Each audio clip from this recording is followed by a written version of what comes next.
All right, ladies and gentlemen, the moment that you've all been waiting for. We're here at the finals of the EGC Masters Fall tournament. I'm Crackety, joined today by the lovely Dr. Dapson. Dapson, how you doing today, man?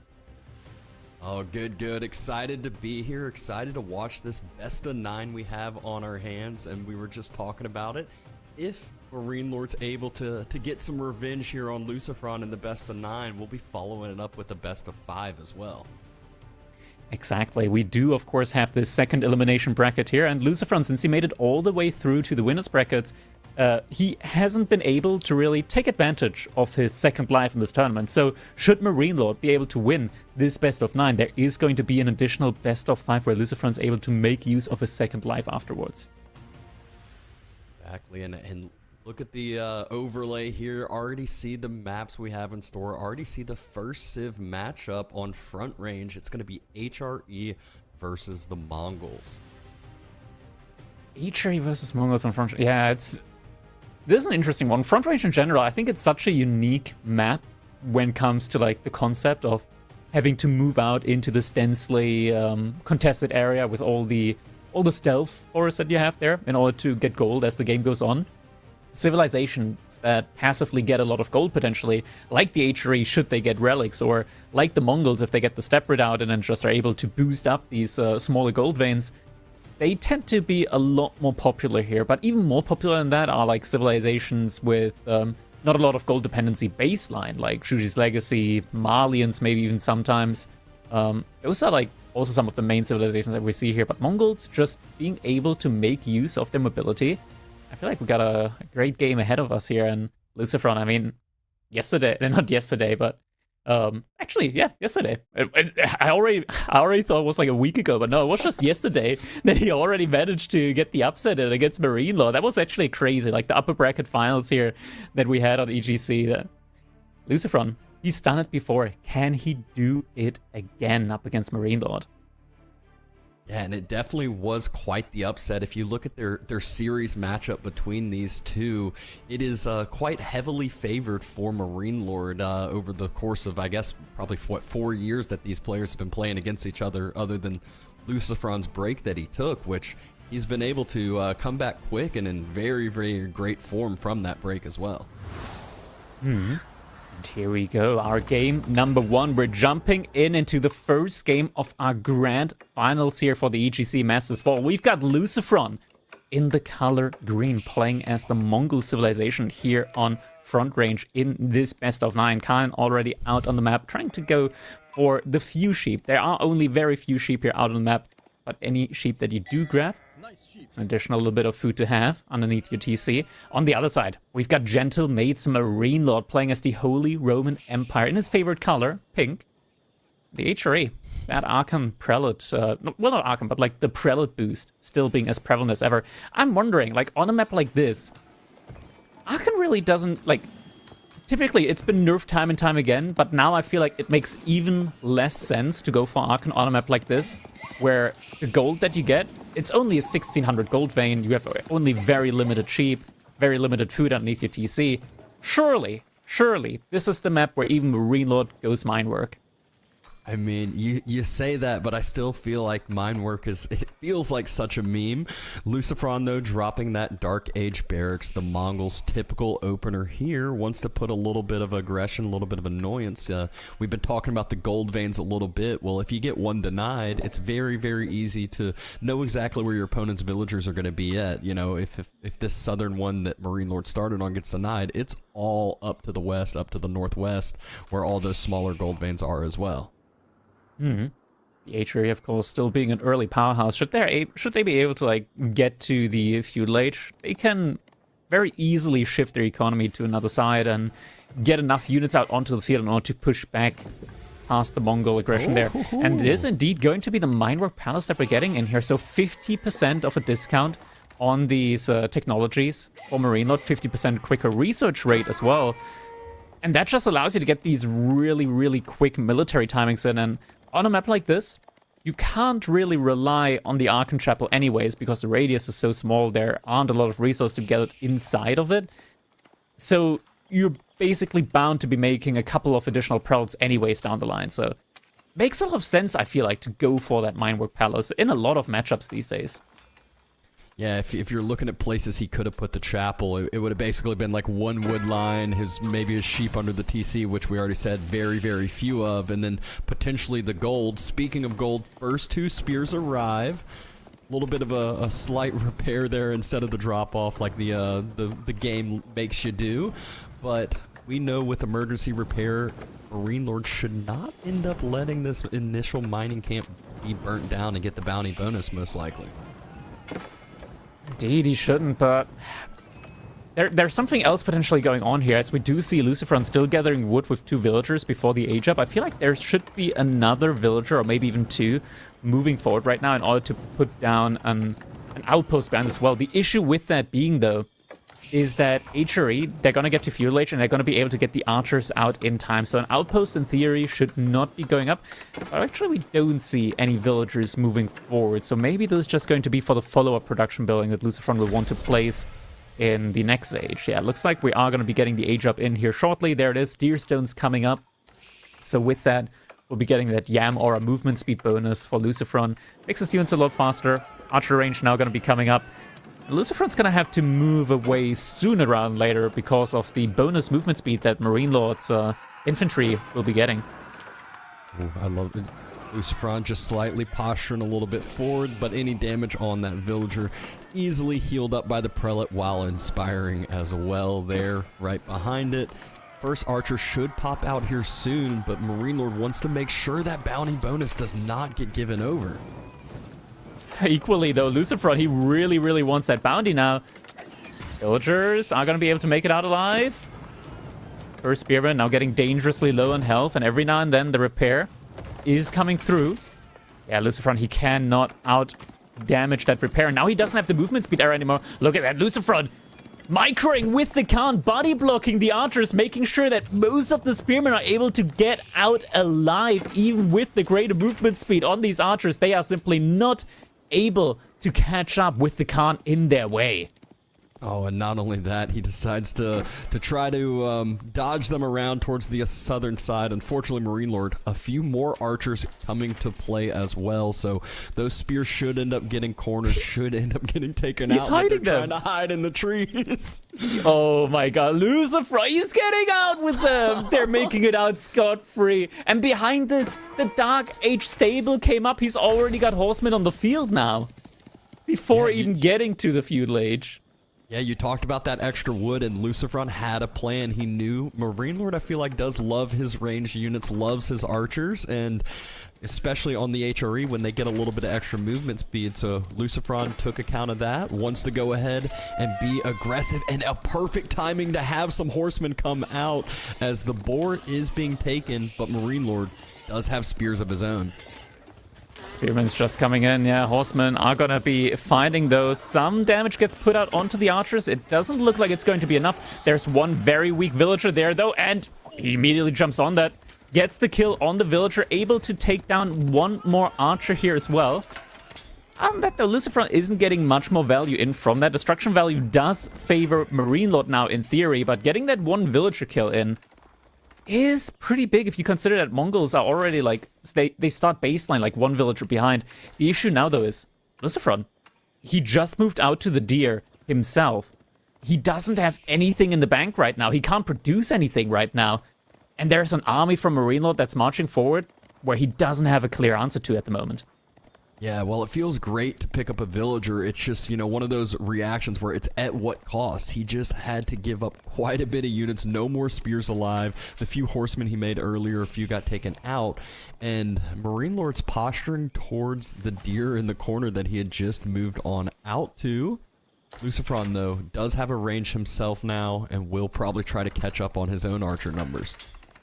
Ooh, horseman keeping Marine Lord on the back foot. He's not moving out much further. So now Lucifron, he's getting a little bit like in the head of Marine Lord. We also see some double produced Keshiks coming in just now. So Lucifron's starting to remass up his army. Army value, it used to be just 240, now back up to 720. Does have a good enough army out now in order to at least posture a little bit with it. Not enough to take straight away fights, especially since Marine Lord already has some of these blacksmith upgrades going for himself. But this is a big thing to keep in mind. Marine Lord, he's only got a single prelate at the moment, inspiring the villagers on the woodline. This is not the grand HRE economy that we're used to at the moment. Yeah, but he does at least give Lucifron a little bit of breathing room to be on those deer for the time being, but he's splitting right in between onto the Uvu, onto the production here soon if he wants to continue to be aggressive. There's no outpost either in the corner. This is one of those very, very risky plays that could get punished hard, but again, looks like Marine Lord is deciding to tuck tail and run on home. This is crazy. Marine Lord not going for the deer. And I mean, you can see it through the fog of war, right? That these deer are currently being gathered. They're not there anymore. They're dead on the ground. And Marine Lord not going for the play there. Not even looking if there's an outpost. He doesn't have the area scouted. He doesn't know that the deer are there. Oh my. Now it all makes sense. He doesn't know. That answers so much more. I was so confused why he wasn't running out. Like you were saying, it's so easy to see him through the fog of war, and you just know that, you know, right when your opponent gets onto them, but instead has to run on home, doesn't know where Lucifron is getting that initial food burst from. Yeah. This is such a weird situation because, like, you know how many deer are on the map or on the sides of each player, so he must know that there's an additional deer somewhere on Lucifron's side. But in the end, didn't scout that out, didn't confirm that the deer are indeed in the corner. So Lucifron getting away with the play on the deer there. Now, army value starting to get closer and closer. But Lucifron, Keshik and archers up against spearmen and spearmen and archers. I kind of favor the Keshik play here. It's like knight archers just being straight up better. But, oh, he's got to be so careful here. Archers moving forward. The outpost is just so far further behind. It's not in range at all. I mean, that's what Lucifron, this outpost hurts him. Yeah, that's a pressure outpost, how we call it. Luckily, he has the berries nearby, so the villagers aren't completely idle. But the pressure outpost is not really pressuring at the moment. Yeah, it doesn't really protect much of anything. It's one of those, it's like, yeah, it kind of protects the berries, kind of oh, the Gur didn't get set up, did it? Oh, okay, he realizes. Okay. He realizes and does replace it. Marine Lord's actually pushing forward onto the outpost now. Okay, this is dangerous now for Lucifron. He's got to respect that. Keshik's a little bit too far out of position. Doesn't have Pierce armor on them right now either. The Keshiks are moving forward. We still have the Yam aura here at play for Lucifron, so his units do have very fast movement speed as well. Outpost is not getting burned down, and Lucifron now has the potential to posture here around this outpost now. Spearman once again trying to go for the burn. But the archers are taking damage from this outpost on these little back and forward maneuvers. Once again, Spearman trying to push forward. Villagers going forward now. Preparing the outpost, jumping inside. Not too many spears left here. You can see Lucifron just trying to micro down, kill all of the spears. Once the spears are gone, his Keshiks can actually run through this archer mass. And a very, very good hold here from Lucifron. Although, does lose some economy for it. Yeah, idle time and 2 villagers down now. Lucifron, he's also missing the blacksmith upgrades. Does have the blacksmith now. We're seeing additional pastures coming up inside of his base. He was struggling for food.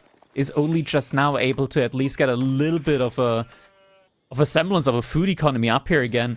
And pastures, this is why I personally believe like the Mongol food economy or Mongol food transition just to be so, so good. Because as soon as you get 1 pasture up, you immediately get a sheep. You can immediately have 8 villagers working again. Even if it's only for a short point in time, but you have 8 villagers actively gathering, and that is just a lot of value that you get there. Yeah, it definitely gives you a little bit of breathing room as compared to, you know, dropping a farm, and then you got 1 villager slowly working, and it has to build the farm, and then end up starting to gather from it. Just a much, much longer payoff time. And somehow, someway, Lucifron still holds, but look at the situation he is in. Marine Lord swaps over, starts to add horsemen in, and it's not just the horsemen, it's everything in queue. He is ready to end this game in feudal. I think he knows what position he's put Lucifron in at this point, and Lucifron's still very much lacking on those upgrades in the blacksmith. Yeah, 6 Keshiks just aren't going to be enough, and behind this, I believe that we're probably also getting to the point where all pikes could be coming in for Marine Lord behind this, if it's not even researched yet at this point in time. An additional +2 damage on these horsemen, on these spearmen, means that they're going to be even more dangerous to be up against. I can quickly select one of these spearmen or horsemen here, see if the upgrade has come in for him at this point in time. He does not have them yet. Okay, no melee upgrades researched at all yet from Marine Lord. Lucifron, he's still trying to look for angles to go for potential raids, but Marine Lord's doing a great job of just walling down the sides a little bit, getting like these small walls out, and making sure that Lucifron cannot get these raids in. Yeah, and this is also one of those where, like, the Keshiks seem good, but they're just pseudo-knights in Feudal Age. I feel like they're very, very underwhelming when you actually take that head-on fight, especially when there's spears in the mix. 37 archers as well. They can actually start to take out those Keshiks pretty easily. Yeah, Pierce Armor is only just now going to be coming in, and oh no, the Keshiks, they're going into the trap here. One is going to be going down. Movement speed arrow is coming in. Keshiks are going to be able to pull back. Only one going down here at the end of the day. This was a very, very dangerous position there for Lucifron. Almost getting caught there. And potentially losing all of his military. But we're now at a point, Marine Lord, he's added in an additional prelate. So he's got roughly 18 villagers that are actually gathering faster at the moment. He doesn't have horticulture. He doesn't have wheelbarrow. These are all technologies that Lucifron does have. And we can see it reflected in the economy, where we're actually at a point where Mongols do outgather the HRE currently. And that's even when Marine Lord's been able to stay on the deer, stay onto the boar, although he just moved out to the west side deer, so had quite a few villagers not working. Whereas Lucifron, he's had to make that pasture transition. A lot of where his resources went were those two pastures, and a lot of the idle time that Marine Lord caused as well. Now Marine Lord, he feels like he's got enough, and he certainly does to have a very large army now at this point in time. Does move forward. Villagers going into the second outpost here from Lucifron. Keshiks marching forward. It's very difficult to target out the spears at the moment in this very, very big cluster of units here from Marine Lord. Keshiks trying to bide a little bit of time here for the archers, but there's just so many archers on Marine Lord's side that he's trading effectively even with archers up against the Keshiks. Lucifron getting a little bit of breathing room here, tries to snipe down the spearmen. Only 5 spearmen remaining, but the Keshik count is also getting lower and lower. There's a lot more Keshiks in queue at the moment, but in queue is not where they're needed. Villagers have been taken down behind this, and Lucifron, he's got no military left. Villagers going down, and GG comes in game number 1. Marine Lord with the HRE, with the big military push here at this timing, able to win out game number 1. Yeah, just, again, one of those where that first villager pick that Lucifron was able to get just caused him quite a lapse in his military, and Marine Lord took advantage, denied resources, caused tons and tons of idle time, and just steamrolled there with that HRE military with the extra movement speed. Yeah, and it was just non-stop like activity there as well from Marine Lord. He made sure that Lucifron is not able to get those raids in. We saw time and time again, Lucifron tried to go for these raids with the Keshiks, with the Khan, just not able to find any entrance points here at the beginning as well. Lucifron not able to burn down that mining camp. These spearmen in the end did not pay for themselves and did get taken down in the middle here, wasn't able to get the denial in on the board. It was just so many military units out already from the HRE 6 minutes in. The Mongols just not quite able to catch up. A lot of idle time caused here around the board as well. The outpost just a little bit too far forward.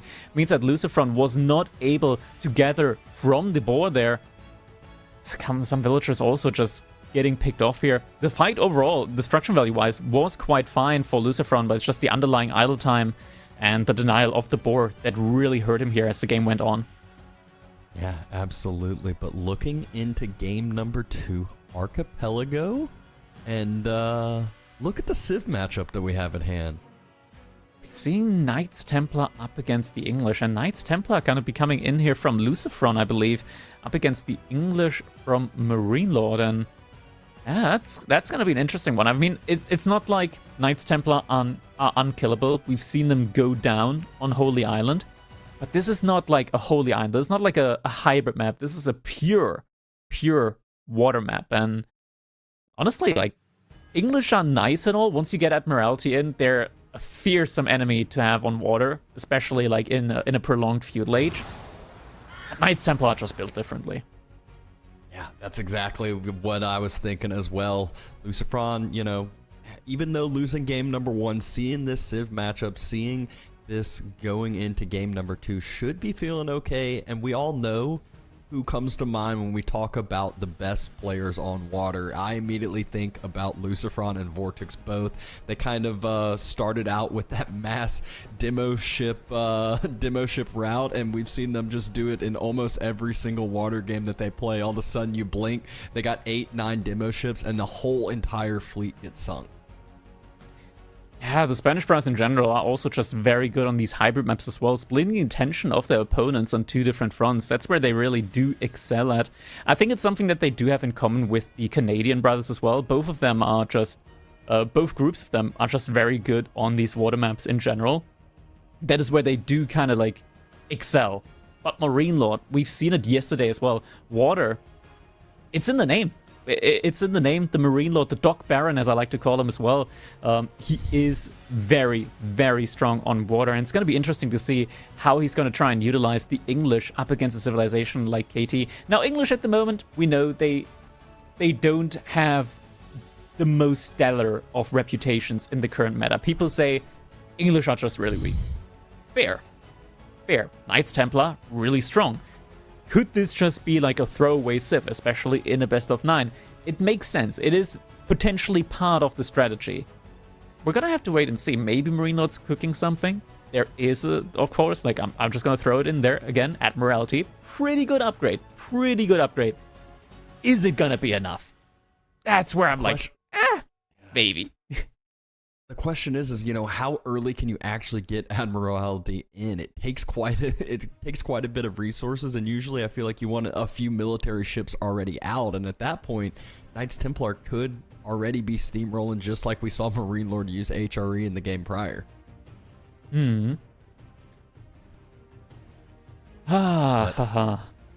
Only 30 seconds till game time, and you can see this is the only, you know, other water map that we have in play. Holy Island following up down the road, and you can kind of see some of the Civ matchups. A lot of times players do have a couple different kind of, not necessarily cheese tactics, but some different strategies when we're talking about the hybrid water maps comparative to the pure water maps of Archipelago. Indeed. Okay. Now, it is time to jump into our second game of this best of 9 grand final between Marine Lord and Lucifron. We're here on a water map Archipelago with Marine Lord in the color pink, Lucifron the color green, playing as the Knights Templar here. And straight away, both players docking relatively close to each other here on their respective islands. We also have Marine Lord just very early on utilizing the scout for a little bit of some deer luring shenanigans. Yeah, we saw that in the game prior. We know that deer pushing has been nerfed quite a bit, but you can still make it somewhat effective, especially if the deer are that close to your TC. Yeah, it's a pretty large cooldown now when those deer reset and when they're able to move again. So it used to be like between 1 to 7 seconds. Now I believe it's like 12 to 18, 12, 24, something along that ballpark. It's a lot longer. They do take a lot longer to reset, to move again. And you can still deer pull, like deer lure, as we do see Marine Lord doing here. That takes a lot more time. We're no longer in that meta where you can like lure your opponent's deer from all the way across the map with a couple of spearmen. Yeah, I always laughed. There was a time where Mongols, instead of tower rushing, they just make a few spears and just go and start deer pushing on in. Same thing with like Ottomans with their early military schools. They wouldn't use it for aggression. They just use it to boost their economy in a sense. It gave another like element of strategy, I want to say, because it actually was worthwhile for scouts. Like if you weren't going to lure the deer, it was worthwhile to at least kill the deer so they can't be lured for your opponent anymore. That is where the early game is on water. We gotta talk about something here. Both players just gonna be making ships for a little bit of time.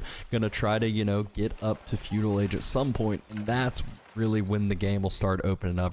Really when we'll be able to see a potential divide between these two players, between these two civilizations.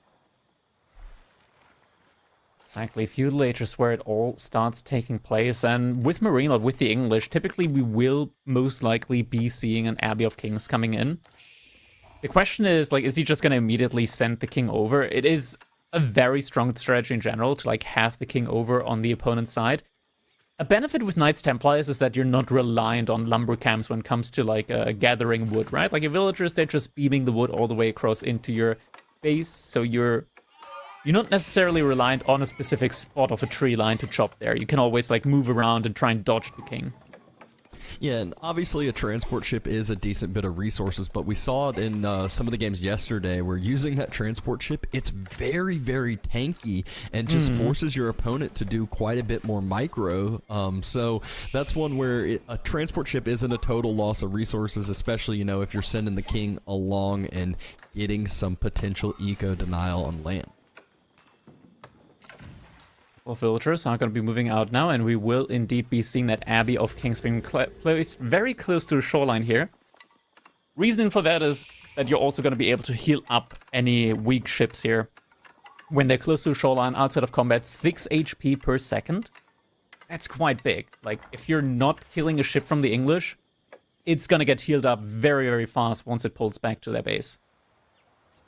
Yeah, you can really, you know, just take some potentially not great trades, but like you said, as long as there's a little bit of health left on that ship and you get out, you can get back to home and don't have to idle out your fishing boats to try to fast repair it up if you're worried. You know, get out of combat and get some extra healing from the Abbey. But Lucifron, he's already 23 seconds away from that age up as well. And this is what we were talking about. Game should start opening up. You can already see resources banking up for Lucifron. He is going to be ready to make some ships and be aggressive. Yeah. Just a little reminder, Knights Hospitaller, that is the age-up wing for the Knights Templar, where villagers get a little bit more movement speed and a good bit more HP. Additional bonus healing as well, so I'm actually not sure off the top of my head if this also affects the ship healing next to the docks. I believe it should. I believe it should affect dock healing as well, so it should be able to also get a little bit of a bonus on his own ships when it comes to healing. We do have the transport ship already out from Marine Lord. Now, it's still going to take like half a minute for the king to spawn baseline, so the transport ship at the moment is kind of useless, at least for the next 30 seconds, because Lucifron, he's already getting his military ships out. We do have the Springle ship, we do have the Archer ship already moving forward. And look at that, he's even used the Man to say its ability. He wants to be here so quickly. There he is, already in front of Marine Lord's base. Marine Lord, he doesn't have food. He does not have resources to get another ship in production. Villager is going to have to be pulled in order to try and very speedy repair that Archer ship here. That's so much idle time.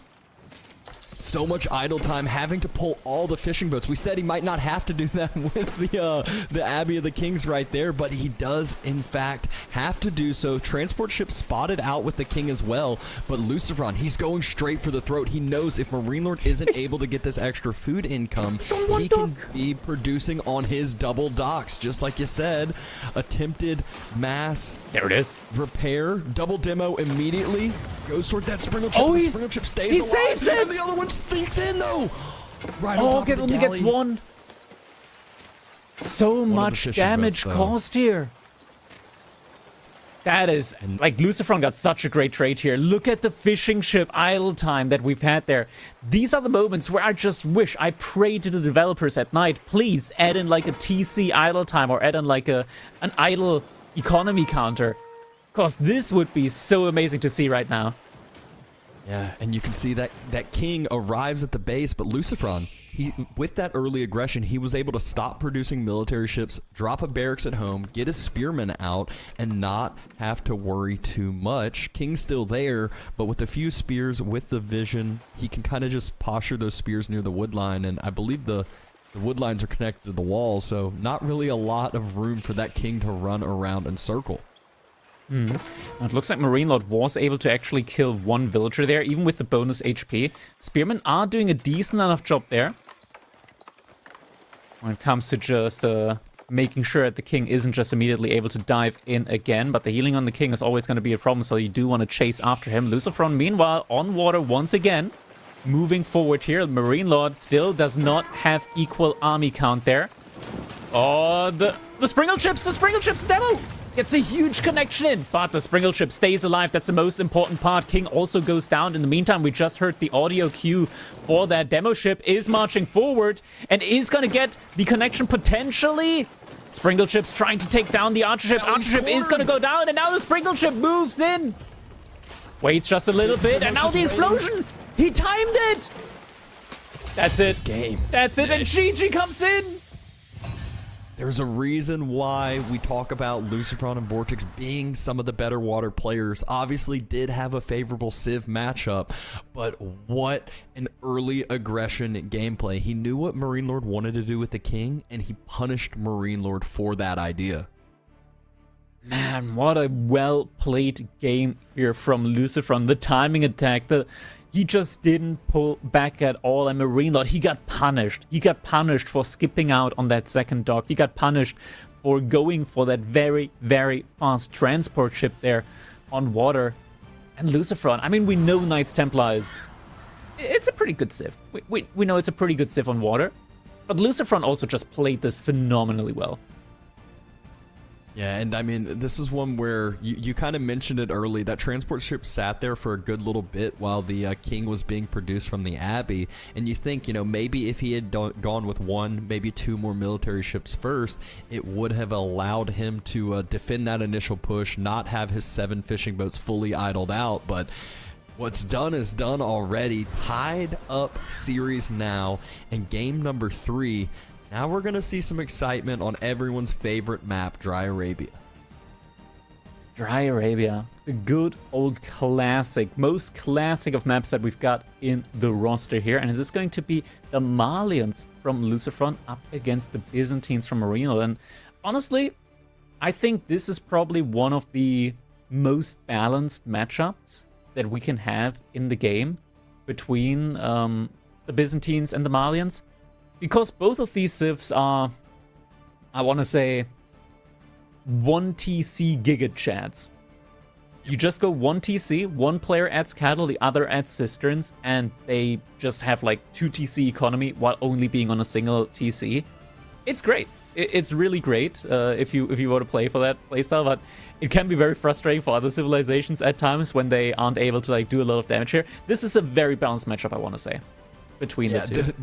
These are some of the first 2 civs that come to mind that like you could even take damage on a 1 TC economy and somehow still, you know, keep up with that aggression because of those other economic bonuses. You mentioned the cisterns, you mentioned the cows. All of a sudden, you know, Mali can be down 20-30 villagers and they're not batting an eye at it. They're still keeping up with production, they're still keeping up with that aggression once that full cow boom has come online. Exactly. We've seen it time and time now again recently as well. Players just putting, once again, a lot more focus on these cisterns. I feel like ever since they reworked the cistern cost, at the beginning it was like, yeah, we're going to pull like 3 to 4 villagers on stone, just get the cisterns out as quickly as possible. Then players found ways to like really punish that timing, so players went back down to 2 villagers. Now we're back with like an intermediate where players sent like 3 villagers out to stone. At least I see the Spanish bros like do it all the time, sending 3 villagers to stone straight away in a lot of matchups. Up against the Malians, you don't have to fear a lot of early pressure. So there's like one of the matchups where you can easily go for like the 3 to even 4 villagers on stone straight away and just get those cisterns in as quickly as possible. Yeah, we can definitely see some early greed coming out of both sides. You know, just like you're saying that Byzantines can be greedy with their cisterns. Well, Lucifron can go out there, get extra houses, go for, you know, the potential second pit mine earlier on, and go into a heavier cow boom early to get that food economy online. But I did pull up the all-time head-to-head, and Marine Lord 15 wins compared to 4 of Lucifron. So obviously, you know, we talked about the series yesterday, big upset there, and hasn't quite been updated from the game yesterday. That's why I said 4 versus 15. But overall game count, overall series count, very Marine Lord favored still, even with the series from yesterday. Yeah, Marine Lord, he most definitely had Lucifron's number here so far, and it's we get. Some of these encounters are quite interesting as well, I want to say. Like, they go back in time a bit. We got EGC Finals from 2023, Then we got the War Chief Club. I can't remember the last time I've seen Marine Lord or Lucifron play in the War Chief Club.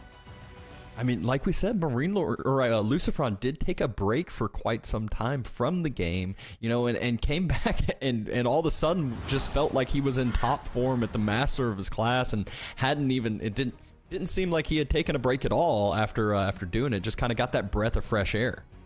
I'm feeling old just looking at those stats. Yeah, there's definitely some throwback tournaments. It's crazy to see how far you know, we've come along, and the War Chief clubs. I still remember casting those just about every single week. Rising Empires. I mean, that's some classics. The War Chiefs Club, man. I gotta find the time again. Oh yeah, absolutely.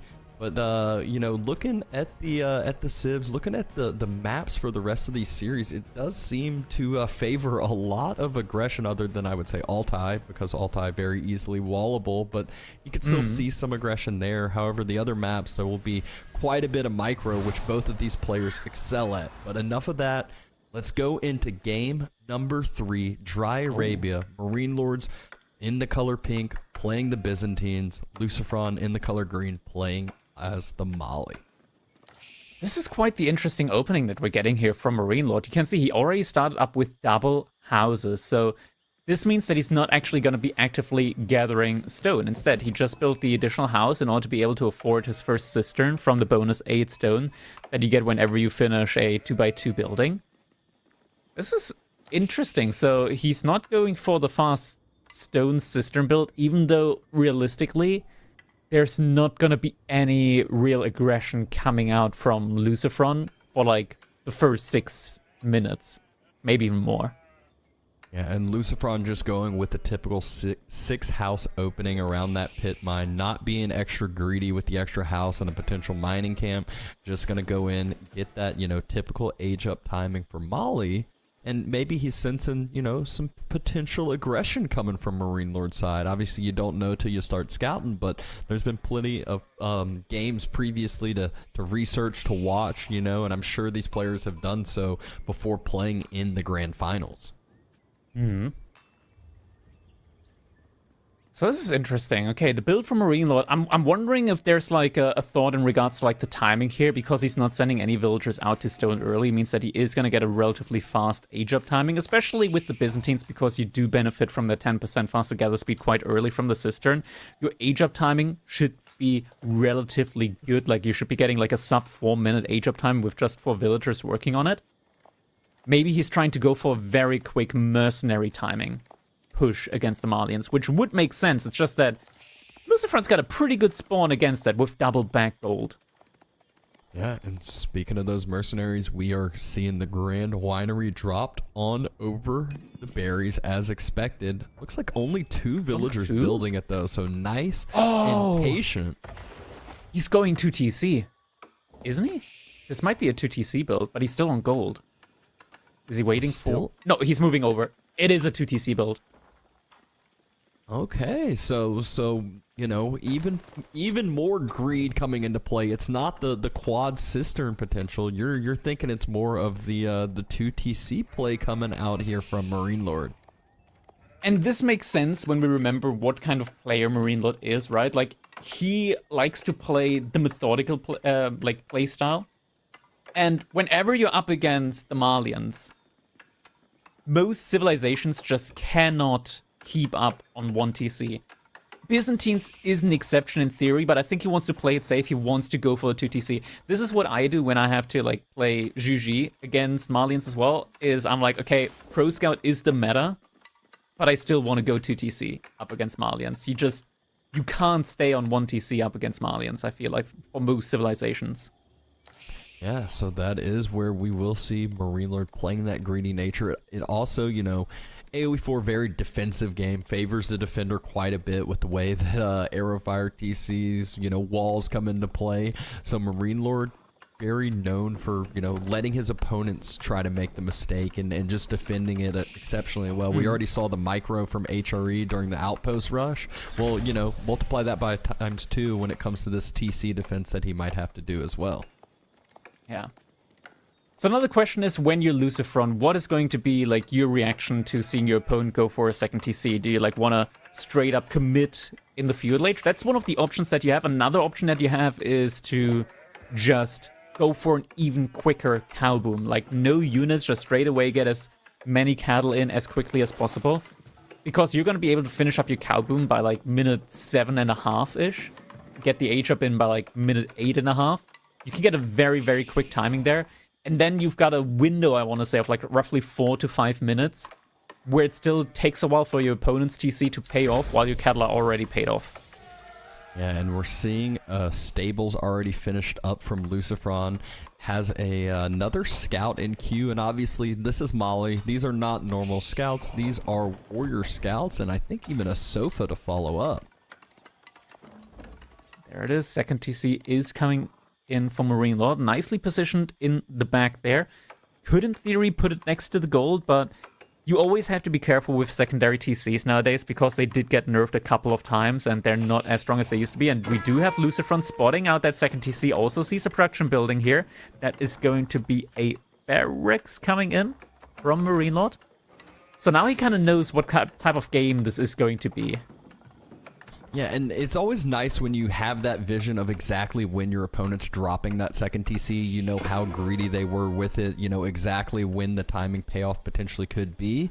But Lucifron, he's trying to be aggressive with those scouts. They do heal up quite a bit, not as much as they used to back in the day. But even still, he can take some damage from that TC fire, cause a little bit of idle time, micro those scouts out. As long as they don't die, they can still keep up this aggression. Archer range now also coming in for Lucifron. We haven't seen any cattle yet. This is where we've seen B, for example, mention that just the immediate like 3 cattle is a great way to start scaling off the food income. Like you don't need to immediately invest much more into cattle, but just getting the starting 3 in is always going to be exceptional value. We do have Lucifron already going for that second pit mine, so it's going to be getting a good amount of passive income that way as well. Second pit mine and has a couple eco upgrades as well already, so a good bit of economy boost going for himself. That 2TC is a long payoff timing, and Marine Lord not yet able to add more cisterns either. With he is over onto the stone now, so they should be coming in not too long. As we say that, second cistern being added, a third one probably not too far behind it. Mm-hmm. Cistern bit by build are going to get built up. Yeah, the mercenaries are going to be the interesting part here. I'm wondering if we are going to just see the javelin throwers mercenaries in from Marine Lord, because then he's got javs against javs. That is always nice to have. But I think many times we see just longbows, because longbows are just a really good unit to have. Lucifron, he is, like this, I feel like he's already just invested way too much into units to now be like, okay, I'm just going to cow boom now. I feel like this is just a very, very big investment for him into Feudal Age, so it should be like a Feudal Age all-in. Marine Lord's already got some horsemen in, though, and I feel like Lucifron might be losing out on some of his reinforcements here, as we do have the single horseman picking off an archer there very early on. Yeah, and I, you know, you can see what Lucifron's wanting to do. What he's trying to do is deny that olive oil income, deny that first set of mercenaries from actually coming out, but you can see Marine Lord, he was already ready for that, has quite a bit of income. Accuratory defense utilized there, it looked like. And Lucifron will be forced on home. Archer went down. Yeah, 2 archers did go down to the horsemen, so Marine Lord had just enough units here, just the right units as well in order to deal with this. Lucifron, though, behind us, he did a little bit of pressuring so far, right? But he did not sleep on the cattle production. He does already have 6 cattle out now as well. Not as many as he could have. I feel like he could have been like already on 10, 12, 15 almost at this point in time, had he not gone for the sofas, had he not gone for the archers here.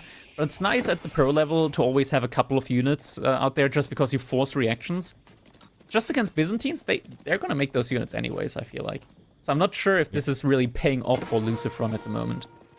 Yeah, and I love seeing the economy count graph. It just shows you, you know, even though they both are, you know, Lucifron's not on second TC, those cows are giving him a boost to the economy.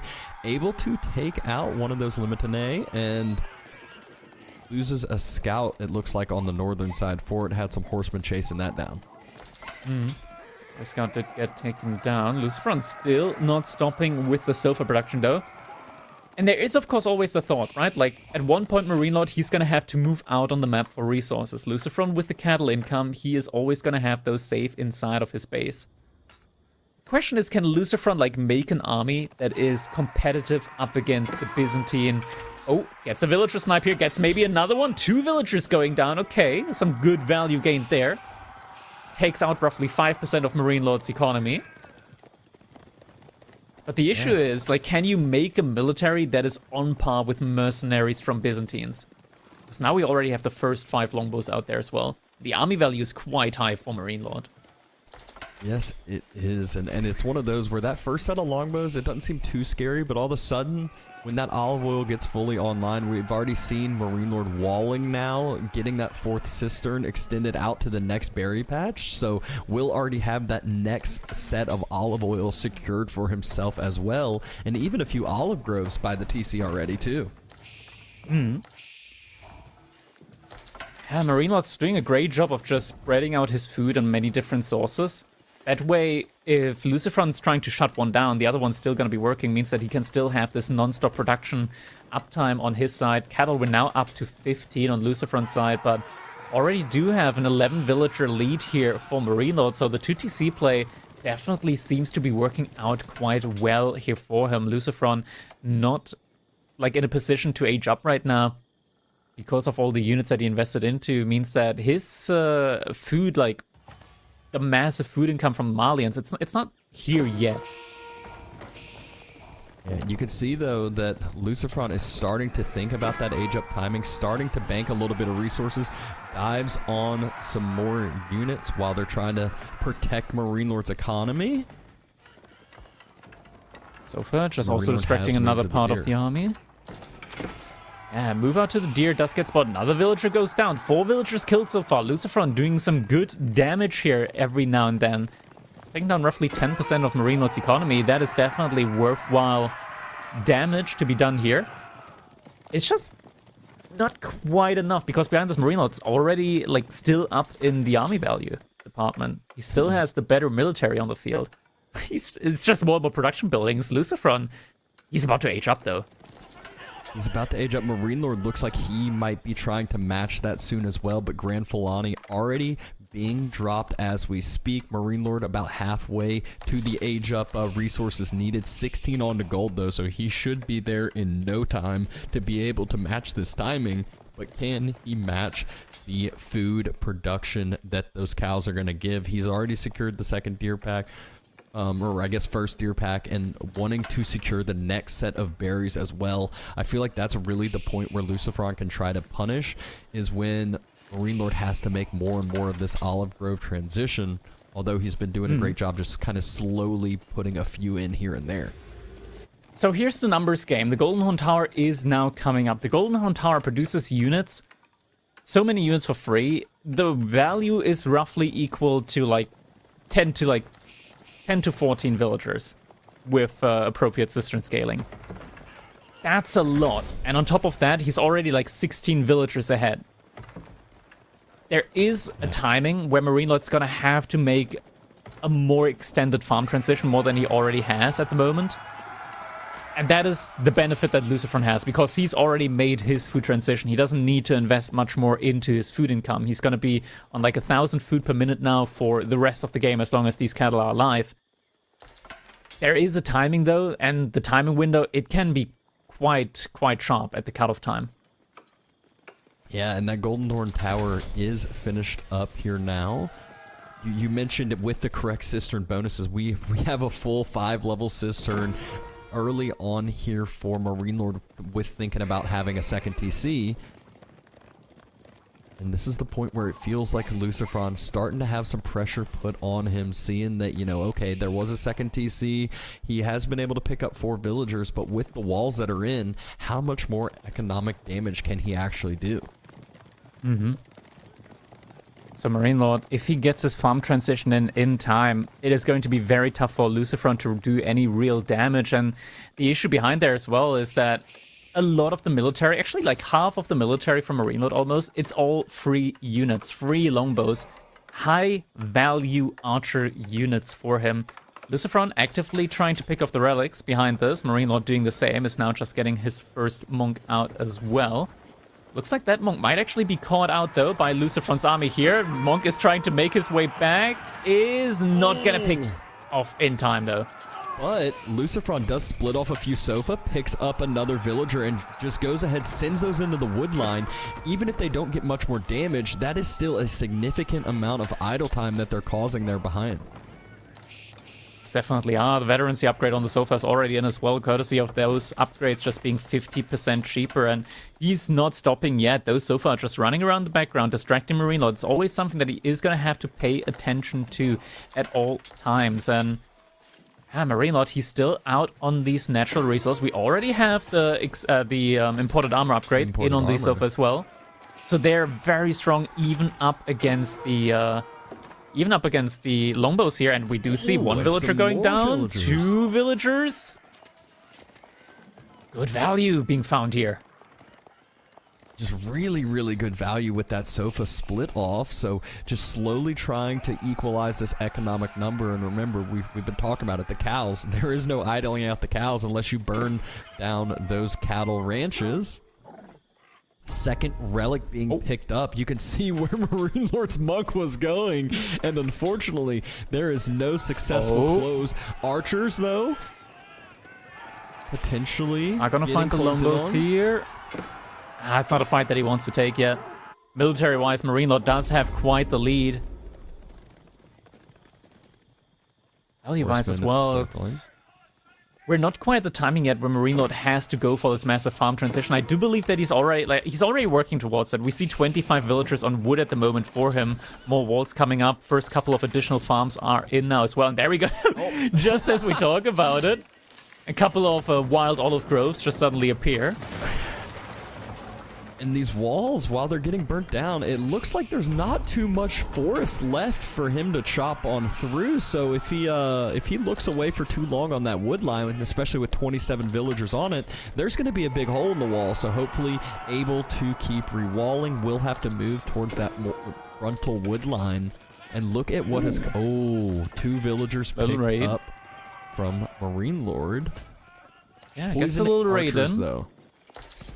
That is the one thing where it's like, sure, your opponent's making a lot of cataphracts, right? But cataphracts, once they're pumped full of poison, they don't seem that strong anymore. The issue is, of course, like the army mass. You need to get that army mass going. We're now at that point, right, where Marine Lord, his food economy is starting to get depleted. He's now at 500 food per minute. Lucifron still, of course, at that consistent 1,000 food per minute on his side. Still continues making more and more units.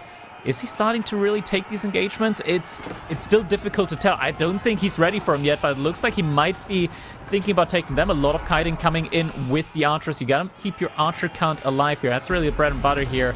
These poison arrow archers. Looks like he is gonna pull back, at least for the time being. Do see those poison arrows coming in up against the cataphracts. They are very tanky. I do believe painted shields is already in on them, so they get an additional armor as well. Indeed, they do have the painted shield upgrade already in, so 7 pierce armor on them means that they have equal armor to the sofa. So the poison damage is really the only thing that's taking them down here, but they are really like tanking up a lot of damage here. And it just seems like Lucifron pulled that trigger a little bit too early, as Marine Lord's army is absolutely massive. Cataphracts were able to pick up a lot of those archers as they were running on away. And Lucifron, he can't do anything with that sofa mass. There's just too many Limitanei here. Yeah, and right now, being pushed back like this, he also isn't really able to make use of his mobility because he can't just let Marine Lord walk inside of his base. So this is starting to get really, really difficult. We see 11 more archers from Lucifron in the queue. Villagers now in the wood line do have to get evacuated. Maybe a little misstep here on the positioning. Sofa's able to get a little bit of a charge in, and looks like he is committing. Lucifron committing now to the fight. Tries to get onto the longbows here. Is able to take down a good bunch of them. There's still a whole lot of Sofa working here. Sofa also doing bonus damage up against the Limitani. Archer still working behind this. The army value, though, it's not in favor of Lucifron at the moment. Can he still make it happen? It is not looking like it. He has to pull back. A lot of the Sofas have been taken down. A lot of the Limitani as well, though. But the poison archers, there are not that many of them remaining anymore. Yeah, the value of those really escalates when you have a ton. He's got 3k gold. 21 longbows still out. You could see the military count just drop straight down, and yet 3k gold. He's just so much gold income, not anything Traded to spend out. it on. The cow boom's fully finished on up. Some houses going down, but it's not the house at the moment really that Lucifron has any issues with, right? Like he just lost a lot of military, so housing not the biggest of his concerns at the moment. Cataphracts at the moment, we're up to 7. It's not the biggest number, but they're still a very tanky unit to have for sure. Lucifron very quickly able to remass his own military count though. The issue is, we talked about this, behind this, if we take a look at Marine Lord's base, we're gonna be seeing plenty of olive groves now. Yeah, and it's not just longbows being produced from those mercenary houses. Also have land snakes, and we're talking about massive fights like this with 50 plus military units on either side. That AoE cleave can really provide a lot of value. Lucifron once again walking forward now. Was able to remass a lot of his units. Cataphract's still scary though. Very scary unit. Yeah, trying to pick off the most he can. We can see the outline of a keep from Marine Lord. This is what he knows he needs to secure next. He wants this 8k gold in the center of the map. Wants to, I'm sure, run him pretty low on that last gold vein behind his walls. So wants to make sure his next spot is safe and protected. Lucifron though, more and more sofas still coming in. Is this going to be enough in order to close the gap in the army value department? It might just be. If he gets maybe like a couple of raids in next, could be his way back into the game. And we do see his little sofa like wrap around, at least on the left-hand side. He is sending them around there. Marine Lord also splitting up his troops. He knows that this is now the weakness in his own strategy, where he's like very far spread out on the sides and needs to stay on the move in order to react to these raids. And react he does. You can see he is just constantly following this sofa mass with his army. Knows what Lucifron is trying to get done. A few units get picked off here and there. Rewall through the chop through wood line does happen.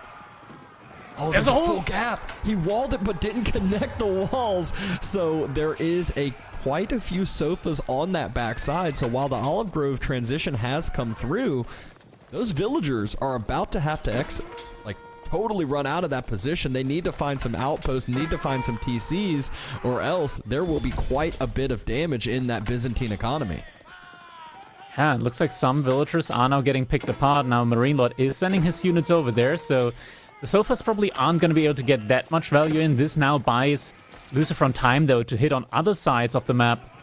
And it is causing a lot of distraction for Marine Lord. Like, he was on 40 villagers on food. He did have to idle out a lot. He could already have aged up now at this point in time if it wasn't for this idle time. Sofas are potentially finding villagers on the gold, though. Marine Lord does react in time to it. Sofas still running around, but I feel like Marine Lord is going to be getting to that Imperial Age time a little bit quicker on Lucifron. Lucifron hasn't added in his own second TC behind this. He is 40-ish villagers behind at this point in time. But another attack here on the front side from Lucifron. Could be finding a couple more villager kills now at this point in time, as he is now starting to surpass Marine Lord in the military department. This could be a rough age-up timing for Marine Lord if he really wants to go for it. Trying to go for Imperial right as Lucifron is all-inning. Sofa on the front side. Poison archers just getting to attack anything in front of him. Not as many cataphracts here to be able to make sure that those archers don't have the most prime target to fire on. And with that many, the poison damage really comes into play again, like we talked about. A few more sofas still on the backside here. Lucifron thinning out those numbers has forced Marine Lord to invest into a little bit more military before aging up. Yeah, so the age up is now getting delayed. Lucifron still massing up units behind this. This isn't his only archer mass. This isn't his only archer ball behind this. And he is thinning out the army from Marine Lord quite nicely. Marine Lord, once again, as he said, has to reinvest in the military department. A lot more cataphracts in queue. This is going to deplete his gold income. It is not going to be as easy for him anymore to go for that age up. He's kind of getting baited outside of his base as well. Lucifron, he's got a huge army ready to pounce on Marine Lord's smaller military now. And the Longbow mass, it went down significantly. We were at like 40 Longbos, now we're down to 24. This is not something that you can directly reproduce. I say that as I see that Marine Lord has 2,000 olive oil in the bank. So he just needs a few more mercenary houses to do so, but Poison Archer's just continuing to kite, continuing to take down that front line, and the Sofa, I feel like it's almost time that the Sofa just get to run through yet again. And they do. Sofa Ball is starting to connect on the front line. Foreign Engineering Company, Marine Lord, he's pulling the trigger on the Age Up now, but this timing could end up costing him dearly as the Sofas are now committing to the front line. The Limitani count, it's going down very, very, very quickly. They're gone. Absolutely crushed the whole front line. There's also the wall has already been burnt down, so all of those olive groves yet again will start to be burnt. There's not a lot of safety net here for Marine Lord. Yeah, he has a Mangonel outpost. Yeah, he has he canceled the Age Up. TCs to hide inside. He cancels the Age Up. He knows that he needs to make more units. He just queued up a whole lot more longbows. We do have the mercenary houses here at the front. Lucifer might need to pull the archers out. Sofas are still inside the base and raiding. Marine Lord, he hasn't lost a lot of villagers behind this though. This raid hasn't been that crazy so far, and I do feel like the Sofas probably inside the base are, yeah, they have been picked apart. They are getting taken down. But Marine Lord, he wanted to age up, and that has been denied from him. But I feel like Lucifron, he's kind of starting to run on fumes as well. There aren't that many farms on his side. The food economy from Lucifron, it's sort of depleted itself as well. And he's not really in a position himself to age up. Yeah, he's dropping some frontline siege workshops, though. Lucifron, he wants to start sieging down that keep with some trebuchets, wants to try to deny the gold access. Little does he know, though, Marine Lord, he's got 3,000 gold in the bank, 3,000 wood in the bank. It's a good resource bank to have for sure. It's just the food that he needs to stabilize. About 53 villagers again on the olive groves now, as he has managed to re-secure those. That food is going to be coming in rather quickly for him. And Lucifron, this timing is starting to run out a little bit for him. Cattle-wise, he's also not on the full 20 out of 20 cattle. I do believe that he was probably eating some of them with villagers underneath the TC as well. Indeed, he is. And yeah, it just goes to show, like, the farm transition is done for Marine Lord. Lucifron has, like, the bare minimum of food income from the cattle, but you want to ideally add farms on top of that.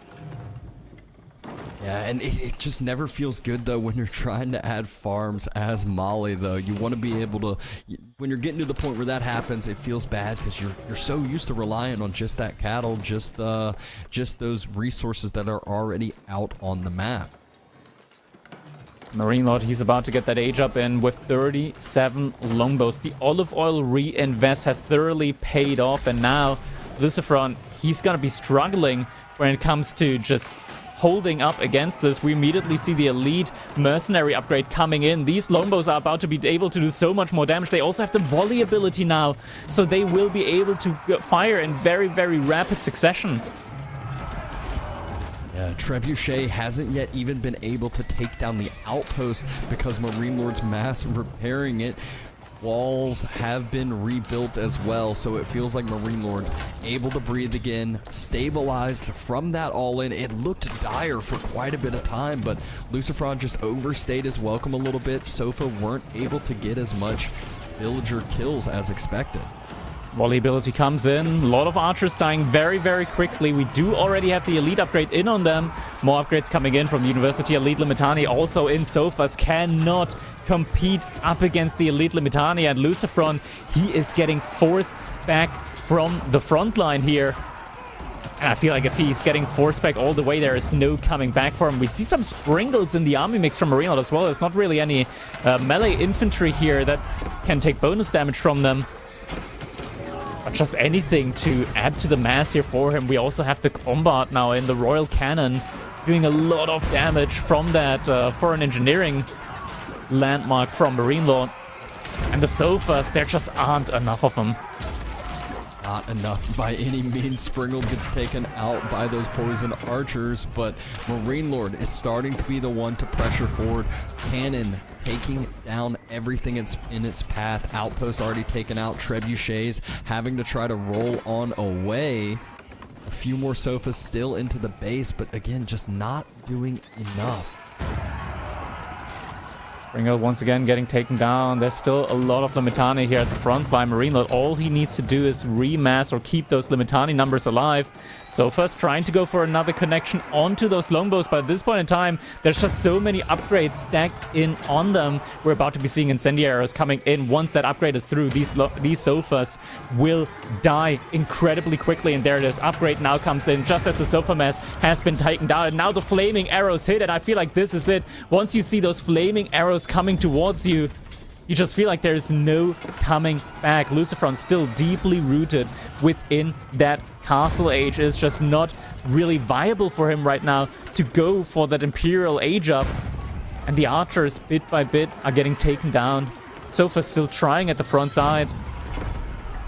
But there's still Sofas mixing in. The Marine Lord has as well. 3,000 gold, 3,000 wood. The only thing he's short on is food a little bit, but he can just buy that if need be and just create more siege since it's no food. Villagers on the gold are now also getting found out by the archers, are going to get taken down rather quickly. 132 villagers to just 90. Even with the cattle economy, it is just not going to be enough to make up for the difference. Marine Lord, it looks like this is not going to be going Lucifron's way. The question is just, is Lucifron going to try and go for his own age up? It kind of feels like it, but there's already trebuchets, there's already a royal cannon out. It is difficult to see a world where Lucifron can hold this next push from Marine Lord. Yeah, he's trying to bank those resources for that age up, but this Sofa circling, I don't think it's going to cause Marine Lord to pull his whole army back like it does, you know, when there's smaller numbers, when there's less upgrades. He can just produce a few Limitane at home and deal with that smaller raid while the rest of his army pushes forward. Fort of the Huntress starting to be built right next to the Grand Fulani, but everything else is being burnt down.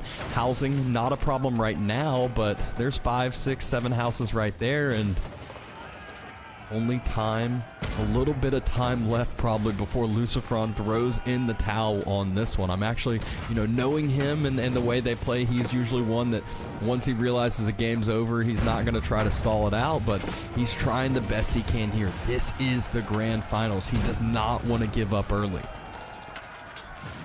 Giving up early, it's always the question, right? Maybe he can come back, maybe he can still win this one out. He doesn't have enough resource, though, for the upgrades, even with Imperial Age now coming in. Infrastructure is getting burned down rather quickly now by Marine Lord. Lucifron actually getting housed now as well, so getting additional military units out on the board is rather difficult for him. One more buildings going down. We do see Elite coming in on the archers, but it's coming in from the archer range that is getting burned down, so Elite Archer upgrade not going to be finishing him up here. Yeah, production all getting taken down as well. So even if Lucifron did have the housing, it's hard to end up continuing to push. Oh, yep, there's some cows getting taken down. Sorry for our observer over here. I know he's sad seeing this. We're happy. We're still getting the confetti. Cow's always happy whenever cows are involved. He just likes cows involved at all, you know. He just likes being a part of it. This is where Marine Lord's acting like there isn't a TC here anyways. He's just sitting under it, sniping down anything and everything he can in his path. Lucifron's still trying to get some damage with the Sofa raids, getting Tithe Barns in even with the 3 relics he has, but that's a lot of cow, a lot of beef on the ground. He can try to gather from it, can try to bolster his economy, but finally throws in the towel. Marine Lord goes up 2-1. GG comes in. Yeah, Marine Lord now able to boost up his score on the scoreboard.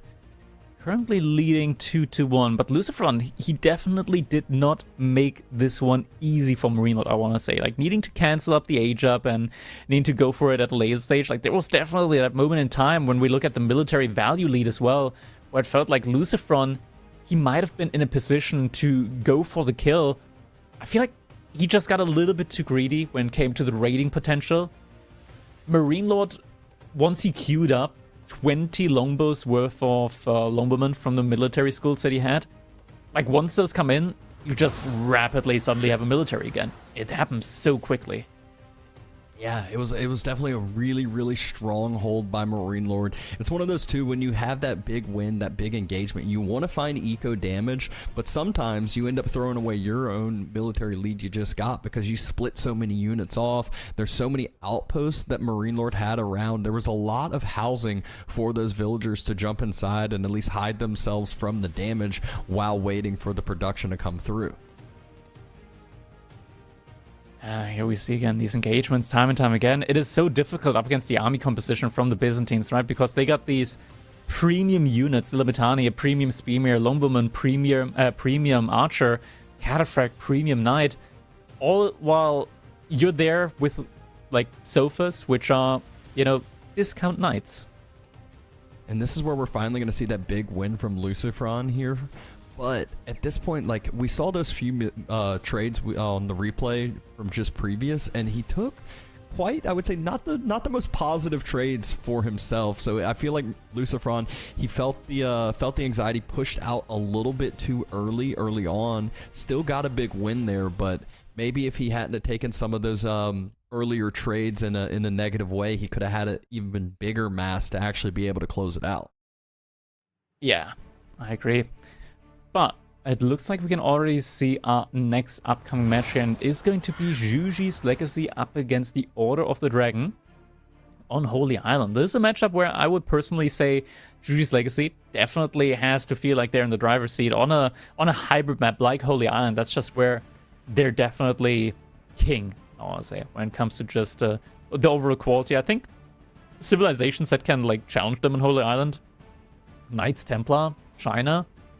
Other than that, Zhuji's Legacy is just by far like one of the best civilizations. Definitely S tier for Holy Island. Up against Order of the Dragon, though, Order of the Dragon is similar to HRE, except they're not bound by the influence radius of the Archon Chapel when it comes to their inspiration. That's like the main discerning factor there. Yeah, I always love seeing Zhuji on Holy Island, especially because you can get some primetime meditation gardens, not quite like the old days, but still some very, very strong placements that really kind of helps them bolster their economy. And then they have that little bit of cheaper age up too, so they can get to castle a little bit quicker, a little bit easier as well. Looking at the civs, though, you mentioned China as being a powerhouse on Holy Island, but I feel like China is also just one of the powerhouse civs overall right now, and Marine Lord still has that sitting in his back pocket, just ready and waiting for any of these next maps. Yeah, the best answer to China has to be Ruse, but that is also sitting on Marine Lord's side, so Lucifron, he's going to have to be a little bit creative here when it comes to how he will want to deal with China once that comes in. I feel like another solid civilization up against China has to be Ottomans, when you're able to keep China honest in the feudal age. Because once you're able to like get a lot of Sipahi out with Ottomans and get the attack, like the bonus ranged armor on them, Sipahi are basically like knights ranged armor wise, and if you force your opponent, this is something that happens a lot rarer nowadays, where you have like China with Master Gnu. That's like one of those situations where Ottomans can really shine against that, like in that matchup. But enough of that. We are now jumping into our fourth game of the set. It is going to be Holy Island. We see Lucifron here in the color green playing as a Zhuji's Legacy on Holy Island. We got these forward woodline spawns here, as that sometimes does come in on Holy Island. And in the color pink, we do have Gentlemate's Marine Lord playing as the Order of the Dragon. And as is typical, of course, for a Holy Island game, we have both players docking on water here. This is a hybrid map, and Fish is king. Yeah, and both players' docks not too far away as far as from that first initial deep sea fish. There are some generations you'll see where a player can get quite the unlucky spawn, but both players, I would say Lucifron maybe has a fish a little bit closer, but again, not anything too out of the ordinary. Looking at potential meditation garden spawns, it looks like, you know, there are some prime spots potentially, but nothing too crazy. There are resources that are probably just a few tiles, you know, away from each other from being what we would call OP. Lucifer's shoreline side, I want to say, is quite good. Like, getting double gold, stone, and the berries in, especially just getting double gold in, is very, very valuable.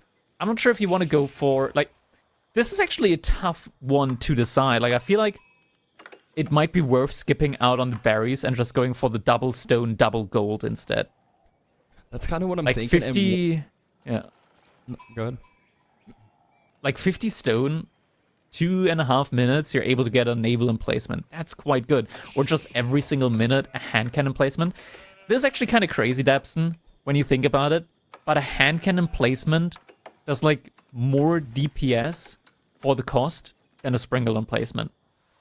I'm gonna have Sass and Boltune in the chat very soon, like fact-checking me on this, because this is just a statement that I believe I heard like 2 or 3 years ago that I'm not like able to like be 100% on, but I'm still gonna spit it out as fact. And I'm gonna rely on Sass and Boltune to fact-check me behind the scenes. I'm surely they'll be showing up here soon talking about it. And also the nice part about that meditation gardens, there's sometimes where you'll see the villagers have to take a long trek, you know, halfway to the north side of the map. Instead, though, it's not too far away from his initial base, so we'll be able to have potentially, you know, meditation gardens without as much idle time from walking. Mm-hmm. For now, though, just scouts doing the typical annoyance. Usually you'll actually see both of these scouts split to either dock side, start hitting villagers, although Order of the Dragon villagers going to take quite a few more scout hits to take down. Yeah, they're a little bit extra tanky. Takes a while extra to produce them, but honestly it's worth how much extra resource they, or rather how efficiently they're gathering resources. Marine Lord already has dropped that second dock, already produced an extra fishing boat out of it as well, I believe, or in queue. So, you know, just a little bit of a potential lead that he could eke out over time. I'm sure Lucifron won't be too far behind with his second dock, definitely as he's going into feudal age. Yeah, definitely looks like he's working towards that a little bit quicker than Marine Lord is. Marine Lord investing a lot more in water, though, as you mentioned, with that very quick second dock here. So he's gonna have a lot better food economy, but of course, like, having access to the meditation garden, you're always, like, incentivized getting that one up just a little bit quicker, just because of the very strong return rate that you have on it. We do have the villagers moving up here, and he's going to be going for a little bit of the berry, stone, and double gold here for him. Could actually place that one tile further up and get just additional 3 berry patches in there as well. That would give him an additional 18 food per minute, I feel like, but looks like he's not opting for that. Yeah, so I mean, it is a little difference that does add up exponentially over time. Chapel, though, being dropped on in. Good spot. Typical expected spot. Yeah, definitely prime time location. Still no there we go. Actually, has there a second dock been added from Lucifron yet? Believe so. He's adding it right now. Yeah. Okay. And adds it a little bit further, so as that stone comes in, that might actually be where he decides, you know, not quite the double stone, so can't get the hand cannon, or not hand cannon, the dock emplacement out super fast, but still can kind of creep your way further and further up. And if you're able to get one in right in the like gap where the sacred site is too, it makes it very hard for Marine Lord to maneuver past without getting hit each time. Yeah. In general, right now, I mean, Marine Lord, he did invest a lot more in water, of course. We did mention that. He's already 4 fishing ships ahead at the moment, so that is definitely something that Lucifron has to be wary of, and that is something that he's going to have to reinvest into himself as well, as this does start to really pay off. We do have the first couple of military ships already out for Lucifron. Marine Lord is going to be starting off with a Springle ship. Archer ship surely to be coming in after it. There we go, Archer ship now also in queue, so should have enough of a military force out on water in order to defend against just about anything that Lucifron can like throw at him with this very fast timing on his side. Yeah, and So we saw the ship water already there. map the first time, and this time he has a Springle chip and he has all those fishing boats to heal on up as well if need be. Shouldn't need to pull all 13, but even the healing that just 2 can do can really allow you to win these fights when you're on a defensive side. There is a little bit of a housing problem. There we go. House just got finished there for Marine Lord, so ship was able to come on out, and the first big military building drop for Marine Lord, whereas we already see some chooks being produced from Lucifron. Yeah, this is gonna be quite rough for him though, because like we are gonna already have like some horsemen coming out from Marine Lord, so it's going to immediately have to counter out there on the land side. Lucifron does have a scout inside of Marine Lord's base, but the stable is on the other side, so I'm not sure if he's seen that yet. Yeah, he hasn't. He doesn't know about it. He hasn't scouted that side at all. So he's gonna be blind to this. Completely he's gonna go. blind to Wait, this, at least for now. he sees it. Just barely spotted out. He got the information he needed. Will be able to react and adapt as need be. Are the Jukes pulling back? They're not pulling back. I still see them moving. Oh, it looks like he does see it now. He definitely this is sees gonna be it bad, now, though. but it might just be too late as those few chooks that were in... No, spears are already being produced, so trying to get back to those as soon as possible, but not yet out of that barracks. And there they go. Juke is gonna go down. A little bit of damage has been done. Ooh, and at the same time, Marine Lord is pushing forward, wants to take down that archer ship, isn't quite able to get it. Lucifron able to keep these ships alive and will be able to heal them back up again, but this one horseman has completely denied this timing push that Lucifron was trying to go for on land, and this also buys Marine Lord enough time to potentially just put up an outpost on his gold, or invest into some normal men-at-arms. Normal men-at-arms. Yeah, Totally, yep. They've been working out. They've been working out. Yeah, a little bit normal, but a little bit abnormal. You know, it's they got that adamantium armor. And he is not just investing into one barracks. We saw the second one being built, so he's gonna try to mass up quite a bit onto land. Those units are super expensive though, so if Marine Lord does end up losing a few of his land units, it really feels like it impacts Order of the Dragon more than obviously losing 1 or 2 chooks. Lucifron also repairing with the villagers some ships there on the shoreline. It's nice to do it with the villager because the repair rate is just a lot greater on villagers than it is on fishing ships. So you're able to get those up in HP very, very quickly. Horsemen are also roaming around the shoreline. Might be able to actually find that villager if Lucifron isn't careful. Looks like he's trying to go for it. Oh, not going to be able to able pick to up the keep that one Springle alive. chips ready and waiting though. Yeah, but Marine Lord's pushing forward at the same time, so Lucifron's going to have to react to that as well. One fishing boat gets taken down. Second fishing boat gets taken down. Good little Good economy pickup damage here. done. Yeah, just in and out. What's Lucifron's goal now? Something that I do see as entirely possible in this specific matchup is just all in Jugunu Rush. Just completely balls to the wall Jugunu Rush. Because Juji's Legacy, rather Order of the Dragon, they have so few units. And many units, good versus few units. Oh, he's actually running in. A little bit of a body block though. Was able but to Marine Lord, he's actually taking damage in the base. Yeah, late reaction there because he was distracted on the water, needed to pull those ships back. Good reaction here from Lucifron. Demo ships ready and waiting. Not going for the follow-up, but this was some good damage done against Marine Lord. Didn't really kill that many and did lose a lot of military on his own side, but idle time being caused there. And he's entirely Marine Lord has to completely reposition his villagers, so the Archon Chapel isn't really going to be there anymore, at least buff-wise. One horseman, though, able to also pick off a villager there.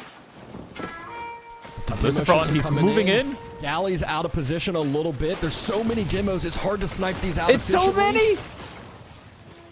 He's connecting. He's starting to connect. They are starting to connect. Absolutely, they're all connecting.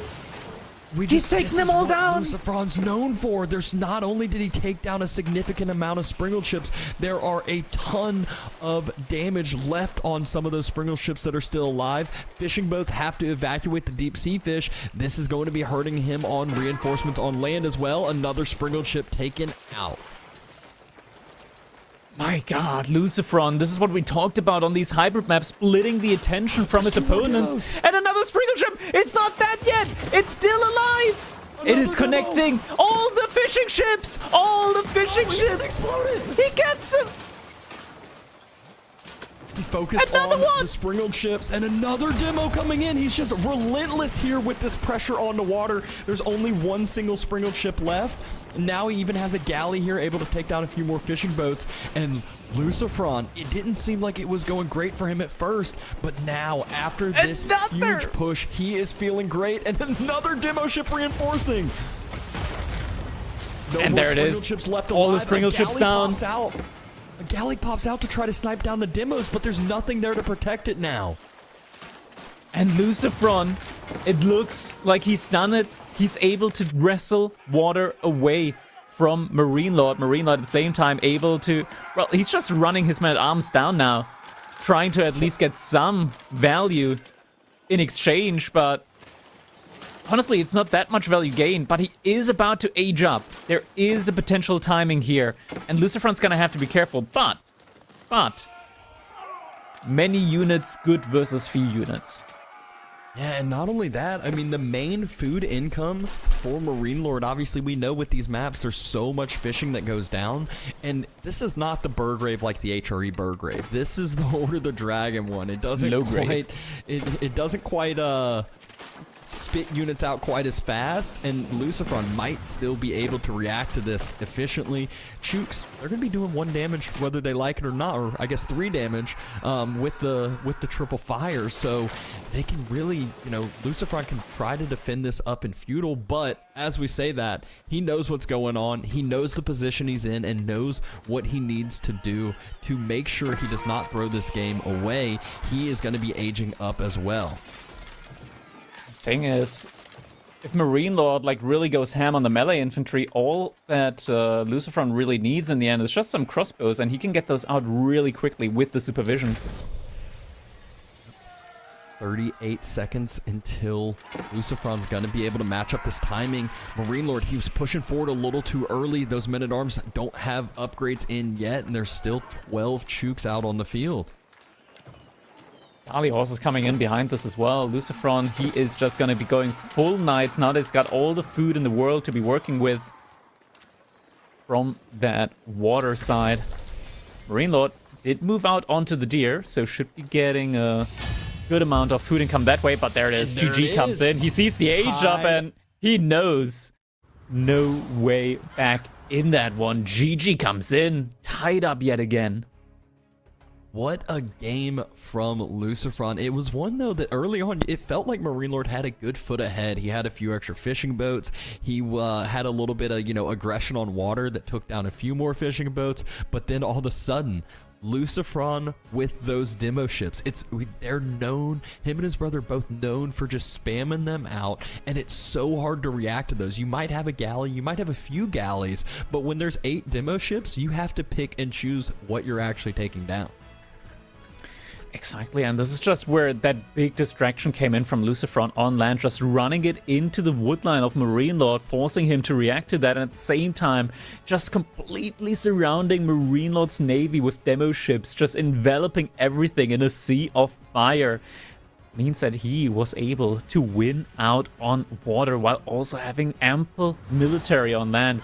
That was genuinely amazingly played by Lucifron, even after this opening where this horseman got insane value up against those Juganoos.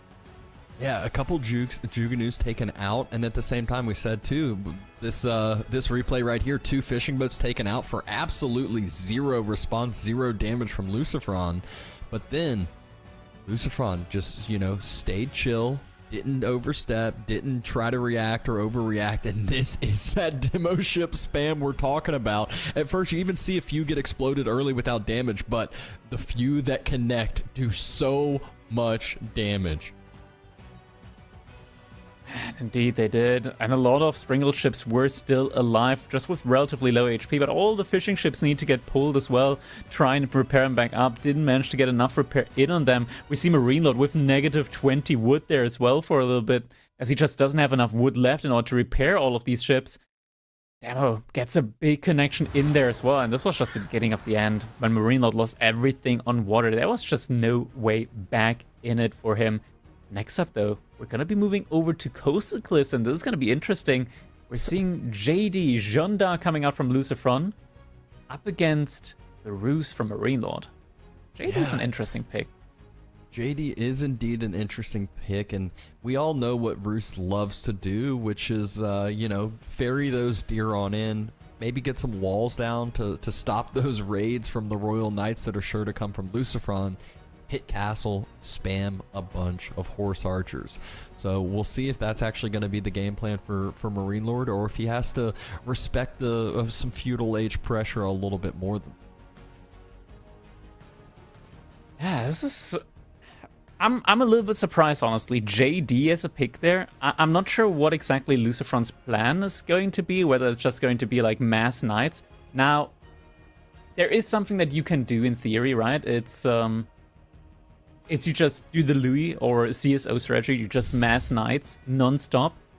And the second your opponent clicks for the age up, you just A-move inside of the base and you try and kill as many villagers as possible. Now, when both players are going pro scouts, chances are most likely that we will be seeing some sort of military investment from the Ruse in the feudal age before the age up, right? Just a couple of spearmen. That could mean that Lucifron might not be able to go for that type of play, but it's still going to be interesting to see just exactly how that's going to be working out. Yeah, the big thing that Marine Lord has to be caution of is, you know, if he's trying to go out and protect his scouts from ferrying the deer back in, he really needs more than just 1 or 2 spears that move out. Because Lucifron, if he picks off a few of those spears early, I feel like JD is definitely that sieve to just start that snowball and continue it on very, very heavily. If you're able to take out a few of those early spears, then all of a sudden your knights get free reign and get to roam wherever they please. Indeed. Ruse, though, at the same time, like, cavalry archers are scary when they go up in mass. They're really scary. Mobility, HP, tons of base damage, really, really scary. But you have to get there first. You have to mass them up. It is relatively easy to be able to consistently mass them, but when you lose the mass once, remassing them, that's when it starts getting very, very difficult. But enough of that, we're jumping in now to our game number 5 in this best of 9 finals. We've got Lucifron yet again in the color green, playing as JD Arc here on Coastal Cliffs. His opponent is Gentle Maid's Marine Lord, playing as the Ruse. And a lovely spot for that second hunting cabin in between the double wood line, nice and close together. You never complain when you are the Ruse and you get a spawn like that. Typical Marine Lord. That's a pretty good spawn. Yeah, pretty decent. Don't think you can complain about that too much. Honestly, you know, Marine Lord, he's just like us. He gets out of bed with 2 right legs at the time, right? So that's honestly disgusting, man. That wood line, that's pretty damn good. And I mean, this is one too. When you see a wood line that, it's so easily wallable too. You just a small investment in between the wood lines, connecting the right wood line to the coastal cliff line as well, and then all of a sudden, Lucifron can't roam free around the base. He has to just very narrowly focus over to one side. Oh, come on, Cow. I just want to say, oh man, if only there was a nice way in our overlay to see just how much wood was generated with those hunting cabins at a glance. Oh wait, there is a way. Thanks to Ann Magical Cow, we've got our overlay right there, and we can tell it is 45 wood per minute being gathered up here. Gold. The gold. Yeah. Same difference. Wood was the investment. Wood to build. Yeah, little Freudian slip there. Yeah. I wanted to say that it's like a return on investment of only like 4-ish minutes, which for a hunting cabin is pretty damn good. Yeah, absolutely, and it's so nice because I mean I'm always shocked when watching Roost games where all of a sudden you look back and you know if the game goes to minute 30, they're still on like their first gold mine, and you're like that just seems unfair. Golden Gate now gonna be coming in here from Marine Lord, able to trade out those resources at a pretty beneficial price there. Always nice to get more out than you put in. Skull of Cavalry or Lucifron, no surprise there. Don't think we're gonna see Chamber of Commerce on this map ever. No, I mean, what do you think the return would be for gold? Like 17 or something? Maybe not even. I mean, you put it all the way in the I can see like 40, 45, maybe. Oh, if you put it all the way in the corner. I think that's realistic. Yeah, maybe, yeah. But just not worth it by any means, especially when you're playing up against another Civ that has Cav that can come out in the Feudal Age and especially in the Castle Age with Horse Archers. But Golden Gate gonna give Marine Lord some efficient trades throughout this game for those tickets. And at this point with the smaller map, both players should basically have scouted the whole entire map at this point, grabbed all of the sheep on up, which we saw Marine Lord having a little bit of a favorable sheep gathering there, but nothing too crazy, nothing too you know, game deciding. So the question is, are players just immediately going to be going for Pro Scout here, or are they first going to be making any sort of military units? That's going to be like the main question here. I think first Knight's definitely going to be coming out from Lucifron. Still got a heavy amount of villagers on that food. You know, it's that first Knight, it forces a reaction. It's one that, you know, that means if your opponent didn't invest into anything, well now, that Knight gets to do with what he pleases. Also, the follow-up from it, your scouts, if once you go pro scouts, have a little bit of free reign as well. Indeed, we are going to be getting that early Knight in. Pro Scout already clicked by Marine Lord, so he has very much optimized this, is able to get that very quick Pro Scout upgrade in. Haven't seen a barracks yet, but does have the wood to drop one whenever he wants to. And I think just in general makes a lot of sense. And there it is, barracks now going to be coming in from Marine Lord, so we'll be able to get some spearmen out to contest not just the Knight, but also the Pro Scout play from Lucifron that is eventually going to be following in, as we do get survival techniques first from him. Okay. I'm not sure if that's a misclick. Unless he's not going out. He's not going out for Pro Scout. He's just gonna take the deer. Pro Scout. Yeah, he's just gonna amateur scout it. Yeah, I mean, unfortunately, Marine Lord already did a decent bit of spreading those deer out and around, but it's not going to be the deer. He's moving out to the boar early on, and just wants that very, very strong gathering rate. There's a little bit of a wolf behind it to be a nuisance.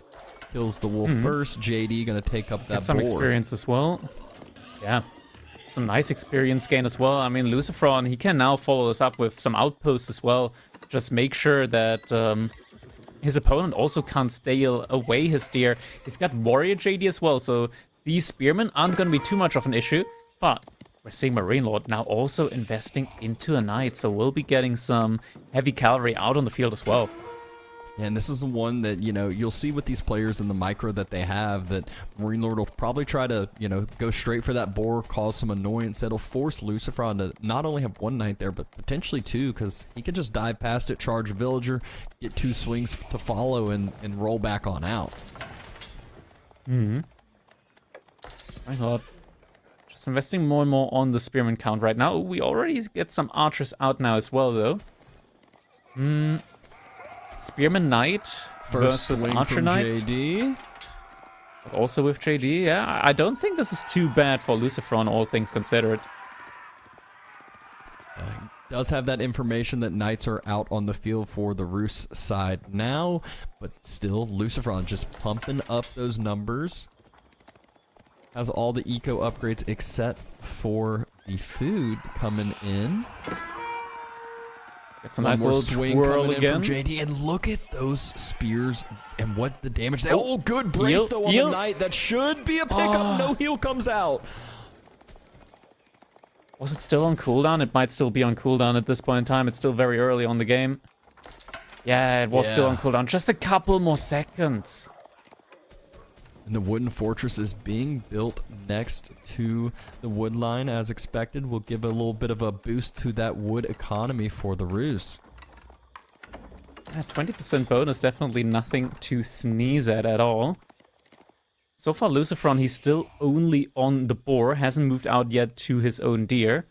That's definitely something to keep in mind out here. Oh, and he even gonna eventually have to move out. I think he even pulled a few of those villagers that moved out on the board back because he saw the knights and just said, all right, let me drop an outpost. Now I got enough room for all 5 of those villagers to jump inside. There we go, JD now with a couple of additional archers. And this time we know that the heal is available. Yeah, you gotta get up to at least like 12 archers to be able to one-shot. Longbows do one-shot at 10, but they do more damage. Oh, you gotta be so careful here though. Gotta keep those archers alive. Every now and then they're able to pick a spearman off. It's also bonus experience here, but we're getting to the point where archer count is starting to get very low. Heal comes in. Utilized. JD gonna go for another swing, and that was a great one right into the middle of all the units. A knight gets taken down as well. So much experience there for JD early on. Now, the archer's getting to slowly snipe down. Another spearman falls. Another knight about to fall as well. Oh, ooh, swing. There it is. It comes in. And another JD needs to be kept alive. Really good trades from Lucifron. These body block numbers, they're super low. He's doing There's only 3 spears left. He's got so much experience on JD as well. She's already halfway to level 3 now. Marine Lord not really close to aging up yet. Has to reinvest, more knights coming in. Lucifron, he's only lost 1 knight so far, I feel like. Yeah, and he was able to turn around and do so much damage. Just needs to wait on the next heal potentially for all those. One knight just barely falls. So second one comes through. Once that next heal to come out from JD, but like you said, the experience that she's already gotten and the amount of damage and military trades that Lucifron's gotten has given him a heavy army value lead here. And Golden Gate, though, coming in clutch. Marine Lord now able to click the age up with the OP spot that we alluded to earlier. High trade house in a premium neighborhood. This is the gated community high trade house coming in right there. Really, really good spot. And now, you said it, Lucifron hadn't moved out to those deer earlier, and I bet he wishes he did because he hadn't gotten any pressure. Marine Lord hadn't been able to move across the map, and now he's going to have to be on some of the more scarce food resources out on the map rather than being, tucked up under his TC. Just a couple more seconds until that high trade house will finish up. Lucifron still investing into his own military, but will soon get forced into taking some more fights. Needs to be careful, though. Knights, 2 getting taken down. That is so big. Losing out on 2 knights just before chivalry was completed. That hurts a ton, and now the age up has come in. Lucifron just losing 2 knights there. That could literally be the deal breaker. Yeah, that's so much of a tempo loss there from Lucifron. I mean, 2 knights right now, those would be full health and in no time over here with Chivalry and with JD's ability. Marine Lord even trying to go steal some of Lucifron's deer that he, I think, is just moving out to as well. Yeah, just every now and then, whenever there's an opportunity for it, just able to snipe away some of the deer there. Lucifron, though, trying to snipe out that scout as it's trying to make its way out. Not with the deer, but with its life. Might not be able to keep that life, though. Charge comes in, takes out the scout. At least some good pickups there, but Lucifron now is going to have to make a choice if he wants to stay feudal age or if he wants to try to match up this castle timing. Still has a knight, still has another archer in the queue. And Marine Lord has the knight upgrades of his own, and then the horse archer number. It's not quite, anything to rave about yet, but it's still building quite fast. The issue, of course, is that Cav archers, like, Marine Lord doesn't need to move out in order to mass them up. he can just stay inside of his base. And with enough passive gold income as well from the high trade house and the hunting cabins, he can every now and then afford a knight or an upgrade as well. So it's definitely up to Lucifron to bring the fight to Marine Lord. Right now he's still investing a lot more into military, but we're about to be seeing a little raid there from Marine Lord on the gold. That could hurt Lucifron quite a bit. Yeah, and speaking of gold, that is exactly what Lucifron needs to age up, too. He's got 1,100 food in the bank, a little bit of miss macro here. Don't know if he's trying to stay in that feudal age or if he's trying to go up to castle by the looks of it. There it is. That raid comes in now as more villagers are moving out, has to pull on away, doesn't have anything at home either to protect them up. 3 villagers lost, but picks up some eco damage on the other side. Yeah, a little bit of a trade out there, but Lucifron, he's now cut off from gold. And as he said, he definitely needs it. He needs it, and okay, Marine Lord backing off from the gold. Lucifron getting back onto it. Now we're at a point where army value is equal, but one player does have attack advantage. There's a lot of these cavalry archers out on the field. No buyer's fortitude, but doesn't feel like it's really necessary with these numbers now. He's going to be able to trade out positively against these archers any day of the week, just with the difference in base damage.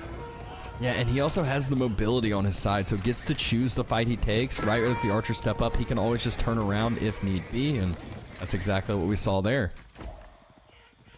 Looks like some more villagers under attack right now by Marine Lord with these raids, able to do a good amount of damage, able to cause a good amount of distraction, and Lucifron, he's just not able to go for the age-up. Clash is now getting taken here, but I don't think that is one that Lucifron really wants to take. The archer's just getting overwhelmed here. Marine Lord was able to buy this time enough. JD gets taken down. Heal comes in. It's not enough. She gets taken down. Gets spawned back immediately. Lucifron needs her at the front side again. She's so close to leveling up behind this. Knights once again swooping around the gold side, but all of the archers on the front side have now been taken down. No response unit anymore available to Lucifron up against the cavalry archers. Couple more archers here remaining, but surely to be picked off by these more mobile units. Marine Lord behind us, Warrior Monks also out on the field, starting to be able to pick up some of the relics. Where's JD at the moment? Still in the base, only just now making her way towards that front side, but even with level 3, I've got my doubts that's if that is going to be enough. Yeah, it just doesn't seem like he can take this fight. Even if he does, I think JD can just get moved on and sniped out rather quickly yet again. Level 3 does come in. So this is the time that Lucifron thinks he has to take the fight. Wants to hold it. Another AoE in. This time on top of the horse archers. A good amount of damage.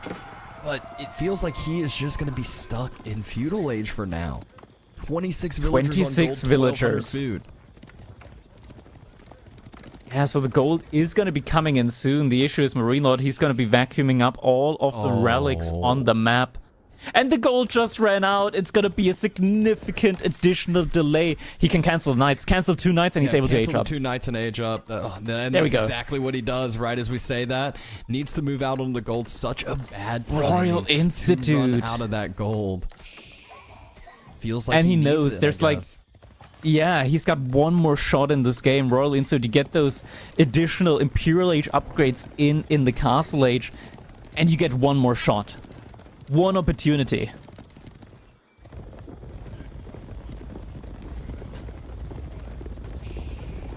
Gotta wait to see, though, if it's gonna be a masterpiece or just more mom spaghetti. Lucifron does have the vision of this massive horse archer army running across. The good thing for Lucifron is that Marine Lord doesn't, as I say this, he's got enough knights there to burn it down. And Marine Lord doesn't really have the army to siege a base, but he does have the army to deny resources on the outside of your base. Man, there must have been some serious idle time as well, as we're 16.5 minutes into the game, and the French don't have like a massive economy advantage at this point in time, even with their faster producing TC. Sure, Marine Lord took down some villagers, but so did Lucifron. Upgrade's not quite in yet. Villagers trying to make their way out. Jumping in and out here. Knights diving forward. Upgrade's not all the way through yet. Tower has about 1 attack left on it. Villagers, though, able to stay alive, and the horse archers aren't doing quite as much damage now. Still getting quite a bit of pickups, though, of those Royal Knights. JD needs to stay alive here. Most definitely does. Knights able to bide their time at least a little bit. But it's still not a good spot. Lucifron, he's still... 14 food per minute, 28 villagers on gold, just now pulling off some away from gold. But this is brutal. Absent, this is brutal. I don't see a way back into this one. And I feel like with the next JD kill, neither does Lucifron. Yeah, I mean, this has definitely seemed like it was a little bit of a miss macro game there by Lucifron in the later feudal age and getting up to early castle. Upgrades that he wants, you know, he can get some of them, but can't get everything. I think the Royal Institute, Royal Bloodlines is going to be close to impossible. And there we go. Game does get called. Marine Lord is up 3-2. 3-2. Still an incredibly even, great finals here between these two players. Let's not forget, though, that should Marine Lord win, because Lucifron has gotten all the way to the Grand Finals through the winner's bracket. Should he lose in this one, there is going to be an additional best of 5, an additional chance for Lucifron to still win the Grand Finals and make use of his second life in the second elimination bracket Grand Final. That could still be an option, or he could just win it now. There's still the opportunity. It is a best of 9. So first player to reach 5 games is going to win it. This really felt like a game of inches there. There were a few knights that just barely got taken out, but the real concerning ones was those two right during that kind of early age-up timing that Marine Lord was going for, that Lucifron was clearly distracted, focusing on something else, and just Marine Lord took advantage of that, and from there was able to just snowball that game once he hit the castle age with the Horse Archer Mass.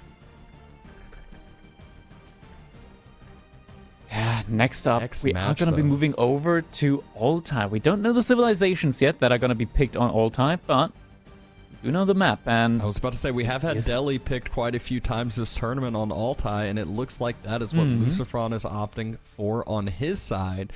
Meanwhile, Marine Lord, will it end up being the Chinese? Is kind of my thought here. Oh, a Ubid's over here. The choice from Marine Lord. As a ladder player, as a ladder brain player, I do kind of feel like, you know, Ayubids, they do love to go for their fast castle ages. I think this is like one of those situations where Delhi is quite fine with just sticking it out in feudal and like going for a little bit of an overwhelming situation. Ayubids, they can get healing in feudal age. Likewise, though, Delhi can also heal up their units in the feudal age. I don't know, this is one where I typically or most often see this going the way of Delhi, but it's close. But it's very, very close between them. Like if Ayubid's able to thread the needle after a fast castle age, or if they're able to just posture around a little bit enough in feudal age, it is a pretty even matchup, I want to say, between the two. Yeah, and it is one that, you know, you can see a couple people talking about, you know, the matchups in the chat and what Lucifron may have wanted. And, you know, this is one where with best of 9s, there's such a mental aspect with, you know, picking civs early, or, you know, maybe having a throwaway civ to give yourself better matchups later on. And so that's one where Marine Lord, you know, seems like this isn't the worst matchup for himself, but still what really is a good matchup versus Delhi. Historically, we would be saying stuff like Zhuji or China. I feel like it's still very difficult up against Delhi. Like they're pretty good.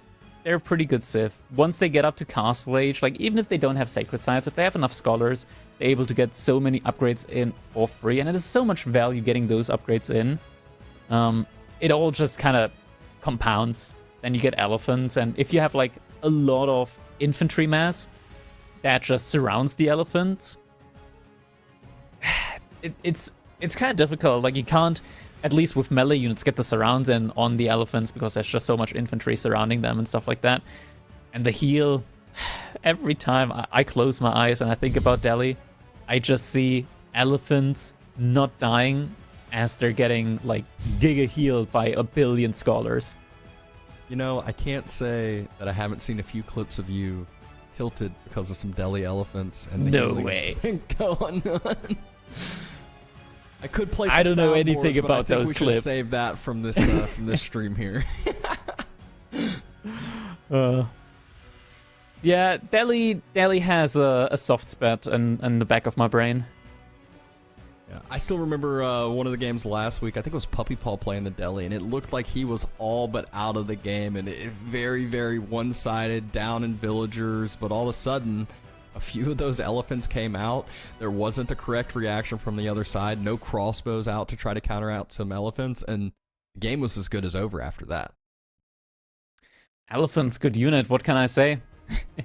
Definitely going to be an option here, but from the Spanish brothers so far, what do we typically see when it comes to Deli? Mostly it's just like the feudal age all in, right? Like if it gets to castle age, sometimes we do just see a lot of villagers getting pulled forward. We get a keep drop into trebuchets and they try and go for landmark snipes.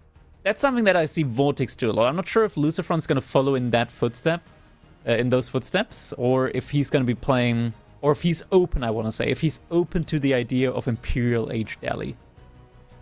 You know, if it's anything like I've seen Lucifron play before, I'd just expect, honestly, quite a few Ghazi Raiders in the Feudal Age trying to get a little bit of an annoyance. He loves utilizing Cav, loves utilizing the mobility that it has, and trying to show his micro that he is, you know, we all know, actually, both of these players are some of the most exceptional micro players, and so that's where Lucifron, I think, is going to lean into that a little bit. Yeah, micro definitely his main strength, I want to say as well. But I feel like Lucifron, it's not just all about the micro, it's also how well he macros behind it as well. Because, like, Lucifron, I want to say, is like the tame, more mentally controlled version of Vortex. While Vortex, when he plays the game, he just sees red. He sees aggression, aggression, aggression. And Lucifron, sure, he can see aggression, but he can also see peace, calmness, tranquility, and an opportunity in a later stage of the game. I do feel like you kind of like hit the nail on the head with Vortex. It's like one of those things where it's like he picks a certain civ and you're like, at 8 minutes and 30 seconds, expect 2 rams and just all in. And if it doesn't happen, and you know, it's all over from there. But a lot of times it does happen. He knows his timings. He knows how you can keep that aggression up and at least cause, you know, idle time damage from it. Although Altai is a map that has some frustrating generations, has some ability with those walls, with the forward wood line to make it where your base is not the most easily siegeable, not the most easily, you know, base to all in. And most of the time, a lot of people are all inning, you know, to deny food. Well, on Altai, you do have that nice and safe gear pack next to your base. Yeah, those deer packs always such a great food source to have, and you gotta ask yourself sometimes, okay, is it worth for you to just immediately start on the deer, or is it better to wait a little bit, go for the sheep first, then go onto the deer? Because ideally, when you go on the deer, you want to have survival techniques for that. If you go survival techniques in Dark Age, you might delay yourself a little bit, and it's a whole thing. Honestly, I think with IU bits you can go for it, just because your age up is probably a little bit delayed anyways. So I think you can go for it with the IU bits. With the deli, of course, like, research takes a while, so probably not as worthwhile.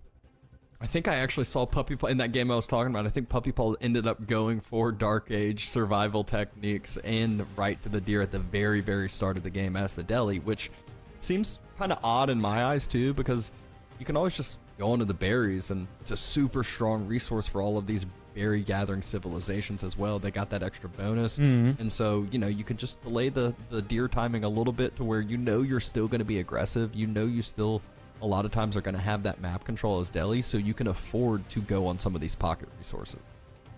I feel like it depends on the spawn, right? Like, if you have deer forward and berries back, then obviously you want to take the deer first, because the berries in the back are more likely to be safe down the line. But it is time for us to be jumping into our game number 6 now in this best of 9. Right now, Marine Lord, he is leading with 1 point on the scoreboard, and we're about to witness this next clash between these two titans as we're gonna be witnessing Lucifron here yet again in the color green, playing as the Delhi Sultanate, a fitting color choice for the civilization. His opponent in the color pink is none other though than Gentle Maid's Marine Lord, playing as the Ayubids, and we do have him opening up immediately here with the House of Wisdom. Sometimes we do see players opting to build the House of Wisdom just in time for the age up, because it's probably just a little bit more efficient to have the workers working at the beginning of the game. And both players deciding to start on the berries. We saw Lucifron spawn. I think those deer could not be any safer on his side. They're tucked up next to the wall right behind the wood line over in the corner of the map. So pretty good spot. That is one that he definitely can be patient on going onto those deer for as long as he wants. Not just that, but also the berry spots for him, both in the back. Meanwhile, Marine Lord, he's going to have to deal with one of the berry spots in the front side of his base. Does have the deer also relatively far in the back though, so it's a little bit of a give and take. But overall, I gotta say, Lucifron spawn here definitely strikes me as slightly favorable for him. Yeah, I would say prime time spawn position. It almost seems like, you know, the name should be swapped over there. Usually this is a Marine Lord spawn. Something that Marine Lord does have going for himself though is the relics. Absent, what's going on with the relics? Why are 4 of the 5 relics on Marine Lord's side of the map?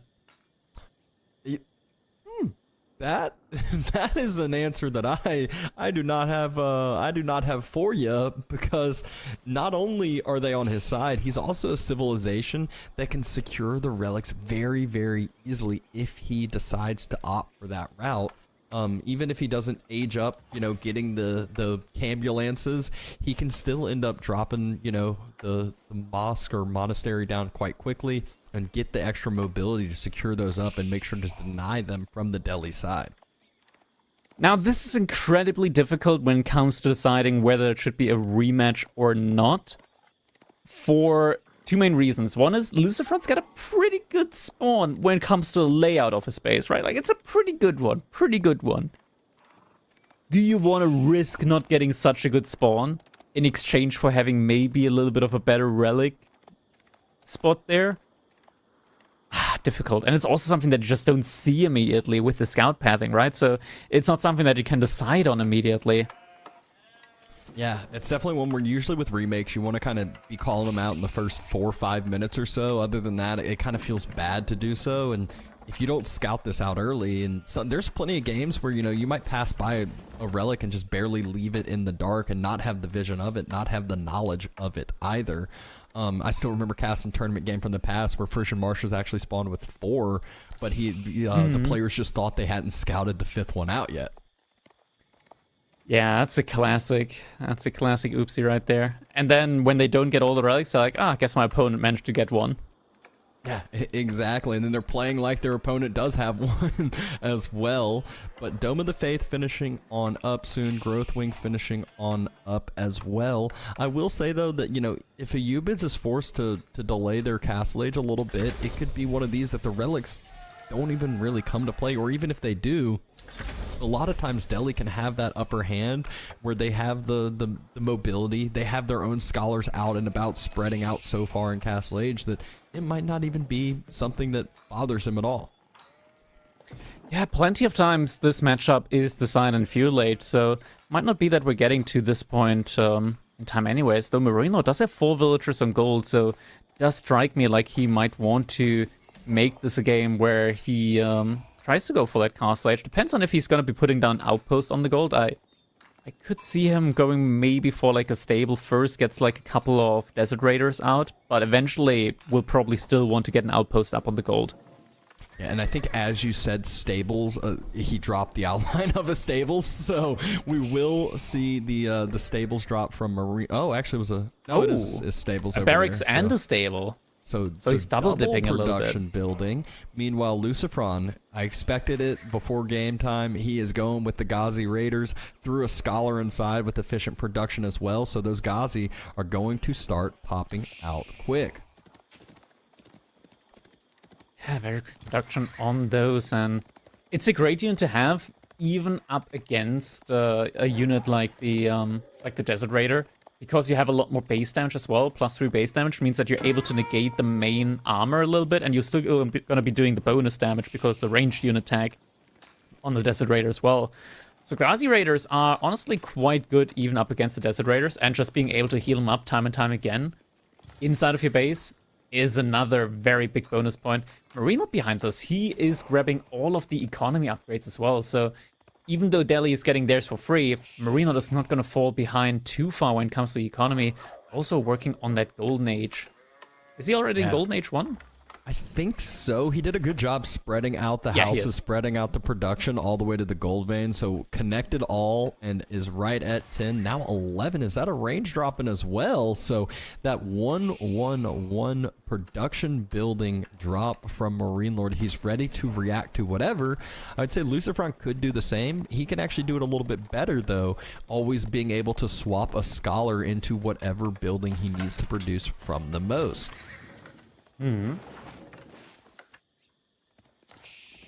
And just getting so many scholars out as well means that if there's any like smaller engagements, he's going to be able to heal up super, super quickly. Second archer range, this is the Archer Lord that we always know is inside of Marine. Like Marine Lord, he's got this little devil on his shoulder that tells him 10 more archers, 10 more archers, 10 more archers. And he just doesn't have it in him to ignore that little devil. Yeah, and he also not only will be making archers, all of a sudden when he stops making archers, he usually all of a sudden has 1,500 wood in the bank, and he's ready for that farm transition, ready to triple drop some production. I actually love what Lucifron's doing over on the southern east side of the map, where he's now starting to wall up with his spears. One of the horsemen does idle out gold for a little bit. Not too big of a deal. That villager should not go down. Horseman taking some damage, but speaking of damage, good raid by Lucifron. Picks up a villager on the gold. Loses a spearman in the middle side, though. Isn't able to capture up the sacred side, but that is fine. You don't need to be able to get these sacred sides. It's just all about being able to continuously mass up those scholars, and eventually... Marino doesn't get the villager. That was a close one. Yeah, and that's one of those where if you're Lucifron, you stick that villager under sheep under the town center and you just chill. But Lucifron able to pick out a few of these reinforcing archers, also forces Marine Lord back off of those berries at least for a little bit of time, and should be able to escape with no problem. And an extra extension onto that wall on... one Ghazi does end up falling. But extensions onto the wall in the east side by the sacred site. Meanwhile, Marine Lord, he wants to stop this raiding that Lucifron's been happening and secure up the next berry patch for himself. Yeah. These walls are going to be quite nice once they do finally finalize there as well. We do see more scholars getting pulled forward now, so should be able to just start healing up the Ghazi Raiders again. Archers this time joining in as well. Marine Lord's already got 10 spearmen, almost 10 archers. So right now the army count is definitely in favor of Marine Lord. I'm not sure if Lucifron can really start taking this fight yet. Does have some scholars for some healing, but if it's going to be enough, I am not so sure. There's a micro battle here that is going to be going on. Healing comes in as well. Lucifron trying to micro back the low health archer. Doesn't want those archers to fall for no reason. Taking some decent trades, and scholars, they are healing up quite a bit. So far, even though Marine Lord outnumbering with the mass that was here, Lucifron was able to take some somewhat efficient trades. Healing still trying to come in. Scholar not able to take the sacred site yet. Now starting to be focused down, though. He's left by himself. He's not in the control group. One scholar does end up falling. As a scholar did go down, we still have that Camel on Ease helping out Marine Lord a lot here. Lots of very weak Ghazi Raiders. I think there's a moment in time now to pull back if you're Lucifron. But he is sticking it out. This is such a difficult call to make. So many weak Ghazi Raiders, but he's just reinforcing non-stop. Finally able to take down the Spearman here. And now we're getting to the point where the Ghazi Raiders can finally reign supreme. Still so many of them low. Pathing, the melee braid, the melee braid. Dabs, hold me, the melee braid. They're all down. They're all down. I can't believe it. Good. He literally, he was counting the spearmen. He was like, all right, there's 2 spears left. And right as he decides to finish up the engagement, they keep running around and not knowing where to attack when the sacred site was there. And definitely a little bit of a unfortunate situation there from Lucifron, but both players now needing to reinforce, needing to mass up again. Marine Lord, though, 16 archers. It's going to get to a number if he keeps pumping up these archers that the Scholar healing won't matter. He'll just be one-shotting units, and then he doesn't have to worry about the heals.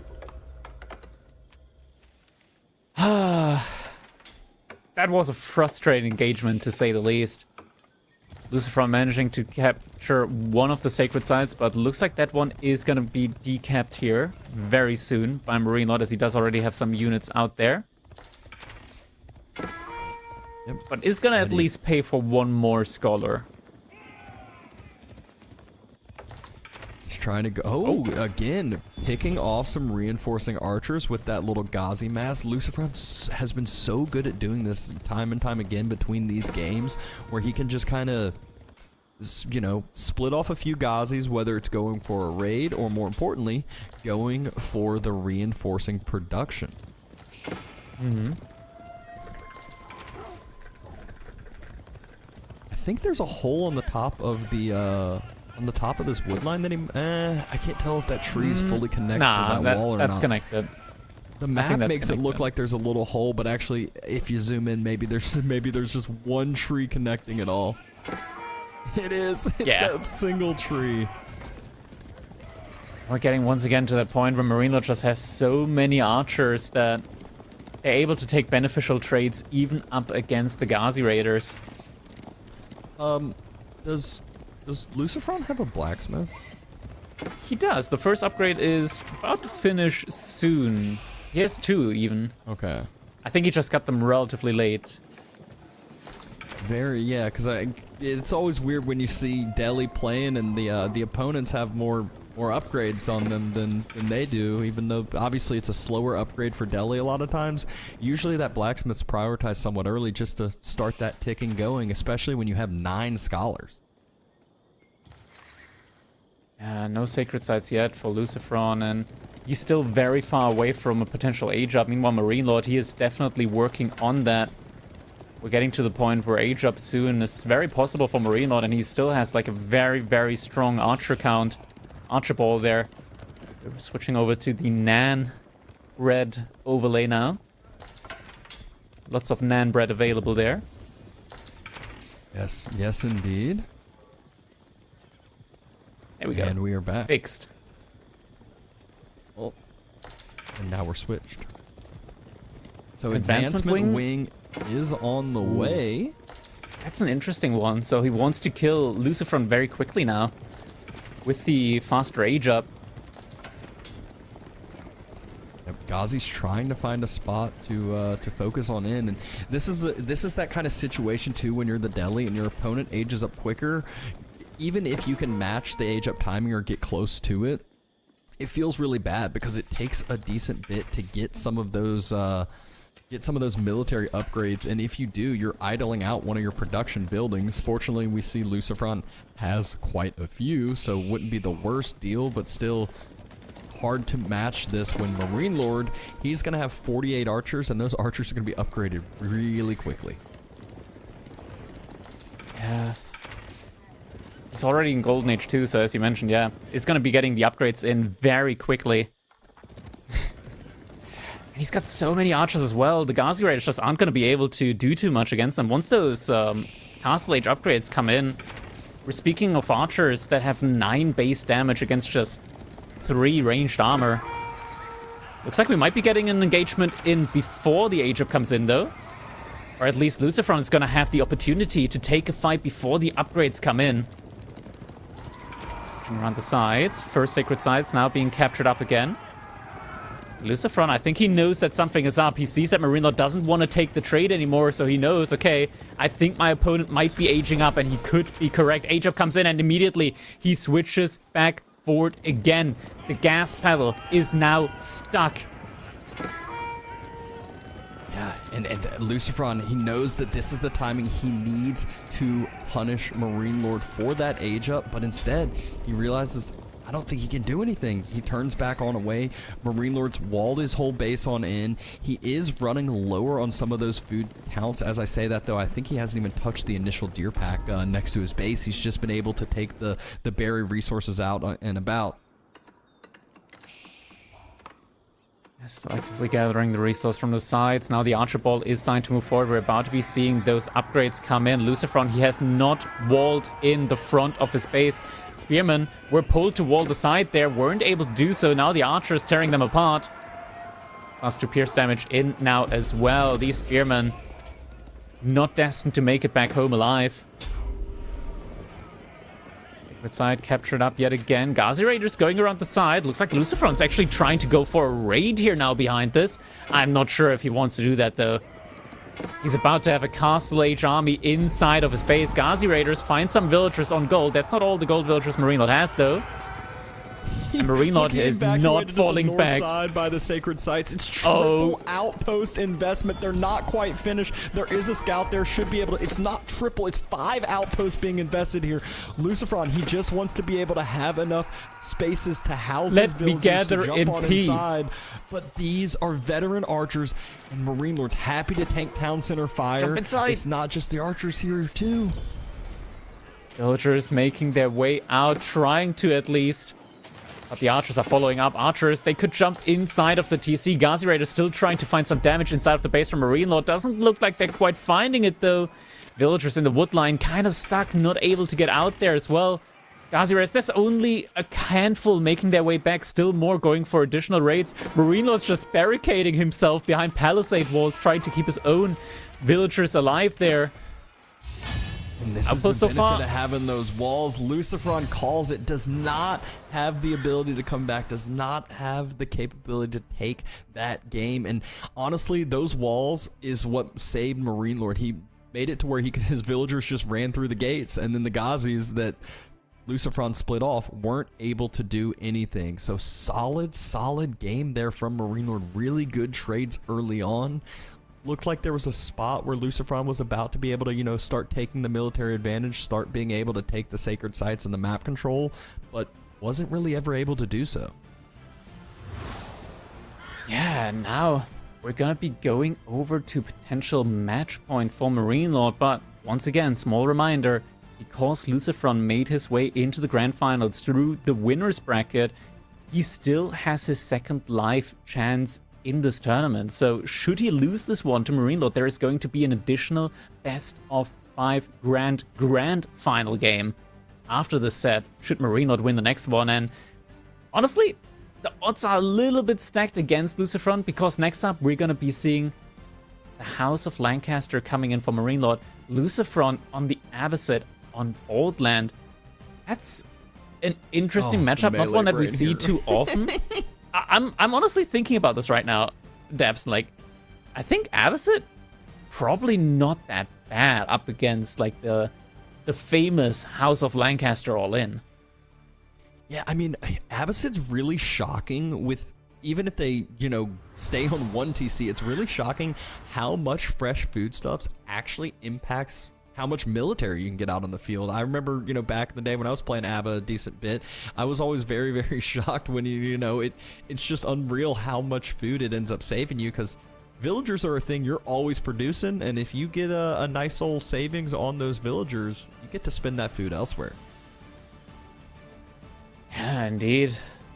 Being able to spend the food how you want it, it's quite nice as well, since food is such a limited resource early on, and being able to just save with every single villager, it all compounds, it all adds up, leads to you just being able to put more military on the field, leads to you maybe getting a quicker age up timing in.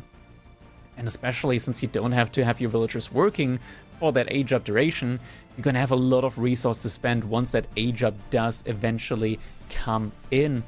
And yeah, that is going to be very interesting to see. I mean, Abbasid in general versus House of Lancaster, it's just not a matchup that I'm used to seeing. It's a very rare matchup. But I'm thinking about it, and I don't dislike ABBA in it. I don't dislike it. Yeah. I mean, I'm fine with the idea. It also is one that, I'm wondering, maybe he was hoping for a different matchup, but at the same time, the civs left over for Lucifron quite strong. I want to say Japan has had some really good records in this tournament so far, and have players have, you know, been able to utilize them very, very well. But Yeah. this is one where if Lucifron is able to take the Baldlands game, he'll have Frisian Marshes, Gorge left on over, and I believe Marine Lord probably going to go China on Frisian Marshes, French on Gorge if I had to guess. Would you be on that same thought process? I think you can like go for an easy 2 TC with the Abbasid. I'm wondering like if you can go for third TC. If you maybe go, if you go military wing, definitely not a third one. Definitely not a third one. Maybe if you go eco wing, but I think like feudal age military wing is so good up against the House of Lancaster because they get bonus HP, right? Like with the Lords of Lancaster. And with boot camp, you can kind of combat that with your own bonus HP as well. So I do really like the kind of balance innuendo that's going on there with those two civilizations.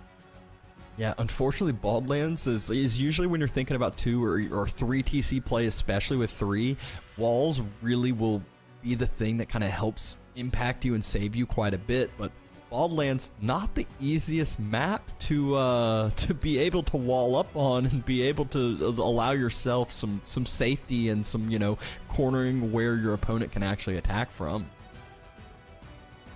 Yeah, it's a very open map, and eventually players will have to go to those large wood lines if they want wood long term. It's one of those situations as well, though, where Abbasid does get a slight advantage. House of Lancaster as well with the passive wood gathering that they get from their manors. But Abbasid with the economic wing, having to pay less wood for farms definitely can help them out there as well when they don't need as much wood for those transitions. Yeah, this is an interesting matchup. Like, just thinking about all the civilization strengths here, I feel like Abbasid definitely has all the tools that they need in order to deal with what we typically see at the moment from the House of Lancaster at like all-in feudal age timing. And it makes sense because Abbasid is definitely a very strong long-term feudal age civilization in the game. So I'm excited. I'm very happy to see this matchup being played because I think we might be changing our opinion on House of Lancaster a little bit. At least put one worse matchup up on the board there that they do have. And here we go, jumping in now into a potential match point here for Marine Lord in this best of 9 grand final up against Lucifron in the color green, playing as the Abbasid dynasty. It is going to be House of Lancaster for Marine Lord on Boardland. Yeah, all the tools, but we will see if Lucifron can execute the way that he needs to be able to take down Marine Lord again. It is one where down 4-2, he has quite the road to climb back up. But like we've already talked about, even if he isn't able to you know, win 3 straight here and take this series, he will still at least have another chance in a best of 5. Yeah, not all over for him potentially. Still has that second life slot available to him.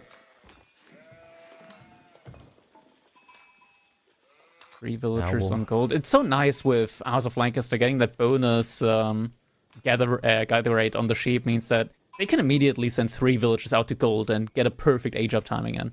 It makes it very macro-friendly. Mm-hmm. And, I mean, this is one where I'm excited to see, you know, what wing Lucifron does end up going for. I know you said military. I think that is the one that he should opt for with, like you said, counteracting the Lord's bonuses from House of Lancaster. But you never know what's going through some of these players' minds and some of the strategies that they've cooked up, especially the Spanish bros when they're typically practicing against each other. Hmm.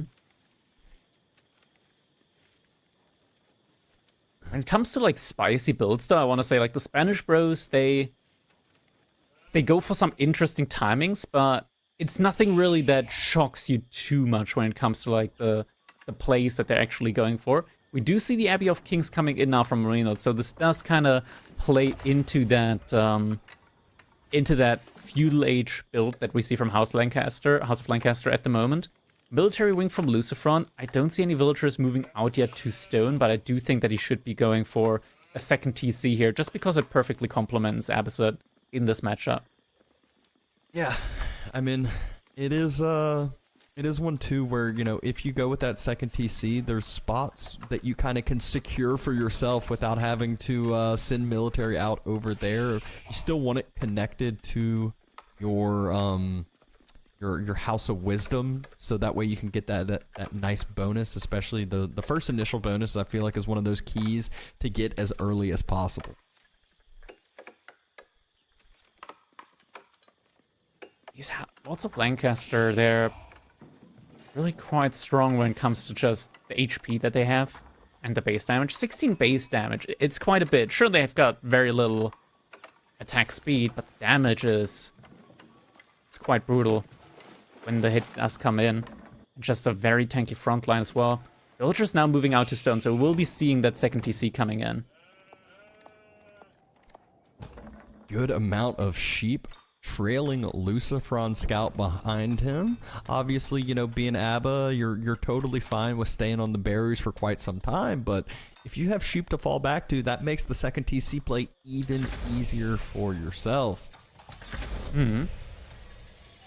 Yeah, the mana time means that Lucifron will have some time. We'll also be able to just pressure a good bit and keep those Lords of Lancaster at home and Marine Lord side, at least the first one for sure.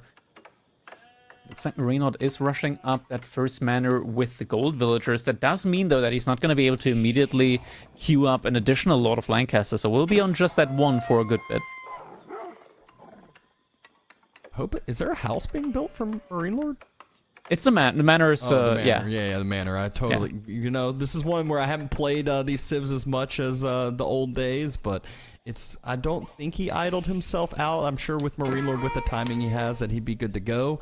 But the first Lord's out, and Lucifron immediately has to split up his units, and was going to just try to kite this out, just do as much damage with these archers as he can. Honestly, thinking about it, a manor. How many people live in a manor?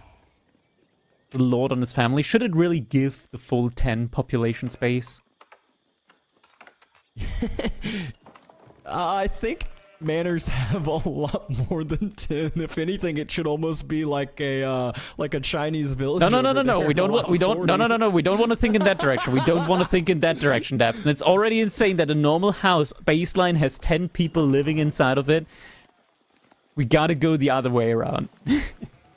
If we're looking at the historical factor of it, I'm pretty sure it'd be a significant amount of people. Surely you want to have the servants live in a separate house, the servants' house, right? Okay, whatever you say.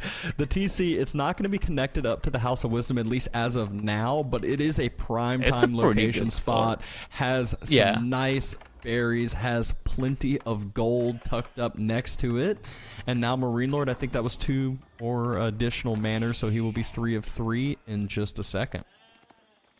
Quick check to see if we do have fresh foodstuffs in at this point in time. Should definitely have already come in. We're getting an archery range early on here from Marine Lord, so we'll be seeing some early yeomen making their way onto the field. No fresh foodstuffs yet from the looks of it. Lucifron still paying the full 50.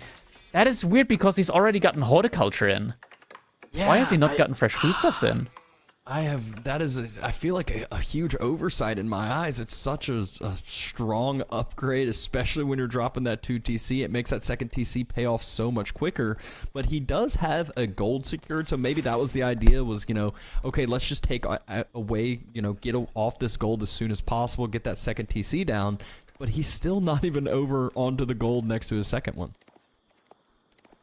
We do see the first horseman coming in. Now, horseman's going to be great here as long as there aren't any spearmen. Even those hobblers aren't going to be able to keep those horsemen off of the yeomen. So good army composition from Lucifron. But yeah, that fresh foodstuff's really just missing here right now. He's essentially giving up on, what is it, like 15 food per villager? That's times 3, times 6 per minute. That's a good amount of food that he's losing out on there. Losing out on 90 I think he just food per realized he just moved 7 villagers over to gold on that second TC, so I believe it should be clicked any second now. Any second now, sure. Any moment. But 4 lords already out and about, though. A good amount of units out from Marine Lord here. It is starting to get quite scary, but Once that fresh food stuff comes in, he'll be able to start keeping up with the military production quite a bit better. It's not queued up. If he has queued it up. 40%, it's so much steps, and he hasn't queued it up yet. Oh, this is gonna be rough. This is gonna be rough. We're not getting his own economy upgrades behind this, but yeah, fresh food stuff still missing. I mean, I get it, Avocet is not a civilization that you play every day, but this is like the thing. that is their specialty upgrade. I remember when they swapped it to the TC, you know, it made it not quite as exciting. You had to kind of give up a villager and have your payoff, but now it's in the mill again. It's easy. It's super cheap as well.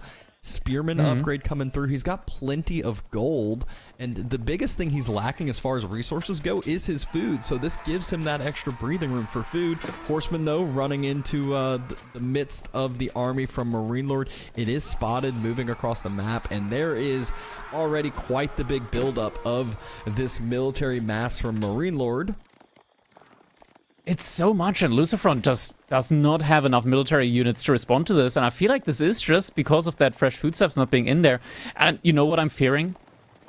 That fresh foodstuffs got changed while Lucifron was on his break. You could be right there. That is one of those things, and as you mentioned, you know, maybe not practicing Abbasid as much as some of the other civs. In the best of 9, though, you're pulling out anything and every civ you can. He obviously had an idea for this matchup. He's trying to queue up as many units as he possibly can here. Moved out away from that wood line, and barracks starting to be burnt down. Now, the barracks does have an additional good bit of fire armor here, so it's going to take a while for it to burn down, but there's a lot of units here throwing these torches, so it will eventually burn down. Villagers on the food, on the berries, are going to get picked off now as well. First one is going to go down. Yeah, he even tried to move up towards the front side of the berry patch to kind of bait the archers into the TC fire, but TC range just not quite there. And the wood villagers, they're getting found out. Hobble's able to pinch 2 villagers there. Oof. Just when Lucifron moved out to that wood line, the reinforcements got around to that side. Really good pickup there from Marine Lord yet again. 9 villager lead from Lucifron. He hasn't been able to kind of really allow this mass to build up on his side at all. Yeah. I think he just got boot camp in play. Is he going for an age up throughout all of this? I think that's exactly what it is. I think he has to. I don't think he wanted to, but I think he now kind of has to. Because he just couldn't secure the wood. And yeah, still no fresh food stuff at this point in the game. That is absolutely massive here. So much food lost out on.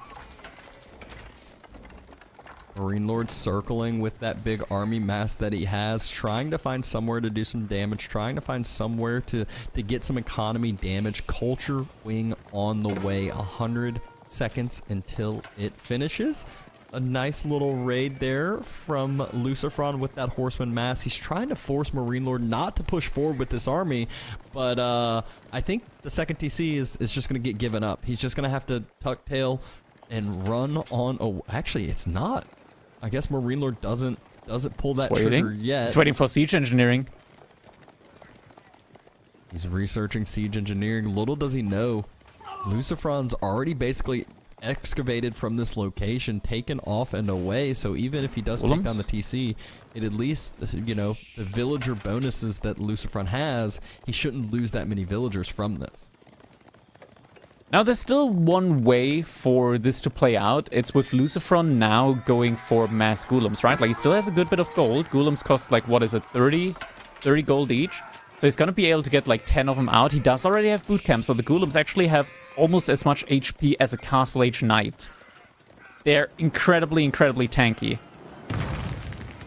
Here we go. That TC is getting taken down, as we mentioned. The Ram doing its work. My question is does Lucifron have the barracks to do the mass Golem play that you were mentioning? 2 villagers trying to hide out in the corner. They are going to get taken down by Yeoman, and there is double barracks, at least triple stables. Triple barracks? So with the food he has in the base, he's good to go. Or in the bank, he's good to go. He just might need to be able to resecure some gold vein for himself. Castle Age finishes. So Age Up has come in. Triple There's the Gulam in now queue. in queue. Pierce Armor level 1 coming in as well, but he's stretched thin for gold. I was about to say, at this point, you have to make a couple knights, but it feels so bad because every knight you make, that means 3 less Gulams. And actually, I think there's 4 barracks now at this point. There's 2 knights in queue. Or maybe even 5. Yeah. He's got a market. So he's selling wood. 4 total barracks. That knight in queue probably won't be able to pop out in time with 2 rams on it. But the rest of the units will pop out, so Castle Age units starting to come to the fray for Lucifron, but he needs a lot more than just 5 Gulams. He needs the ranged armor to come in, probably another one even. TC doing the best it can to fire down, take down some of these units. At least 1 Hobelar goes down, but these Hobelars are very, very tanky themselves. I think we gotta go down up to like at least 15 Gulams or so before Lucifron has a competitive army here. Fresh foodstuffs! 13 minutes, 14 minutes-ish into the game. How mad do you think he is when he seeing realizes. that? I'm sure he clicked a mill and was like, I'm gonna get, oh no. And Bloodshot eyes once that comes bad, in. But we're about to be up to 9 Gulams. Imagine he got that like 30 villagers ago. Actually, more than 30. 40 villagers ago. Oh, the villagers on the berries up to the north side found out, so got spotted. You know Marine Lord's going to continue to send some reinforcements that way. Just 1 or 2 units here and there. But Knights, they're doing a great job as well, just circling, trying to get some damage done, trying to stop some reinforcing units. Gulam's now moving forward. It looks like Lucifron, he's doing everything he can to try to defend this now. Gulams in theory should be really good against these unarmored units, but it's just so many of them. Billhooks is in as well for Marine Lord, so he's actually reducing the armor of the Gulams, but look at them, they're really tanky. They're actually doing relatively well here, I want to say, but it's not enough. Lucifron, he realized he's losing the fight still and calls it, and that means Marine Lord is gonna win the small grand finals, but he has not won it all yet because Lucifron, he's got a second shot in this. There is a grand finals coming up. He still has a shot in a best of 5 against Marine Lord because he made it all the way through the winner's bracket. That means Lucifron, sure, he might not win this best of 9, but he's still able to win the finals in a best of 5. And, you know, it's one of those looking back, I'm sure with this game, he could have said, all right, you know, maybe if he had gotten fresh foodstuffs, it would have been a whole different game. And it's not even just a maybe. If he got fresh foodstuffs, it would have been a whole different game for sure. But Marine Lord, nice 5-2 victory, able to kind of get that triple win in a row after the 2-2 tie-up from Lucifron here. And you just saw him circling around, able to do some good damage here with that House of Lancaster push that is just so hard to deal with. Yeah, this was such a difficult game there for Lucifron. Honestly, I think it just all comes down to the lack of fresh foodstuffs, right? Like we saw, he wanted to contest military in the feudal age, but just lacked the food. That is just because he didn't have that fresh foodstuffs, right? And just not being able to produce enough. Suddenly, he got forced into a miss-macro situation where he was kind of forced to go castle age just because he didn't have any other... There was just no other way for him to spend his resource other than to go for that castle age and try and play it with the Gulams there. Yeah, this was an unfortunate one, but it is not over yet, ladies and gentlemen. As I mentioned earlier, because Lucifron got to the grand final, to the winner's bracket, up against Marine Lord, who he already beat just before in the winner's grand finals. There is going to be an additional best of 5, another chance to decide on who is going to be the winner of these grand finals. So we're just going to be taking a short break here, and then we're going to get ready for an additional best of 5 in order to decide the true winner of the EGC Masters Fall tournament. So don't go anywhere, grab some refreshments, and we'll be back in just about 10 minutes. See you guys then.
All right, welcome back, and here we are again. EGC Masters Fall is not over yet because Lucifron, he still has a chance back in this one. A best of 5 now up against Marine Lord as he made his way through the winner's bracket.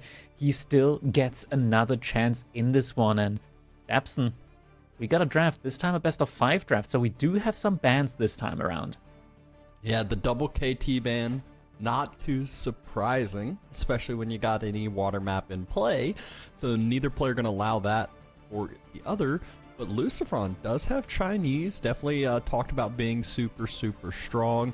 Marine Lord opted for House of Lancasters early on, but still both players getting some strong civs on either side. Yeah, I gotta say, overall, this isn't a bad draft, I want to say, for Lucifron. I do kind of quite like his draft overall. Marine Lord, though, has to be feeling comfortable with House of Lancaster and Byzantines on his side. Some good civs all around. I want to say, though, Lucifron, like, he's got, I mean, as you mentioned, like, China, super good civilization. Japan, really good knight civilization. Definitely plays into the strengths of Lucifron as a player in general. Got Mongols, we got Archipelago with the water map as well. We got HRE and Order of the Dragon for those maps. Maybe even Japan, maybe Lucifron plays Japan on Archipelago. Overall, I think meta civ-wise, I like Lucifron's draft a little bit more. Yeah. I mean, we did see Marine Lord just dominate with House of Lancasters. His Byzantine game also very effective for himself. He did play that against Mali, which he now has under his wing. So he kind of has a few civs that get to take their tempo, get to be their aggressiveness, and we get to start out with some excitement here. We have Chinese versus Byzantine, so both pretty high prio picks for either of these players, and just pulling them out very first game here. This is, I mean, Lucifron has to be happy, right? Like, getting China against such a strong pick from Marine Lord with the Byzantines. I think he has to be happy because now he's got like a really good situation ahead of him. If he's able to beat Byzantines here, then he defeats like a really strong civilization from Marine Lord baseline, and then it's like it's not a throwaway civ from Marine Lord against it. Like, Byzantines is a really good civilization for Marine Lord, so that's definitely a good trade out to go there. But of course, you have to win. It becomes all the worse if you lose it in the end. Yeah, and we saw Lucifron, I think, high prio pick Japan last series as well. Wasn't able to get the pick. I'm sure he was saving it for certain maps on over there. And unfortunately, you know, didn't get to see that. But I'm sure we will be seeing him play Japan here this series if he is prioritizing it as high as he is.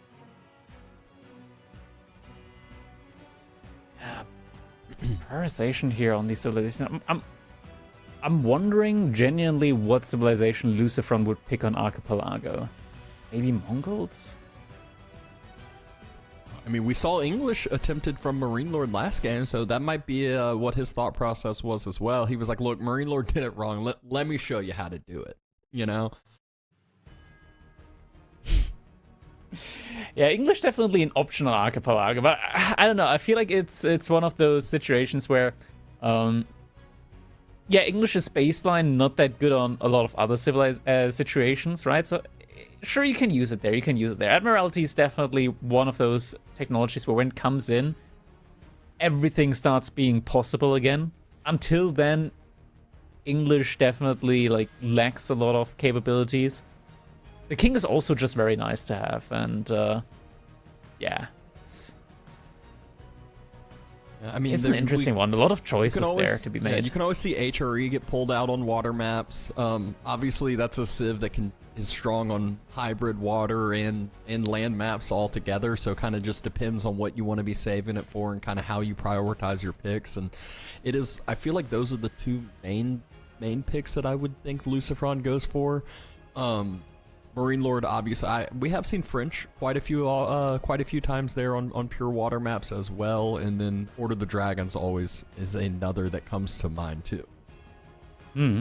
Yeah, Order of the Dragon, that's like the baseline civ for Archipelago, just because you get so many resources in with those villagers, and unlike with HRE, you don't suffer when you send the villagers across to the next islands. Your villagers are still going to be boosted up baseline at all times. It's a very nice synergy there to have for sure. We've also seen French from B, I want to say, like on Archipelago. Might be that Marine Lord could try to mirror something like that. It definitely didn't look bad. And French, I think, are still underestimate on water, even though they did receive some buffs on water. Getting the Warcock, basically like the Springle ship, is same as any other Springle ships, except it just... I don't know why they didn't just say it cost less food. They instead gave the Springle ship an entirely different name. Now it's called a Warcock. So interesting decision there, but yeah, it's just a Springle ship that costs less food. And also being able to save on wood by not needing to make houses as many, with the dock also acting as a house. I think French is also very viable on Archipelago. Yeah, I definitely think that kind of works out, but, you know, maybe we don't even see that map picked. It kind of depends where these players are prioritizing their maps. Obviously, Loser ends up picking what map they want to play, and if Lucifron or doesn't feel like he has a civ that is a high prio there, obviously he's going to be wanting to pick maps that he thinks he has the best matchup, the best chance to end up winning for himself. So let's see what ends up happening. Obviously, back to now the first map, Dry Arabia, will end up being Byzantines versus China. Like we were talking earlier, this has some excitement. This is, I would say, a little bit tilted towards just Chinese, and I feel like that's almost every matchup right now is Chinese is like the number one or definitely an S tier civilization. So Lucifron is ready to start this series on a good note. I like how the chat is like more interested in how to correctly pronounce Archipelago at the moment. Yeah, I mean, it's one of those that like the chat should have learned. The native tongues would pronounce it differently. Like I would personally pronounce it way differently if I was speaking German. Then it would be Archipelago, something like that. Archipel, something in that direction. We're gonna all. It always changes on the language that you speak, I feel like. Yeah, exactly. And there's plenty of times in history where two different, you know, countries will pronounce it. It'll be spelled the exact same way, and words are pronounced differently. So, you know, it's not even that they're pronounced differently. We're opening up the whole can of worms of Limitani or Limitane. Yeah, we can. Yeah, we could go with we can go with a lot more than just that. There are some words that, you know, I've just accepted that I don't know how to pronounce, and that's why I just call those different names that are close enough that we still know. Appreciate the units. We still appreciate the maps, even if we can't spell the names correctly. It is. It is. Well, fun fact from our, you know, back end observer here, Cal. There's two different maps named Archipelago.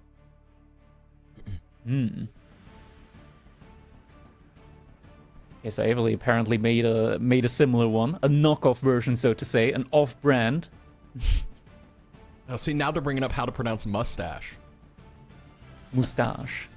See, there you go. There's a prime example. There's plenty of different ways.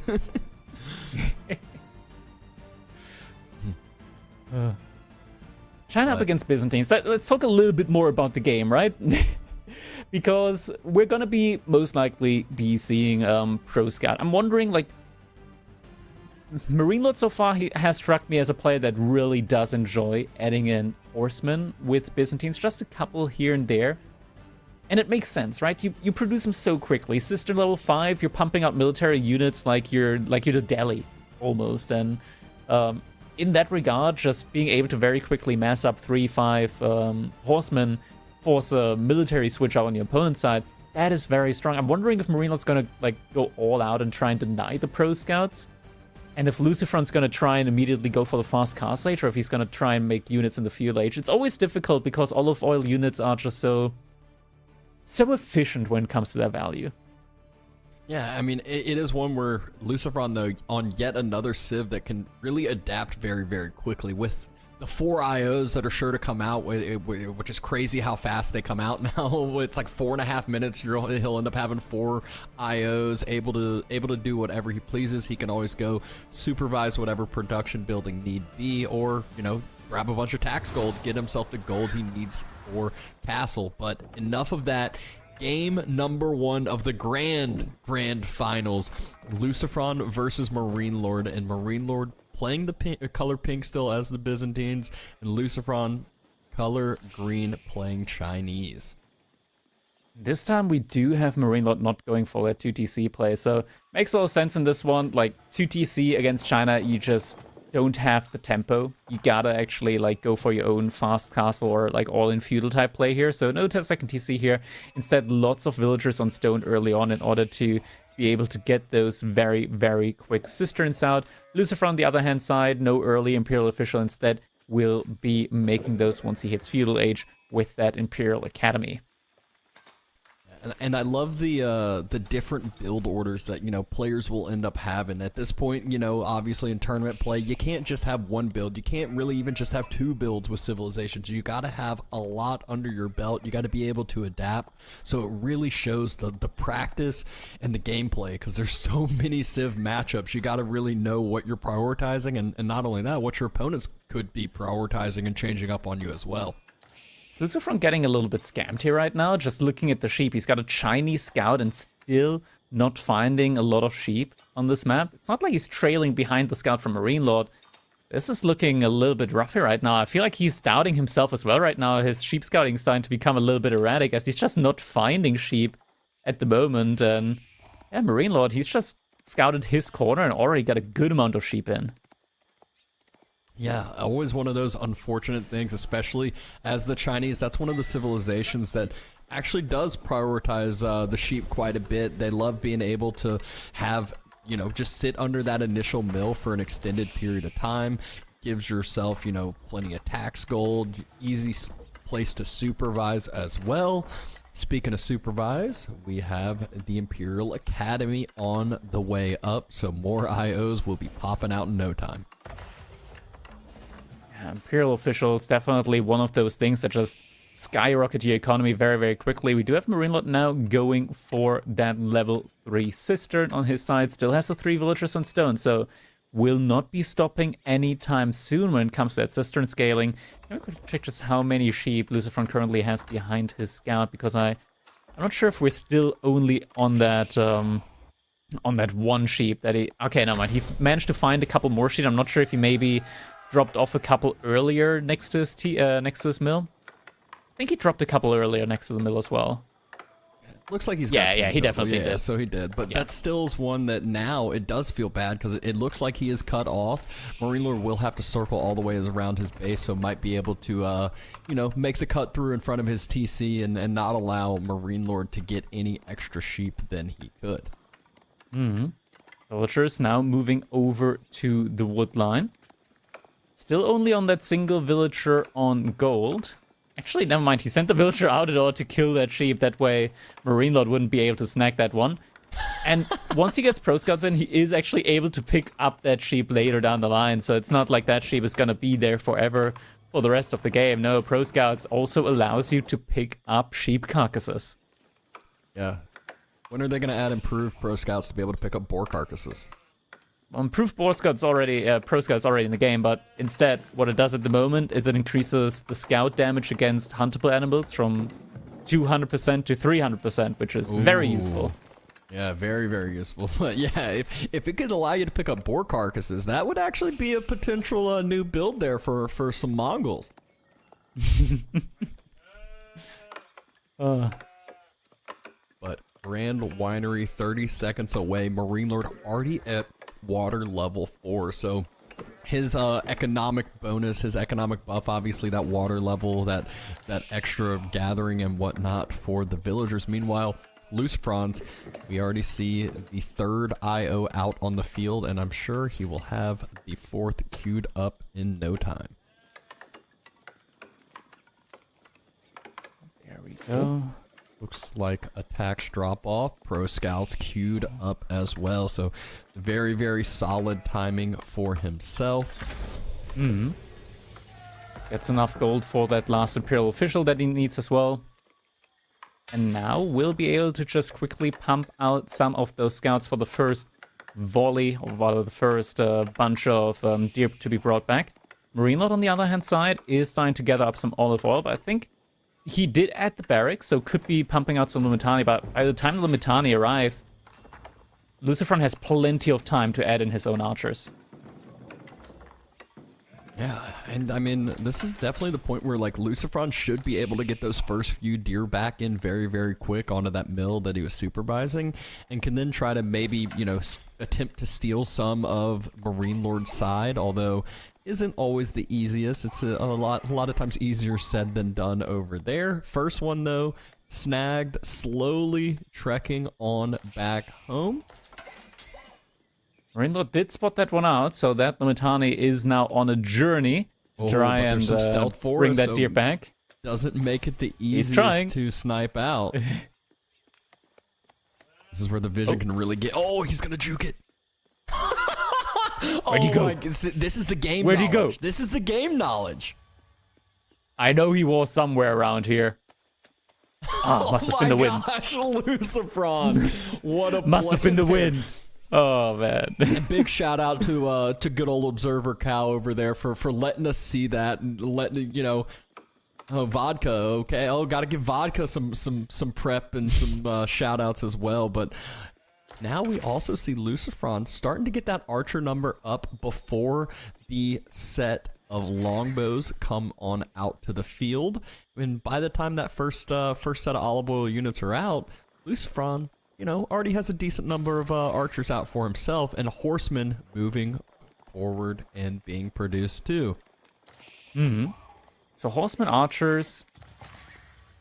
Lucifron's gonna need quite a bunch of archers here in order to deal with the Limitani and the longbows from Marine Lord. Marine Lord now, we mentioned it earlier, now also adding in some of his own horsemen, so he's gonna have that full 1-1-1 army composition, one of each in there. Lucifron's 6 scouts is getting in a good bunch of deer behind this. Now moving out towards the second deer pack. Also adding in a barrack, so looks like we'll be seeing some spearmen from him as well.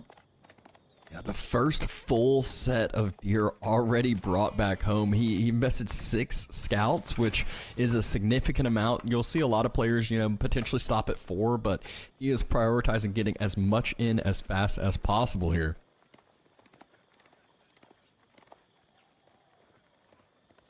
We'll see what that will end up turning into, because that food economy is going to be able to last him quite some time with the extra food that is magically produced from IOs as well. Blacksmith now also coming in. Same for Marine Lord, so we'll start getting some of those upgrades in now. Nice little deer lair here. Just make sure they're going to be nice and close to that mill on the barracks as well. Cistern level 5, so Marine Lord, he is really pumping on the economy side right now. Lucifron, though, courtesy of the Pro Scout with the Imperial official supervision, his food income is looking really, really solid right now. Yeah, and this is one of those too where he kind of has it feels like the foot up at this point to choose which route he wants to go. He can very, very, very quickly transition into a castle timing if he wants, or he can just keep up this production, keep up, you know, some more blacksmith upgrades, some more tech advantages as well, while still keeping the production that he needs.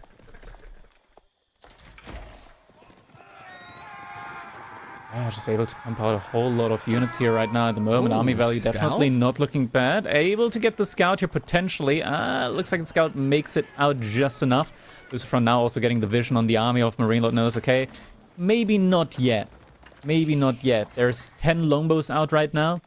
Not a fight that he wants to take yet. Instead, he's just vacuuming up the deer.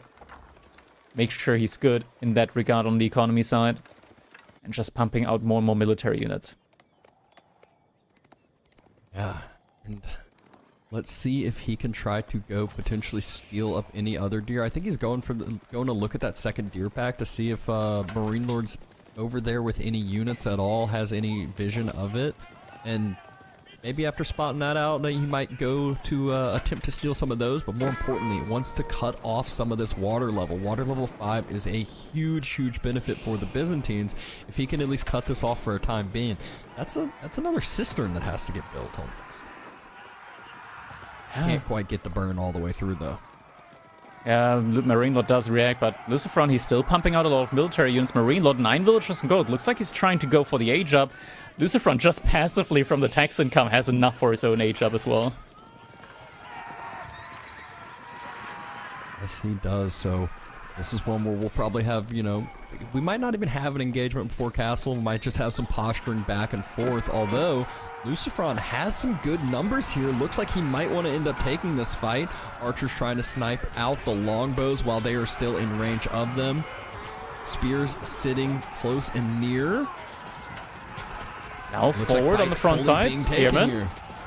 Yeah, Spearman doing a great job here at the front line, and now the Horsemen diving onto the longbows. This is a good fight from Lucifron. By the longbows, but Limitoné pull back, able to get on top of that Horseman Master from Lucifron. Archer count thinning out a little bit. Spearman trying to get onto the Horsemen as well. There aren't that many longbows remaining here at the front side anymore, though. More reinforcements coming in. And there aren't any more longbows left. This is now a really, really good fight for Lucifron. More longbow reinforcements just made it in, though. Gotta pull back just a little bit now. Lucifron has those 6 horsemen, 6 archers in queue. He could cancel those 6 horsemen and start aging up if he wants right now. Instead, looks like he's doubling, tripling down into this feudal age. He's got 1,000 gold in the bank with 0 villagers on gold. Taxable income, you know, it's pretty good. It's pretty good. Not bad, not bad. Marine Lord, though, behind this is very close to be able to age up as well. We are getting the age up now from Lucifron, though. Imperial Palace is making its way up here. And Marine Lord, he did lose out on a lot of mercenaries. Yeah, and I think while Lucifron's doing this, he's going to do his typical thing, which is utilize mobility. Go with those horsemen. He might just be going for the cistern, but in reality, he's going to strike gold here if he can arrive before the Limitoné do. Able to get 1 charge off onto the villagers with the horsemen, but no big damage, no connection. There is a wall here from Marine Lord, so needs to circle back around, or he is at risk of losing these horsemen. Great cutoff by Marine Lord, able to pick off a few more.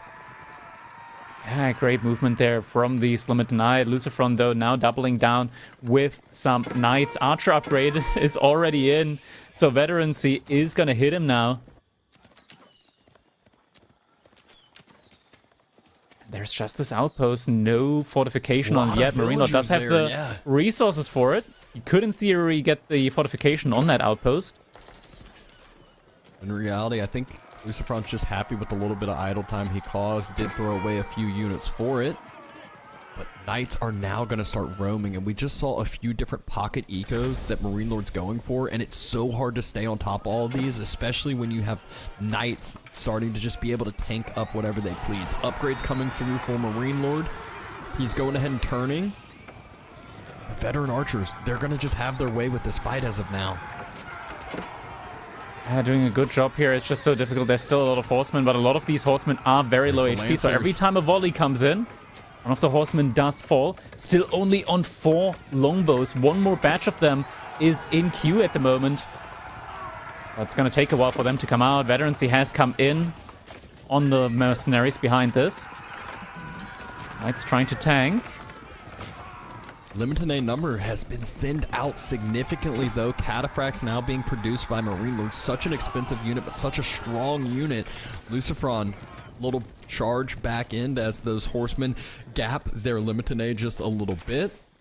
And it really feels like Lucifron has been the one here being the aggressor, the one that kind of has the somewhat upper hand and is controlling the flow of the game as of now. But as more walls come into play, as that Golden Horn Tower starts to produce a significant amount more units, it gets a lot scarier. Olive Grove transition is starting. I think that was about 9 total Olive Groves that Marine Lord's about to be on, which he needs desperately. Look at the food income in comparison. 465 compared to 1,200. And Lucifron also behind this managed to pick off the deer from Marine Lord, the 2nd deer pack. So that's going to be an additional, good bunch of food here for him. So he's going to be able to keep up with the aggression. More knights coming as well. More archers coming in as well. Limitoné, once again, they're getting taken down here. And now we're getting to the point where the knights are able to stand their ground. Yeah, there's only 2 more Limitoné on that front side. Really good fight here from takes Lucifron. the relic. He cleans up the whole entire front side, though. There's only longbows. They're having to run on home. They're hoping that more Limitoné show up, more reinforcements show up, but there's only 2 here. Another 2 coming. Wololo. One more Limitani. Lancer does fall. There's no Pierce Armor level 2 in yet for Lucifron, so that's definitely something that he has to work on. Of course, Marine Lord, he's already got level 2 Pierce damage, and there we go. Level 2 Pierce Armor now in queue for Lucifron. These knights are going to become a lot more tanky now, even up against these Longbowmen. Lucifron out on the berries at the moment. I was just about to ask when Marine Lord's gold's gonna run out, and as I looked to the mini-map, his gold just runs out, so he's gonna have to move to a different gold, most likely the one, I was about to say, near the outpost, near his berries up on that north side. Still gonna be a little bit of time until he gets over that way, and we all know how Chinese has legal map hacks with their third age landmark, so can utilize that at some point, can see, you know, that Marine Lord, which gold vein Marine Lord moved out to, and then send a few Lancers that way, because it was just an Aeroslit's outpost over there. Nothing that can really stop the army from Lucifron here at the moment. Army value also very much in favor of Lucifron. Every little bit counts, every little bit for the war effort, right? Might need to drop it again just for a second. Yeah, that's getting picked off there. But there's another scout already ready for it. The charge goes back and forth. Decent brace, and Lucifron taking the fight yet again. We're up to 11 Lancers here. He is looking very scary, although there were a lot hurt. He's gotten on top of that backside, the longbow mass, really trying to thin that out and keep those numbers low before they get something that he can no longer deal with. Yeah, Lancer count does get thinned out quite a bit, though. You have to be so careful here. You can't overcommit into these engagements. Marine Lord, he's just still non-stop pumping out these mercenary units, right? And once again, gathered up enough olive oil to get to queue up a bunch more longbows as well behind this. Few economic upgrades finally being invested into from Lucifron. I think he is running low on the food, though. He doesn't have all those deer under his TC anymore. Moved out to the boar, so that will give him quite a bit of time for that. But Marine Lord, third relic being dropped in. The olive oil income is about to be through the roof. Yeah, that's going to be a lot of oil now coming in for Marine Lord, so we'll be able to pump out even more of those mercenary units, the units that are keeping him alive. Longbow is just such a great unit to have, and behind this, Lucifron, he's kind of just starting to run on fumes now. Not as much food income anymore behind this, and realistically, you can't really go for a Song Dynasty granary transition here anytime soon. Marine Lord, he's done his Olive Grove transition behind this, but that's just on the back of having 26% faster gather speed with the Cistern bonus. Lucifron does scout out where all those villagers are onto the gold, but Horseman that he moved forward to do so, both from the outpost. Sacred Site still secured on up for Marine Lord, though, so has a bit of extra passive income coming in for himself. +2 range on these longbows just makes these fights so oppressive. The archers from Lucifron just can't find the opportunity to gap close onto the longbows here time and time again, and the longbows with their superior damage as well. It's just so difficult for Lucifron to take better engagements here. Marine Lord, he's making his way all the way over to the boar now. He does, of course, see that one through the fog of war that it has been killed, and Lucifron, he's gonna have to pull his villagers away from that. If he notices it in time, it looks like he does notice villagers do get pulled to the backside, but the cataphracts, they do dive past the outpost. They're gonna look for some villagers to kill now. At the same time, Lucifron trying to go for some raids as well. Looks like he managed to actually keep the villagers safe there in the corner, but the scout is walking after them. Anybody there? Hello? Am I seeing anybody? He's not seen. He didn't see them. He didn't notice. He didn't notice. And a raid comes in. And that's why he doesn't notice. His olive groves are getting raided right as that scout moved on forward. Villagers get to go back to the boar. Lucifron forcing Marine Lord's army back, giving him time to breathe for just a little bit. Yeah, but it's just like breathing through a rag of cloth here at this point in the game. It is not a comfortable position at all for Lucifron in this game. Placement is coming up on the outpost over there. More archers and knights are making their way onto the Olive Grove transition here from Marine Lord, so trying to keep him contained there inside of his base, or rather try to do some damage to the economy. Archer's doing a great job. Oh, these mangonel emplacements. Suddenly so many weak archers, and now the cataphracts are moving in. We all 10 know what the cataphracts are about to do. Painted shields in already as well. They take no damage. No damage at all from those archers. Really has to be the lancers that do anything to them because the higher base damage. But there's the trample on through. Able to get a lot of connections on, able to hit quite a bit of those low health archers. Fight being taken. Marine Lord's range is going to reign supreme here with the longbows on the backside and just taking this fight exactly when he needs to. This is looking like it is going to go Marine Lord's way. Has a lot of comfortability here. He is finally the one being the aggressor, finally the one moving across and forcing the Chinese to react. Cataphracts, man, with the bonus armor, the archers, they just can't hold a candle to them. Meanwhile, the longbow's just such a strong unit. Lancers, though, able to find a dive onto the longbow backline, might be able to finally keep the army count low, but there's still just so many cataphracts. We're at 30 longbow steps, and Panic Wallow comes in. Somehow we're at 30 longbows when it feels like Lucifron did such a good job keeping that number low for so long, but the Golden Horn Tower reigns supreme. GG gets called. Byzantines. Marine Lord takes game number 1. Mercenaries, just such an insane value here. Truly, Lucifron had such a high military value lead time and time again, taking beneficial trades, but it is just too many olive oil units. Marine Lord did a great job of keeping his economy safe, always putting down outposts on these outer economies and just making sure to always keep moving, making sure that any raid from Lucifron had units on his side there to react to it, and in the end manages to starve him out as he did his Olive Grove transition, and Lucifron couldn't really follow it up with his own farm transition behind it. Next up, though, we are going to be going over to the water map. Archipelago will be next here on the chopping block. We're going to be seeing, as you mentioned, it is going to be the English up against the Order of the Dragon from Marine Lord. So potentially we will be seeing some Admiralty here on water.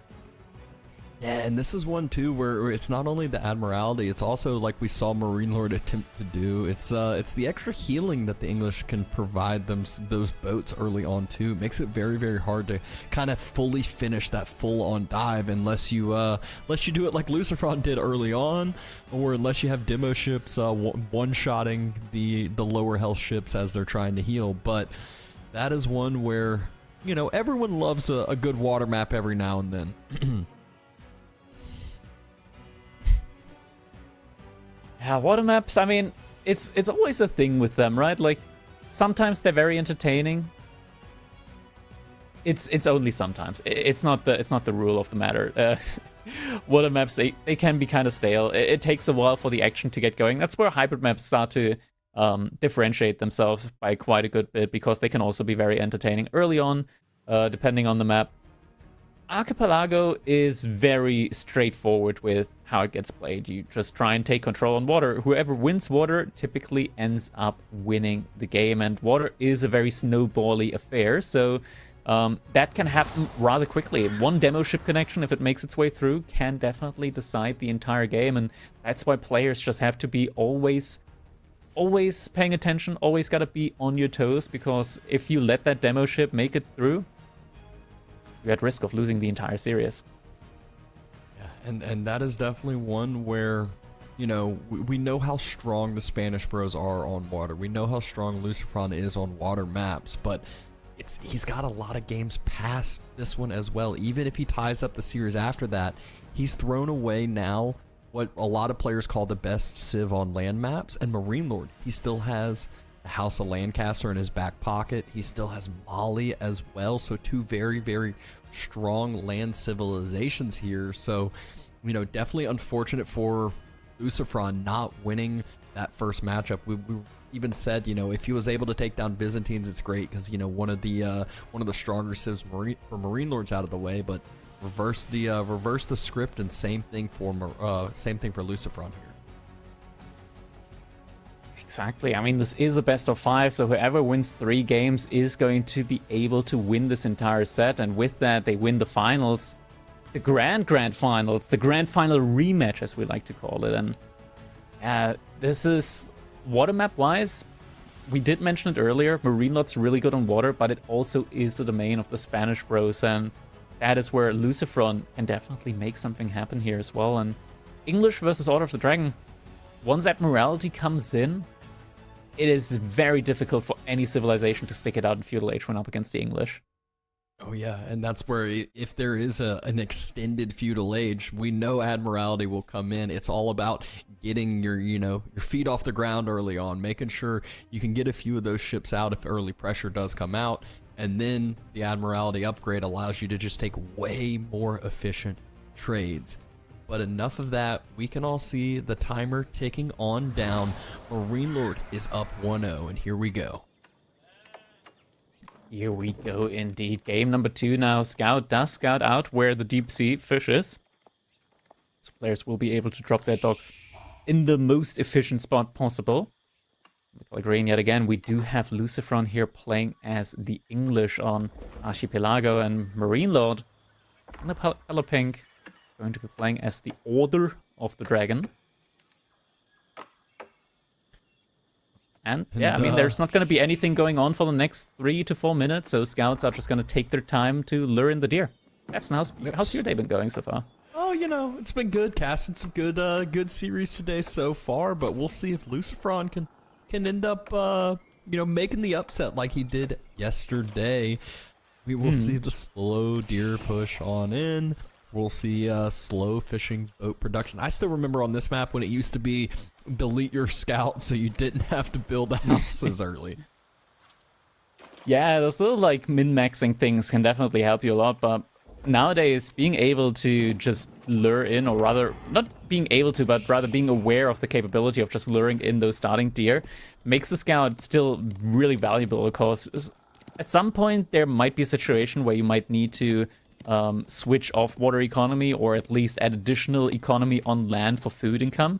So having the deer next to your TC is invaluable in those situations. Yeah. It just allows that, and if you can get any sort of a leg up, if you can get any sort of better economy, you might as well do it, and this is exactly why both players are doing exactly that. We did see when Marine Lord played Order of the Dragon last series, he added a second dock in rather early, so we'll see if he does that again, or if he opts for something a little bit different here.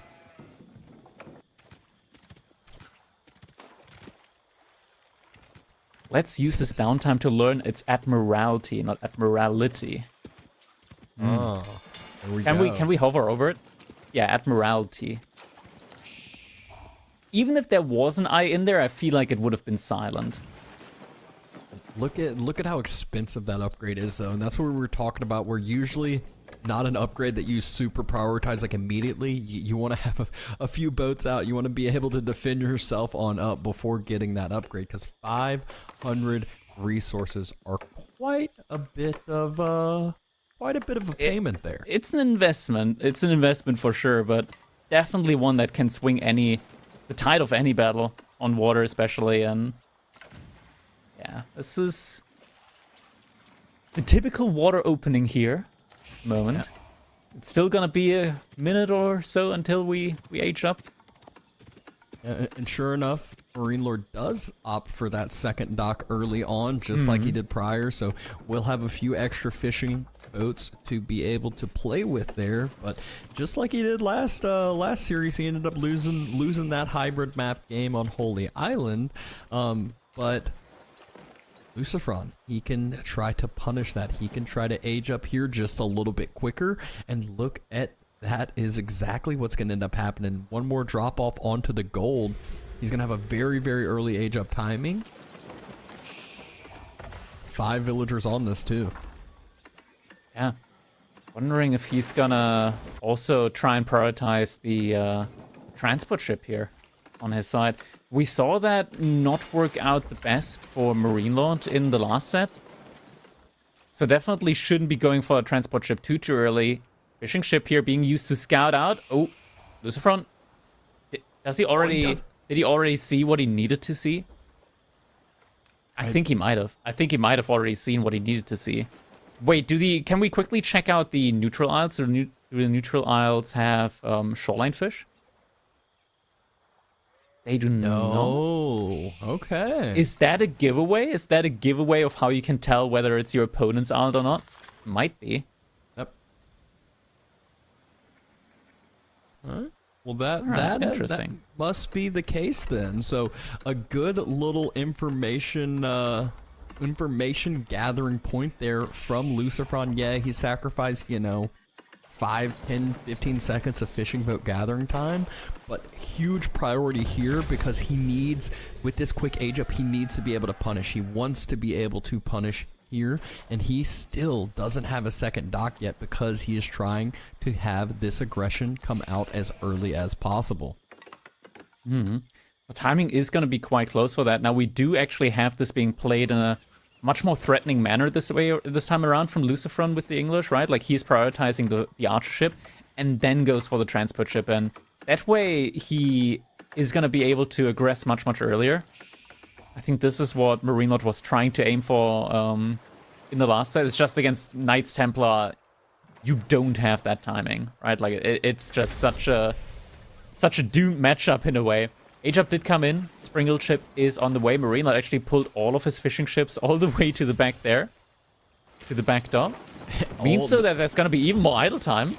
Potentially. Tons of idle time. He goes ahead and moves over to the shoreline fish, but there are so many fishing boats here. Jumps inside with the lower health ones. I'm surprised Lucifron didn't try to kind of micro the cutoff on back home, but there is no more room for the rest of these fishing boats. Tons of AoE damage, but Springled Ship comes out at the perfect timing. Back to deep sea fish immediately, but the king, it's already out on the field. And a horseman is queued up. A horseman? Not a spearman? Maybe so he can chase the king down? But surely he needs more than one horseman. I'm not so sure. I guess it depends if the dragon horsemen are pretty cracked. Scout getting circled, and TC fire takes down the scout. Some damage definitely done here, though. Some idle time cost as well. King could be hit by a springle shot. Doesn't actually go through. And now finds the gold. Horseman does get spotted, but the king healing himself is going to be at full HP up against the horseman. And I think and could maybe still kill a villager. Try to do as much damage as possible here to the villagers. It's an auto of the Dragon Villager though, so we'll make it out. Oh, it's stuck. King. Step king. Step king. I mean, you'd think that it decides to stop moving after it gets stuck and circles around the other way, but melee brain is melee brain. Yeah. King did manage to make it out alive. It's just running around for the time being. Does always, of course, have the option of jumping back inside of the transport ship. Just wait out a little bit. That does look like what Lucifron is going to opt for. Back inside the transport ship. Now he's chilling next to the shoreline. We'll wait for that passive healing to come on through. But Lucifron, he is taking a thing out of Marine Lord's book over here. It's just springled ship, and more springled ship. Meanwhile, Marine Lord finally decided to make some demos himself. Or a demo. Got some good trades here with the springled ships, actually. Yeah, really good trade so far.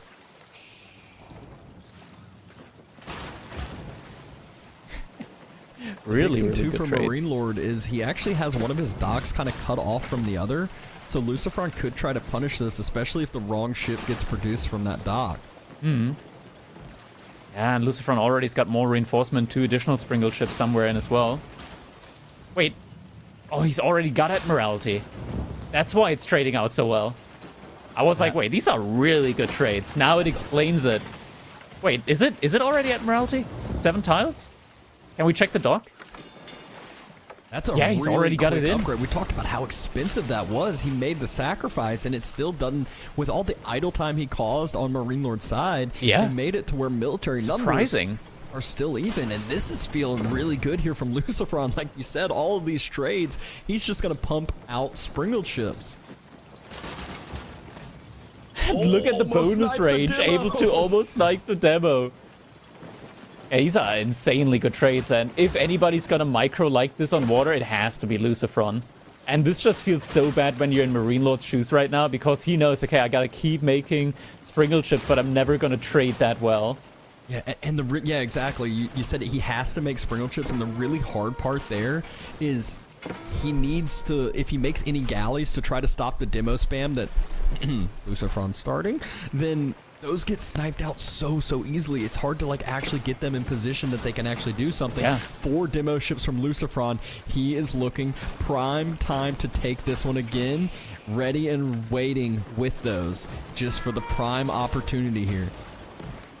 The thing is, well, yeah, as you mentioned, it's not just bonus range on the Springle ships, but also on the Archer ships. Yeah.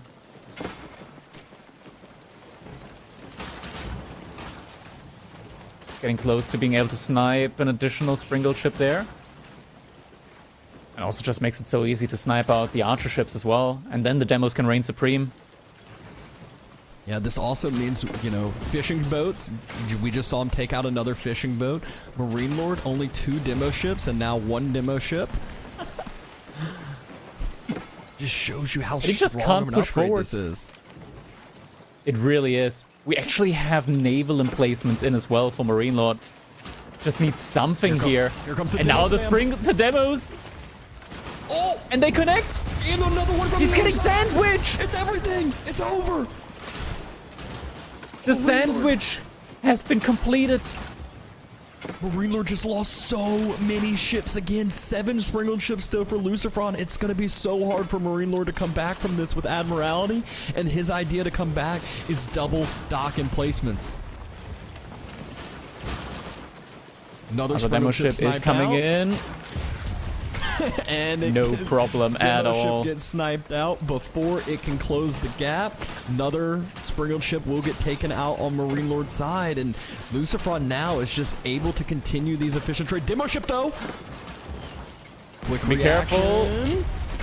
Gets him in as well, and he still has the Abbey of Kings. He could heal all of these ships up in a split second if he wanted to.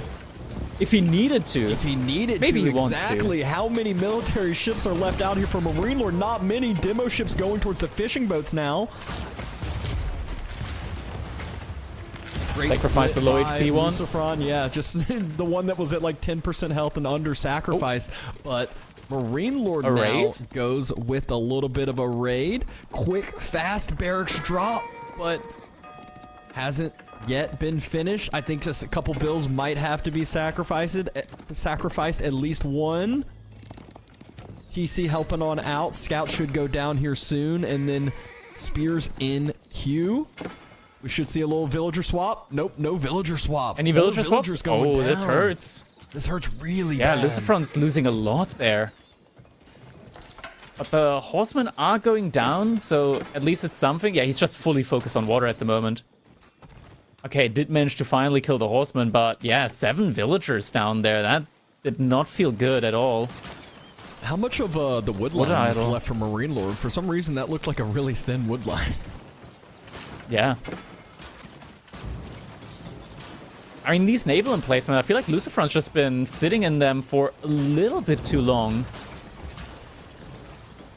And it's starting to become really uncomfortable. Like, you can tell, like, he's losing a lot of ships to these now.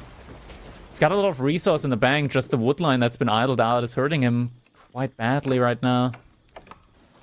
We're actually getting to the point where I feel like Marine Lord is actually still in the game somewhat. He's lost a lot of economy. There was a lot of idle time as well on the fishing ship side.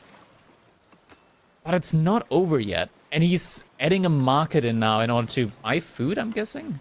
Yeah, he's definitely running lower on the food. You saw him on the sheep under his TC. I believe it's probably food that he needs to buy. He's at 172 food per minute. I mean, I think both of them are kind of struggling now. If you look at the worker kills on either side, obviously 7-7. I think Lucifron wants to go up to the next age. Maybe drop either a White Tower or King's Palace on one of the islands. I think King's Palace would just be nice in general for longevity scaling wise. Because Marine Lord's starting to reinvest into water again. It's back up on 8 fishing ships. Lucifron 7. Oh, almost was able to snipe down a few more of those fishing boats with the galleys that are just circling, being a pain in the side over here. Lucifron stepping up again with his sprinkled ships. It's getting so close to be able to age up. Also spots the transport ship there, getting ready to transport some new units again. This time, one archer and one horseman. Horseman, yeah. So, not. We'll see if he is going to be able to react to that well and efficiently. Galley should get sniped out here, a little bit distracted on the front side. But age up, next drop off of these fishing boats should allow Lucifron to go through with an age up.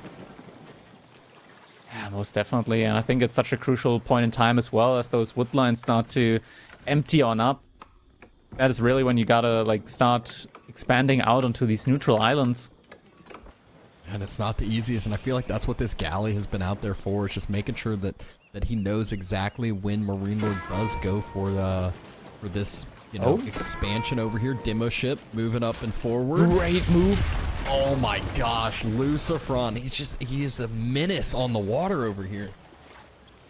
Yeah, sneaking in that one demo ship, and now we get a white tower on the shoreline, actually, interestingly enough.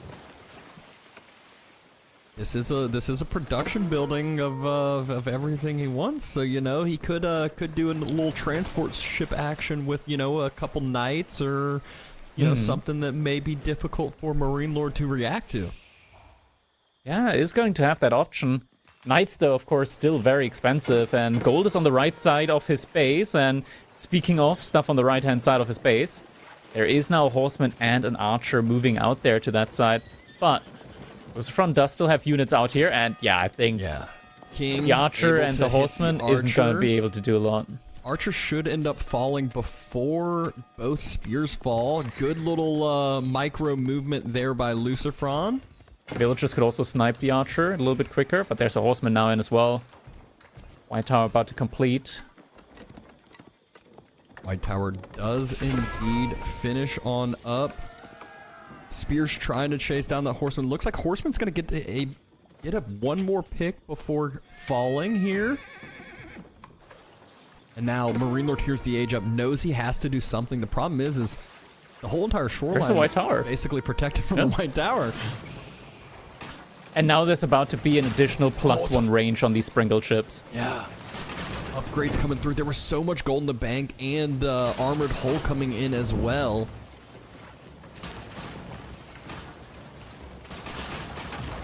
Another sprinkled ship sniped Getting pushed, though. Here comes the demo. Demo should get sniped before it's able to connect. Good job by there by Marine Lord. But still, sprinkled ships for Lucifron able to take way more efficient trades, not only with the Admiralty, it's also the extra castle age upgrades. And now we're seeing the demo ship upgrade for Lucifron. Oh, yeah. Bonus attack speed now on these sprinkled ships as well. I don't think he's able to outrange the naval emplacements, but yeah, he should be able to take down the docks now with relative ease. And you can see Marine Lord's villagers, they're out onto the stealth forest chopping wood. So, and there is the expansion onto the island. He's a the repair, yeah. When you repair ships, you can actually go into the negative wood-wise, and it's kind of hilarious. Yeah, so first dock got taken out, and this is where, as Lucifron continues to kind of just stair-step forward with this whole entire military, it will get very difficult for Marine Lord to hold this. A few of those demo ships look like they're going for the circle, look like they're going for the flank. Marine Lord scoots up just a little too far. Those demos are going to close the gap. You can see, the demo went for the trade. And at least two more sprinkled ships sniped out. White gets taken every now and then. There's a little stutter step from Lucifron. And he's just able to take still better engagements on the retreat thanks to the bonus range. More demo ships coming in as well. Burgrave being built on that northern island that Marine Lord moved on out to. Demo ships coming out for Marine Lord as well. Sniped out, though, before they're able to connect. There's 6 demo ships somewhere for Lucifron. I just don't know exactly where. Every now and then they're diving forward. Marine Lord, he's now aged up, but he doesn't have the upgrades. He doesn't have the resource for the upgrades. Springle ship upgrade is now coming in. The demos! Big connection! Oh my god, that... Yeah, GG. GG. God! What a closing demo ship explosion there. I think maybe 6 or 7 Springle ships taken out from one demo. Obviously had the upgrades through the extra range, everything of the sort. What a game by Lucifron. Have we mentioned yet that water can be kind of snowbally? Just looking at the military value lead there at the end, that demo ship, man. It killed some units. It killed some units for good. Just about 1,000 resources plus worth of units that he destroyed there with the demo probably.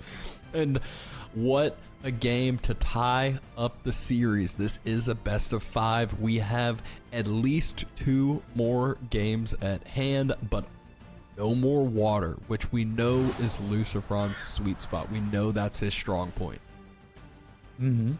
Next up, we're going to be moving over to Gorge, and it's going to be Marine Lord on the Malians and Lucifron on the HRE. And here comes the slow-mo. Honestly, Depson? Yeah, we got to see that one in slow motion again. Oh my god. Now that's some Pirates of the Caribbean action right there. HRE against Malians. Dark Age rushing, definitely on the menu.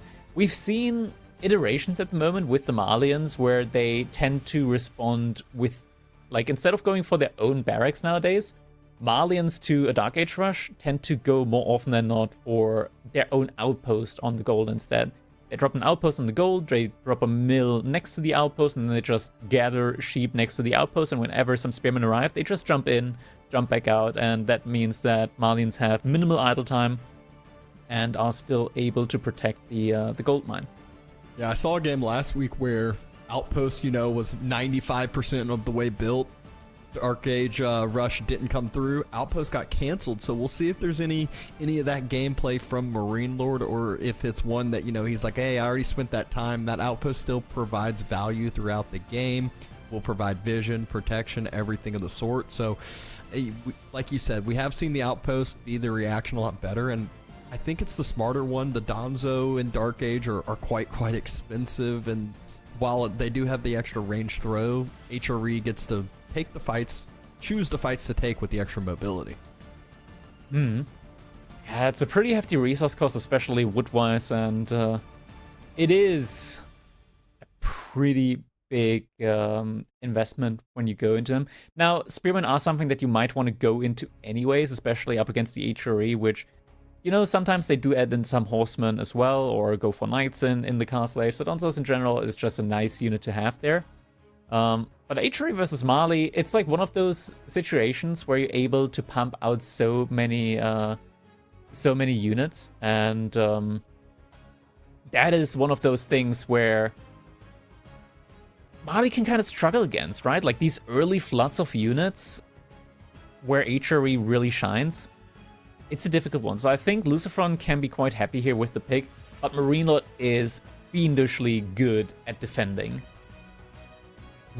Unfortunately, we have seen that throughout the series. If you're a fan of Lucifron, there's been multiple times where it seemed like he was about to close out a game. It seemed like he had a decisive victory as far as the army count went. And then, as he's trying to dive the rest of the base, all of a sudden, a minute later, Marine Lord has just as much military and still sitting on an economic lead. So we'll see if he's able to do something different here in this land map here. Lucifron has been the dominator on the water, but land has been a different story over here, and Marine Lord still has House of Lancaster sitting in the back pocket for one of the last 2 games as well. We saw him play it on Bald Land before, so we'll see if he wants to end up playing that as well. Yeah, indeed.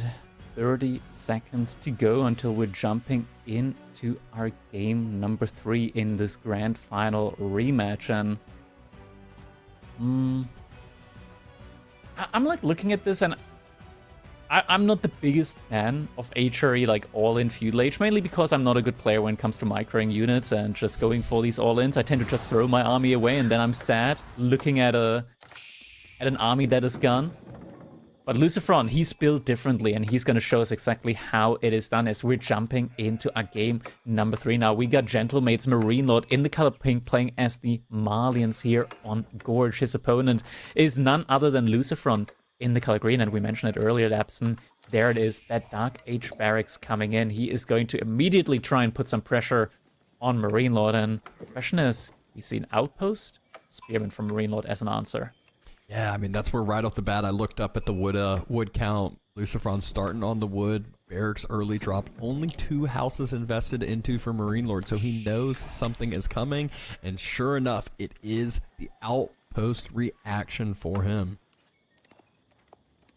Now, the thing about the outpost is that you can just put up your own outpost then as the HRE. It is an investment, but definitely one that I would consider to be worthwhile, as you're still like forcing your opponent to get gold some other way, because then like they're only going to be able to afford limited amount of Sofa, limited amount of javelin throws, because those units cost quite a bit of gold. And when you're only reliant on the passive income of a pit mine and the passive income of the not Sound Trade Network, the Mansa Quarry, you're kind of struggling in the income department, because there's a lot of things that you want to spend gold on as Marlians.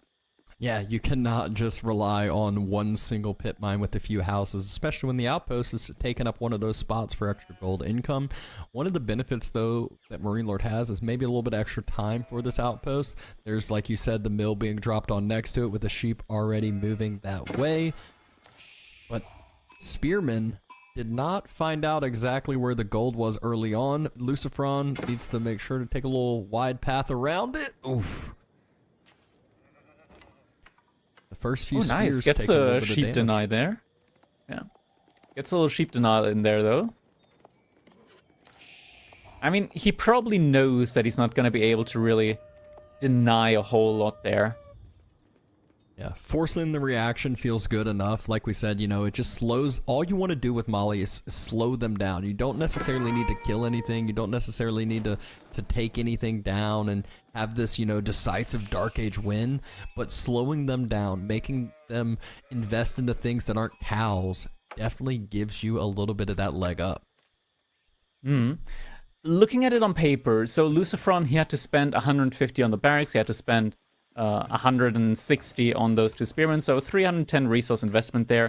But he forced Marine Lord into building 2 less houses, blocking one of the spots there with an outpost, spent the 100 wood on outpost, and the idle time, because outposts take an entire minute to build, a lot, like twice as long as a barracks, right? It's pretty tough to say, honestly, if this is worth it or not, but I want to say, like, it's not bad. I mean, the spears are still alive, so if you're just, you know, and you want to use them later on anyways. Yeah, you can end up using these later on. Yeah, they're taking a little bit of damage, but they're still causing this idle time. Every time those villagers jump inside, that means they aren't gathering on up, and just as you said, he can move on home, heal them on up.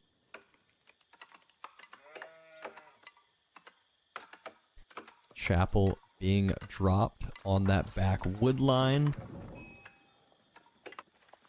Wood still being chopped, and we'll see what Lucifron has in store for age number 2.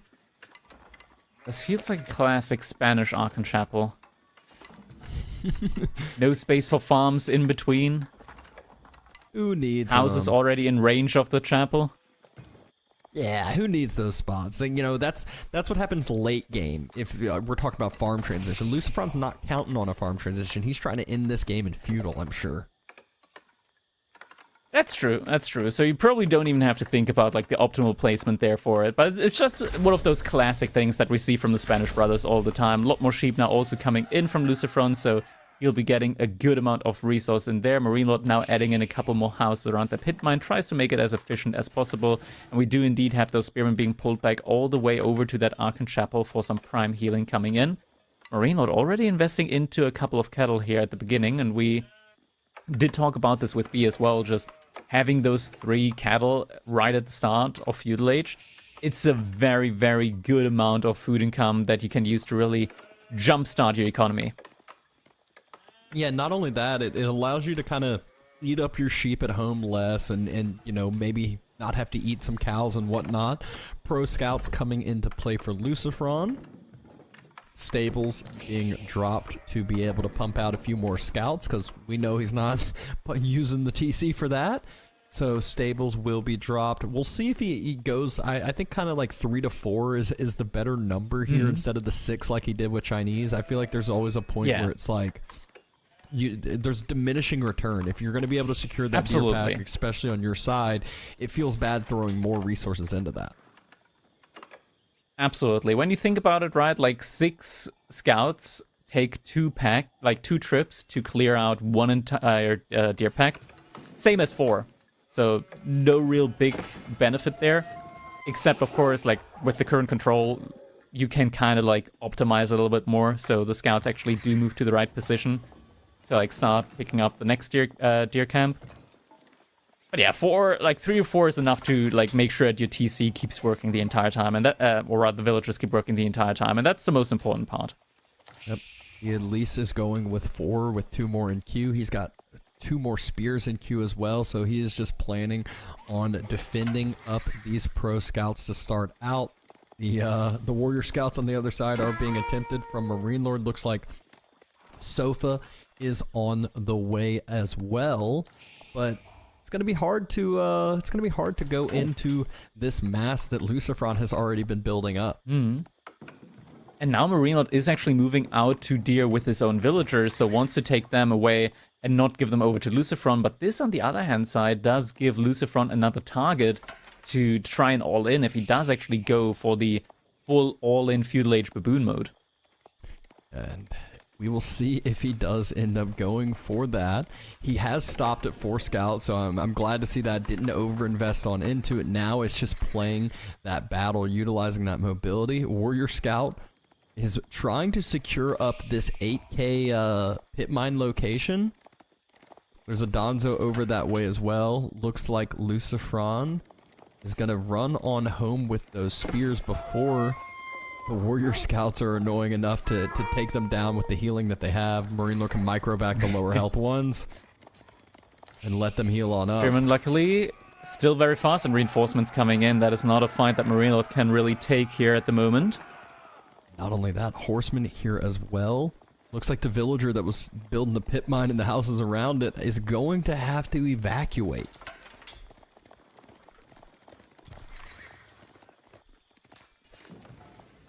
All right. We don't have an archer range yet from Lucifron. It's still just full-on spear and horseman. Neither player went for the archers yet. Going ahead and getting some ranged armor, though, from Lucifron's side. So might be thinking about, you know, taking some outpost fire, taking some annoyance there, because there's still no range from Marine Lord's side either. Yeah, I mean, Marine Lord, he did send out a ton of villagers over to the deer there. But he did actually just add 2 archery ranges, so it looks like he does want to go. It wouldn't be a Marine Lord game if there weren't archers. Yeah, and not just a few archers. We know we're gonna look back here, and he's gonna be up at 20, 30 archers or so. The next set of deer, though, on the north side, while all this was going on, this just means that Lucifron has just been able to grab and secure his second deer pack with really little to no contestation. As I say that, though, the Warrior Scouts now are headed that way with the Sofa.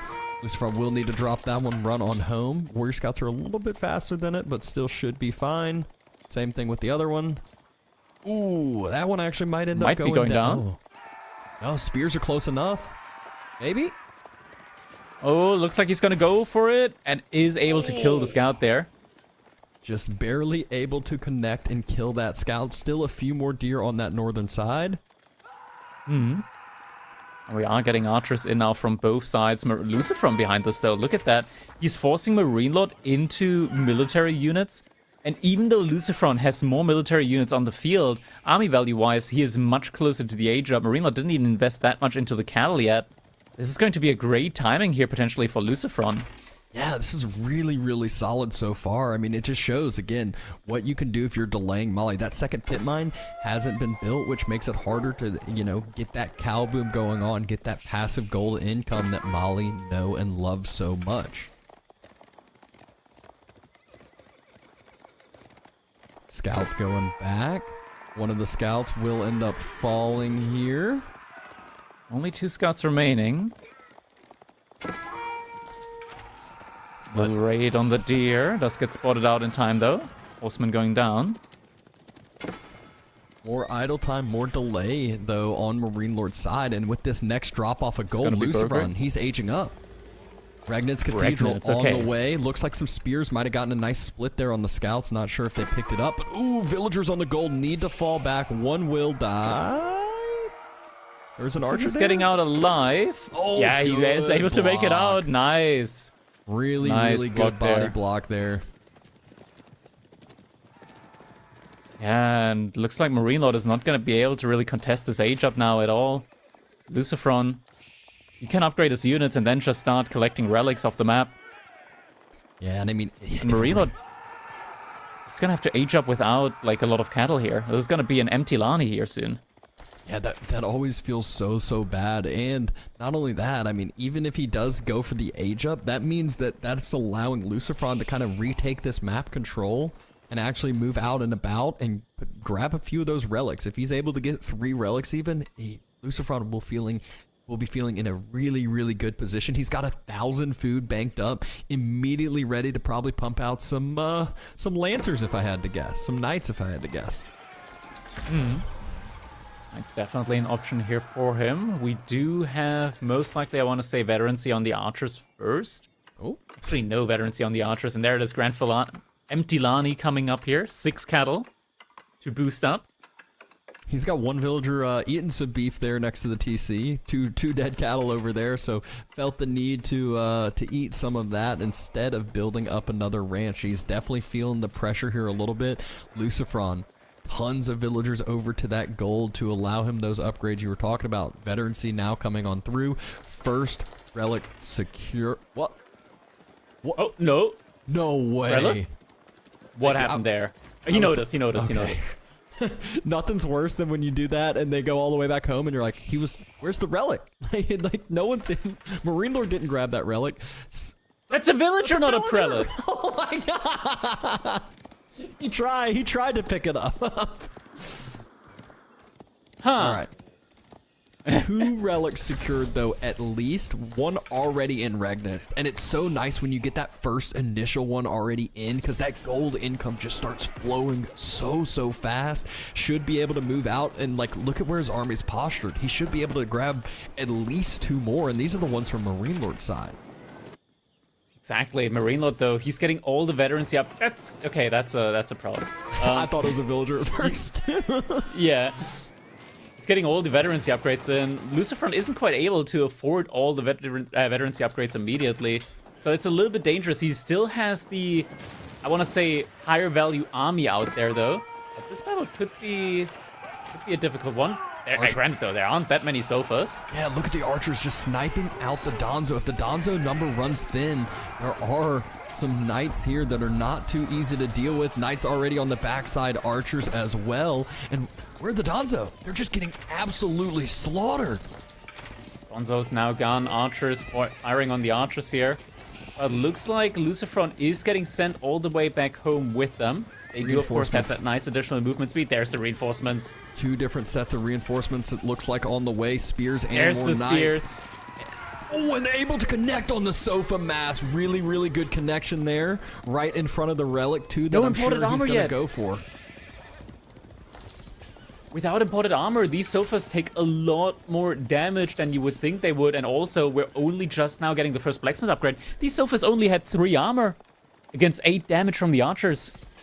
And more importantly, look at the gold income that is about to shoot through the roof for Lucifron. 3 relics in the Regnitz already. He's going to have more passive gold income than the Molly, and that doesn't feel good if you're Molly. Definitely, but food could still be an issue here for a Marine Lord, though. He's still only on those 6 cattle. It's just now starting to add a couple more. he will definitely need those, because this is not the primo Malian food economy that we're used to at the moment. 10 Lancers from Lucifron. He's got all the numbers here. This is looking bad for Marine Lord right now. Very bad for him. Yeah, the military numbers are definitely reflecting what the economies are showing here. Knights charging on in. There's no Donzo here to brace, really. 4 total Donzo on Marine Lord's side, and even if they are here, I mean, the archers, there we go, 1 less. Every single time Lucifron sniping out those Donzo, and this is a great fight for Lucifron yet again. Looking really good in this game number 3 so far. Fight is getting taken, and there is no way back anymore for Marine Lord. He's getting pushed all the way back into his base. 11 to 29 military units. Now charges coming in. A lot of low HP Donzos, archers sacrificing themselves so the Sofas may live. For a second there, Marine Lord dropped to single-digit military units out on the field. Meanwhile, Lucifron, he's up at 30+ military units, and I believe he just grabbed the 5th and final relic. 5 relic HRE, not something that you want to see if you're on the other side. Sofas now making their way across again, but very low HP on them, are able to pick off some archers, but does alert Lucifron to what's going on over there. He is able to recondense his military inside of his base, so we'll be able to easily defend up against that. Behind this, we also have additional outposts put up on these outer economies. He is still reinvesting into military, but I could also see a world in which Lucifron just potentially goes for Imperial Age as well. Yeah, I mean, you could. I feel like at this point, though, you might as well just keep your advantage going strong with how much he can do in Castle. You never want to, you know, let Mali get that breathing room, get that cow boom going. So he's burning down more and more the pit mines. Wololo coming in. Sofa going for it. Able to connect. And I laugh. He ended up building a monastery for that relic, but, you know, the double outpost might have been the better play by the boar. He could have just immediately dropped those relics inside if he was planning on building those. Yeah, granted though, you do want the upgrades from the monastery as well. Additional gather speed here. Another good trade from Lucifron. Able to pick off some archers there. And my big thing is, once Lucifron, he made that trek out to the berries on the west side of the map. Made the trek, that's just one villager onto the deer, but that's the last bit of food that's like that he's needing to rely on. He does have 20 of 20 on cows now around the Grand Filani, so really, really nice. But this has at least given him an extra boost to be able to keep up a little bit with the production. I said keep up, but he's still not really keeping up with the production that Lucifron has on his side. Lucifron, though, he needs to go for the cattle, and he needs to go for them soon, because, as you mentioned, Marine Lord, he's now getting to that high point on the cattle economy, and sooner or later, he's gonna start to really, like, push back out again. Marine Lord's doing a great job of just keeping Lucifron, like, moving out on the map with these couple of Sofa, forcing him back time and time again, but I feel like now is the time where Lucifron is finally starting to push into the cow economy. It looks like he heeded your call. He said, all right, the cows is what I need to focus on. There's 16 knights for Lucifron. There's only 4 Donzo on the other side.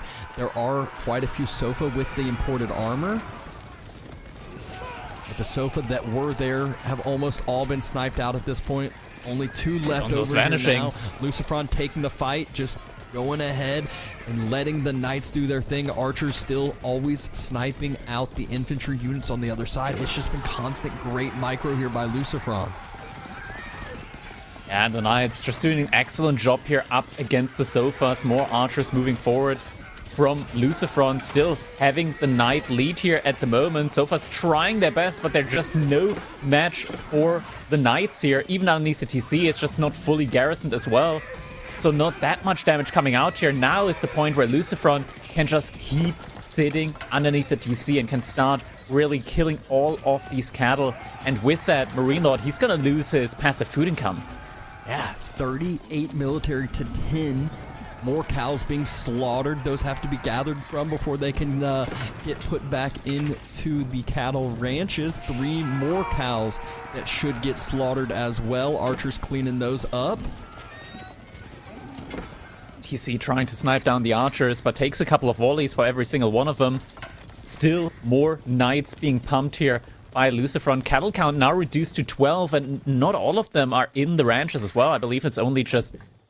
it is the full 12 at the moment that are remaining that are still in the ranches, but a lot of them now just lying dead next to TC. Marine Lord pulling a lot of villagers now in order to gather from those cattle, so he's gonna get some food influx from there. I'm still not sure if it's gonna be enough. Really, he's still just pumping out mass sofas behind this, but these cattle ranches are going down. Yeah, more cows getting slaughtered. And I love this, like, Lucifron wasn't on to gold for such a long time. He's been able to keep up this Lancer production for so long, and all of a sudden now sends out 24 villagers now onto the gold. Not sure if he even needs the gold income right now for too much. He just doesn't have anything else to gather. Yeah, he needs food. No farm transition under the chapel yet, I believe. 1 sofa raid, though? Ooh, this is big. Like, these small little sofa raids can really hurt you. It just feels so hard for Marine Lord to actually split off the sofa to go do some raiding. Especially when you have this giant knight mass knocking on your doorstep, 24 knights from the side of Lucifron. Yeah, but he's still just always taking these fights around the TC, making it very difficult for Lucifron to really take extremely beneficial engagements. Here we go. This is a fight that isn't looking too bad. Lots of idle time inside of the TC from Marine Lord. Archers firing onto the back line. Knights still surviving. Finally able to take down the majority of the sofa yet again. This is a fight that is being really invested into right now from Marine Lord, but it's not a good fight for him. And finally, Lucifron able to get the value trades that he really needed here now for a while. Yeah, was able to hit a few of the villagers on the cow. He was taking a raid on that gold that he had moved on out to, but look at where he's at after that fight. And Lucifron, he goes up 2-1, takes game number 3 in the grand finals. So now it will be up to Marine Lord to win back-to-back. If not, Lucifron takes the final series and has the major upset.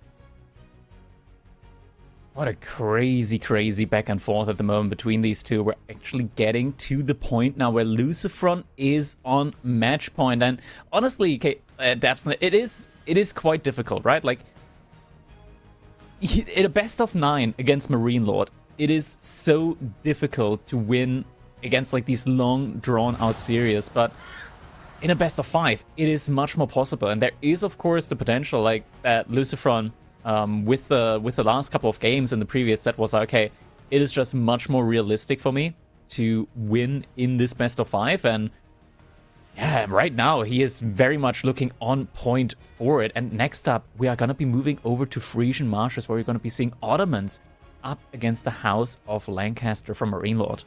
Yeah, I knew House of Lancaster was coming out. You have to pull out your best Civ when it's match point over here. It's also the map that Marine Lord got to choose. So, you know, House of Lancasters on Frisian Marshes, very strong. Seen it multiple times in this tournament so far.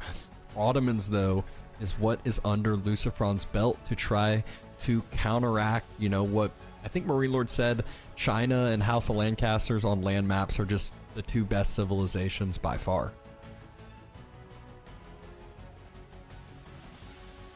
House of Lancaster, Ottomans. This is one of those where I do feel like when it comes to like the horseman versus horseman type situation, like Separi are just really strong. But so many times we think that a civilization is really good against House of Lancaster, only for them to still end up falling short against the all-in feudal age from them.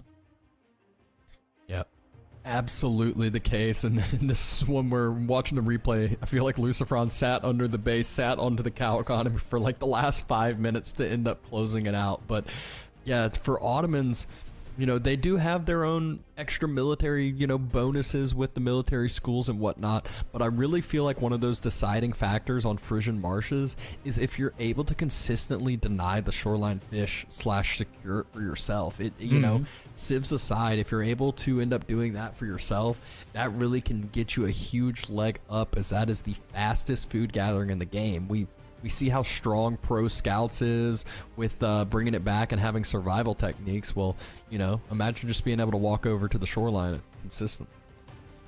Yeah, but it's not just that. It's you could also just go for the for fishing ships there in these small ponds. We've seen time and time again, and a civilization like the Ottomans, which only has to pay 100 wood for the stocks or gets them at a pretty good discount, makes it a lot more affordable for them as well. Yeah. Absolutely. So we'll see what the game plan will end up being for Lucifron. We'll see if he does end up moving out, you know, building some docks. Obviously, we expect Marine Lord to do the typical House of Lancaster feudal age play. People wanted to say House of Learning for some reason. It's House of Lancaster. The House of Learning, that's a good civilization. Maybe that's the next variant that they could introduce. I mean, we've already had JD, we've got Order of the Dragon. House of Learning as a variant civilization, is that really too far off? Well, it's already a landmark there for the Delhi, remember? Yeah. So, even we split it off. It's a sequel. There we go. And then now you can kind of see what their thoughts are too for Baldlands. Japan or Mongols for Lucifron. You got French and Ayyubids for Marine Lord. So if there is a game number 5, we'll see what type of mental games there are to try to make sure that you're getting the Civ matchup that you're preferencing yourself. Ottomans. I can't wait to see a lot of Sipahi here in this one. Granted, though, the House of Lancaster, they're also really good at just massing those spearmen, and spearmen with 20% bonus HP, it kind of tricks with your... It plays tricks on your brain a little bit, because, you know, okay, I need like 12 archers to one-shot a spearman. Wait, suddenly it's no longer 12, suddenly it's 15 archers that you need in order to one-shot a spearman, and these kind of things can really screw with the perception of how strong your army really is, and this is one of the main things when you play against House of Lancaster. It just feels like their army never really dies. We did get a nice little call out there from our production count in the background. Akinji is a unit that exists in the game, and in its current form, I would love to see it a lot more often. But I think there are better choices when you're up against a civilization that has access to Yeoman. Yeah, I doubt. If they come out, I feel like it's not. It would be a misclick. I actually love the Vizier point at the moment, where you immediately get 3 Akinji in immediately, because that's a lot of value. Like, Akinji are expensive. Getting 3 in immediately, that's pretty big value. Like, you can use that. The issue with that is that those... I genuinely wish that was Vizier point, like, level 1 or something like that, because then I would genuinely use that a lot. 3 Akinjis immediately as the first Vizier point, you could do so much damage with that. Yeah, almost like a mini military wing type of thing for ABBA, where you can just get a bunch of units out, do some early pressure, and kind of do with what you want behind it. But we all know what Lucifron has, you know, favored the most. It's been cav units, it's mobility, and that's where the Sipahi plays right into his hands. That's what he loves to play with, and those kind of... They still have some melee brain at times, but they're able to get around some of that melee brain with the horseman pathing and whatnot, with that little bit of extra range they got, the little bit of extra they just function a little bit better overall. They really, really do. I'm wondering if we're gonna see like the early military school opening here from Lucifron. I feel like it makes a lot of sense to just get those 3 initial spearmen, right? Like, in theory, the military school, it is just that. It is 3 spearmen that you'll be getting in Dark Age. After that, slowly you'll be getting those Sipahi in. And just being able to start off with these 3 spearmen right away in the Dark Age, it is such a nice ability to constrict your opponent out of the map, especially if we do see a move out onto water here. But enough about that. We are now moving into our potential match point in the grandest grand finals of the EGC Masters Fall tournament here. We got Lucifron in the color green playing as the Ottomans here. It is his match point as he's leading 2-1 up against Gentle Mates Marine Lord in the color pink, and he's playing as the House of Lancaster and is opening us up here with the Dark Age Barracks play. Yeah, so Dark Age Barracks from Marine Lord Lucifron did opt for the military school, so I think having just units in general, having more units is always better, especially against House of Lancasters, but Lucifron will need to react to this early spear gameplay from House of Lancasters. There's so much stealth force here on the front side too. The gold veins are not as frustrating as what they used to be on this map. There were some times where they'd spawn in between the wood lines behind the base, and it'd be like, wow, I did Dark Age pressure for absolutely no reason. But this is one where with the new Frisian Marsh updates that we've had in the recent history, there's a lot more just better spawns in general, not that frustrating stuff. But look at this. Looks like Marine Lord was actually expecting Lucifron to potentially be going for that Dark Age dock plate that I talked about, and he's investing quite a lot into these early spearmen. Now Lucifron, he's already gathered a good bit of gold so far, and could be... Ooh, he's just trying to ignore it. Like, not trying to ignore the spearmen and trying to get the gold required for the age up. And he does still have another gold vein. He does have the other gold vein that he could potentially like try and sneak some villagers out to. Oh, one of the able to get some taking on the a little bit squirrel extra damage. How much more gold does he need, though? Is another little bit of extra damage coming in? Needs to watch out, though, for those spears getting cornered, and a lot more damage coming in that time. One of the spears actually just gets sniped from Mars over there. And now the first initial spear comes out from Lucifron, so a little bit of breathing room there. A lot of damage on, what is that, 7 villagers so far. Another drop-off comes in, but still needs 18 more gold. Spearman can just easily get sacrificed here. One villager has to make it out. Just a little bit more gold required here at this point in time. And there we go. Lucifron now has the gold that he needs. Villagers are able to just run back safely. And Marine Lord, he's just going to send out 5 villagers, and he's going to be able to get the age up in at a pretty decent time. This was a lot of idle time on the side of Lucifron. And it's tough to call. It's tough to call if this is like for whom this was the best trading-wise. Because House of Lancaster with their bonus gather rate on food can honestly just be downright disgusting. And you can tell, like, he invested into barracks, he invested into 4 spearmen, age up timing, pretty similar. Yeah, basically dead even on that age up timing. Abbey of the Kings as well, so low health spearmen, not a big deal. Yeah, all good. All planned. Meanwhile, those villagers going to stay low health for quite some time unless opted for the Vizier points to get some early monks on out. That's definitely a nice play. Lucifron a little bit house there. House does come in. I think it was only minimum idle time there on the TC.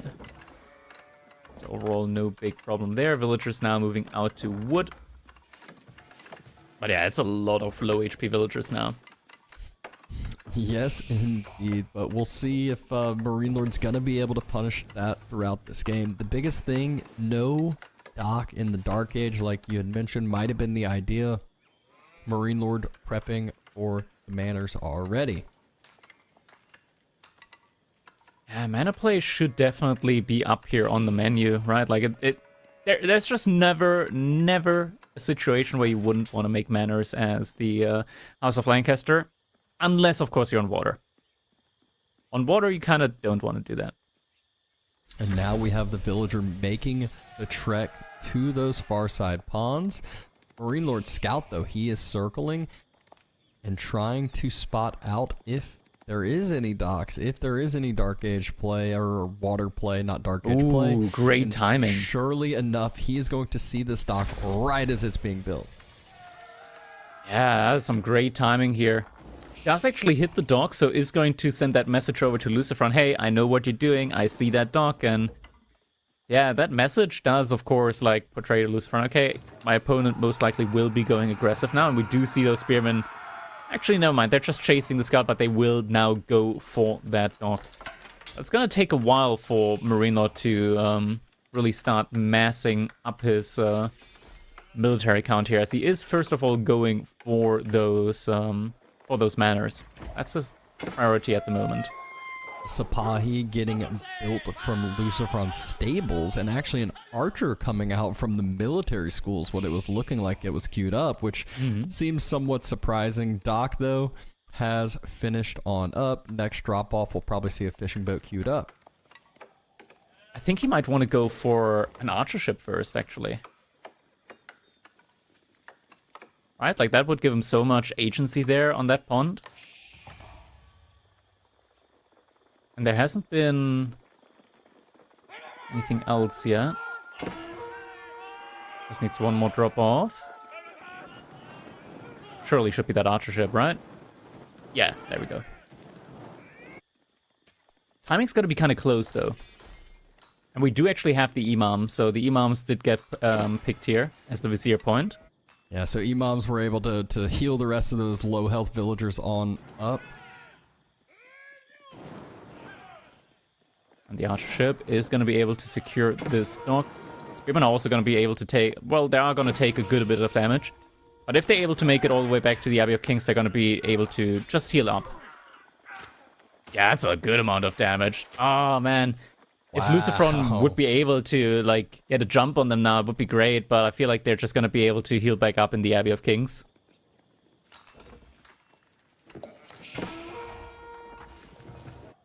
More production buildings now coming in from Marine Lord. So we will be getting that full army composition from the House of Lancaster, Yeomen, Hobblars, and the Spearmen. The all-inclusive army composition from the House of Lancaster. And it's honestly quite the menace. And you will need a very large military of your own if you want to deal with that. Yeah. One of the big things that we've seen Lucifron do to kind of stall out some of these all-in pushes is just constantly circle with the mobile units, constantly hit reinforcing units, and that is exactly what he's going to probably try to do this game again with the Sipahi that he has built on up. Sipahi mass is something that you always have to respect as the opponent of the Ottomans. Just because, like, it's such a high-value horseman, and once Fortitude gets activated, their attack speed is so absurd. Like, if you're not careful and your archer's out of position, you can lose your entire archer mass in less than 5 seconds. Yeah. Can get quite scary. And this is one where... you see an attempted raid come through. One of the villagers gets taken out. So really good job by Lucifron again and again. Just always just kind of finding these little pockets that Marine Lord hasn't been able to stay fully protected. And it's always so hard to do so. With your more immobile mass, you kind of have to keep it together. And then all of a sudden, as you push up with this mass like we're seeing, well, now the Sipahi circle and go for a flanking tactic. Or, though, being pulled and snagged from Marine Lord. Yeah, Marine Lord just making use of... Also knowing that his military is such a strong point for him. Wait a second. This is quite difficult to see, but if we actually look at the back ponds for Marine Lord... Oh, Lucifron has stopped them. Whoa, did not notice that at all. So we saw a little sneak out, very greedy play, but very necessary play all of a sudden. There's 6 fishing boats. This is going to give Lucifron that extra income he needs to potentially match this this aggression that is coming out. It's another dock coming down. Another dock indeed, and Lucifron right now, he is producing or trying to produce mass archers here behind this.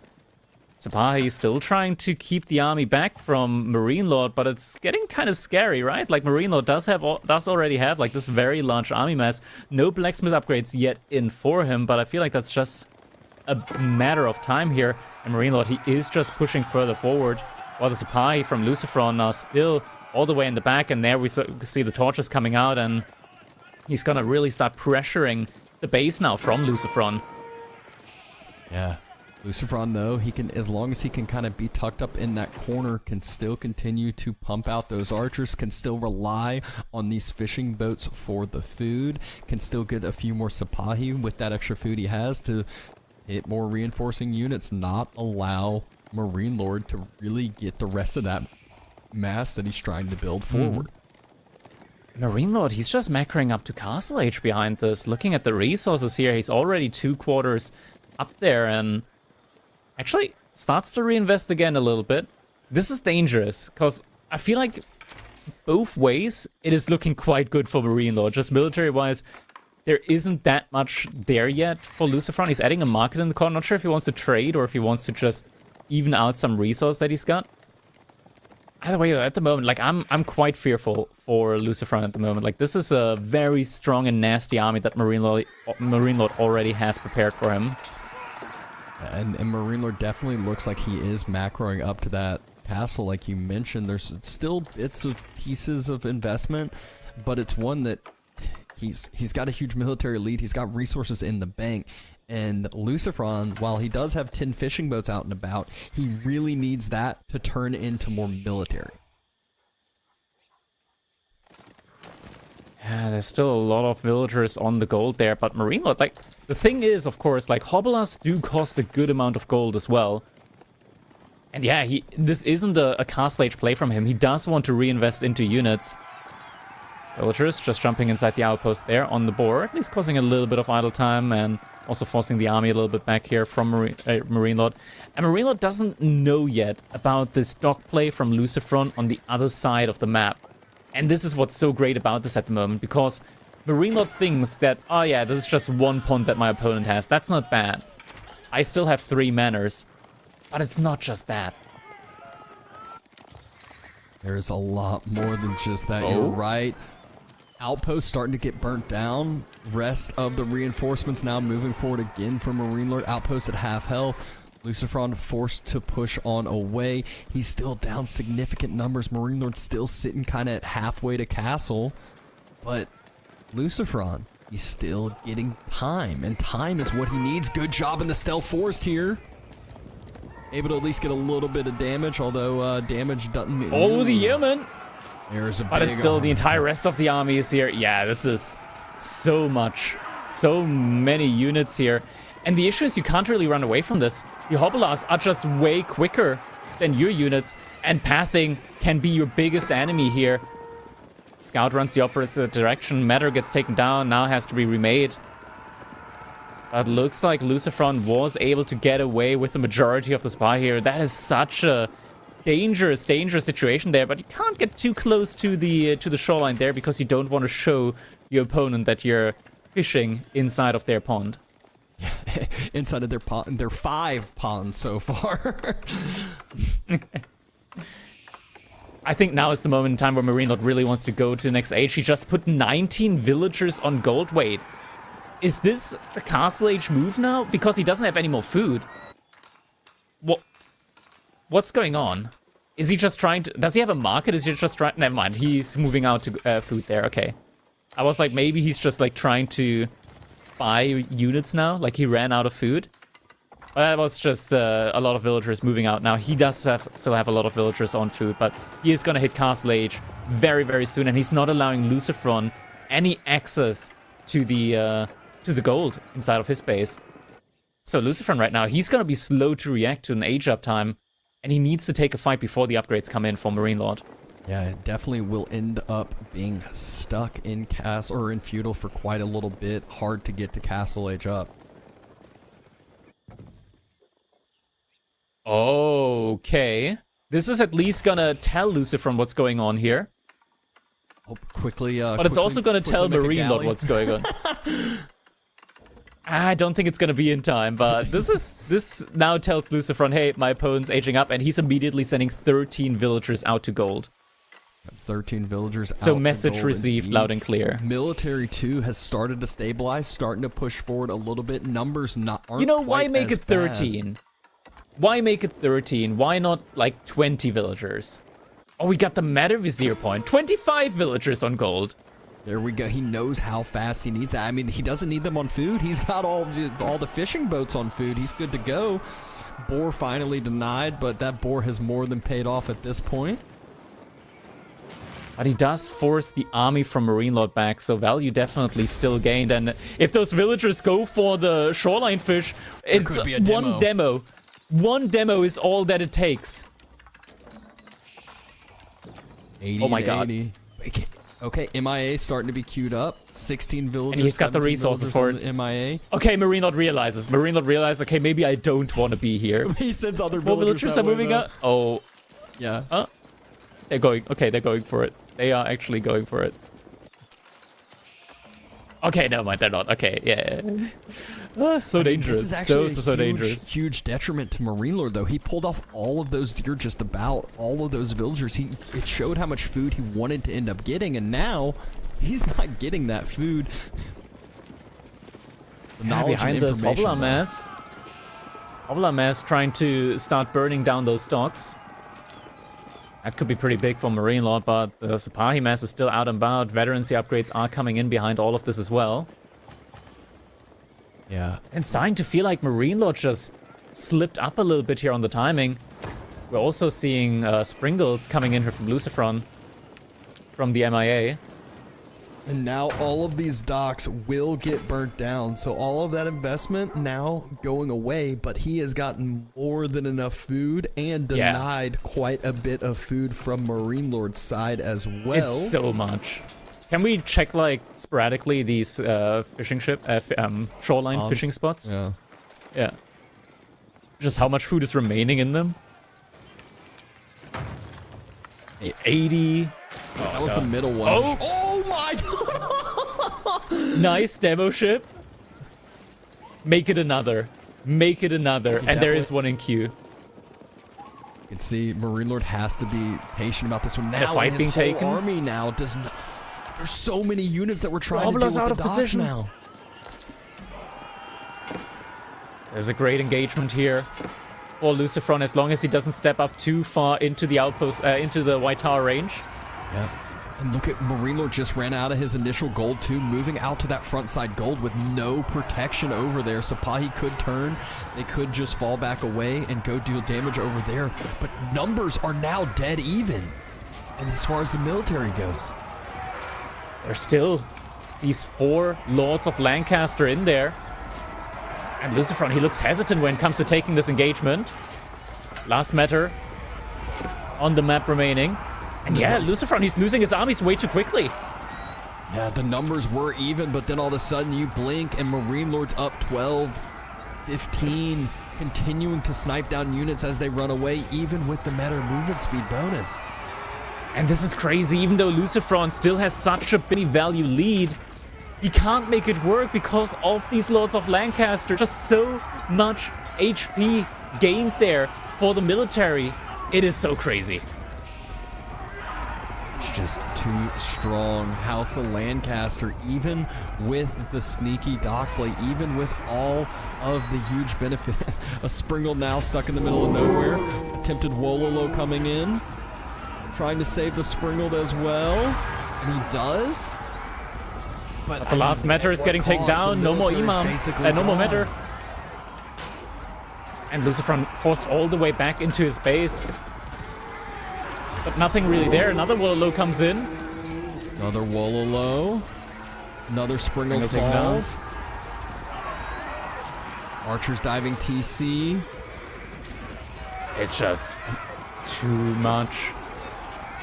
It looks like it's just too much military to deal with as of now, but Lucifron holds. At least for now. Hold. Marine Lord doesn't think he has enough to full dive on. A lot of his units are lower health, so might just head back home, get some healing on up. Honestly, House of Lancaster is kind of disgusting.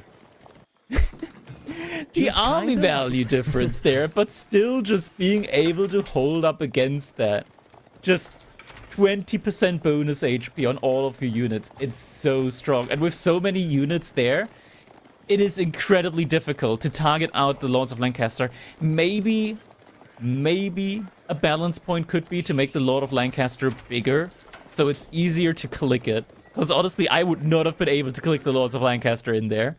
It's like a Where's Waldo image, and it's like, I don't know where he is. I think they forgot to put him in there. I mean, so Lucifron's tanky. aging to Imp? Maybe? Potentially? Barely got enough on gold, though. And he barely has military schools. That would be... And he gets a wood upgrade during this time. I think it might just be Miss Macro. Quick mana kill? That's pretty neat. 3,000 food in the bank. Just sell some of it now. He has the market. He could. He surely could. What's he... Does he... Okay, this is odd. This is odd. He's got 32. Nothing is in queue. He's got 32 villagers on wood. He could pump out so many Sipahi at the moment. What's going on? I think it is the Imperial Age play. It's just... questionable, to say the least.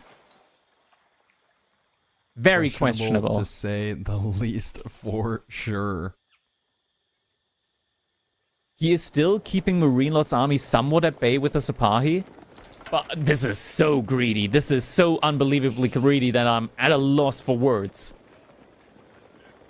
Yeah, I mean, the Sipahi... And it is the Istanbul Observatory. My god. Okay. Follow up. You gotta buy stone, or you gotta get the stone. You gotta immediately get the military schools in. This is so unbelievably greedy. Oh my god. Yeah, he already has 8 on stone. Quick Wall attempting to go in for Marine Lord. Marine Lord does have to evacuate, bringing his army back yet again. Galley, though, still here, still able to help defend a little bit, but those pawns are small. Marine Lord should be able to burn the rest of that down. And Lucifron with the Sipahi is just killing... Oh, I love what Lucifron's doing. He's only aging up with 7 villagers. He's slowly aging up. Because he knows the second that age up gets shown, he's gonna get Gigadove. Gigadove. Yeah, so he needs the time, and look at where he's pulling Marine Lord's army. Literally the farthest side of the map. A demo play attempted, not quite able to connect.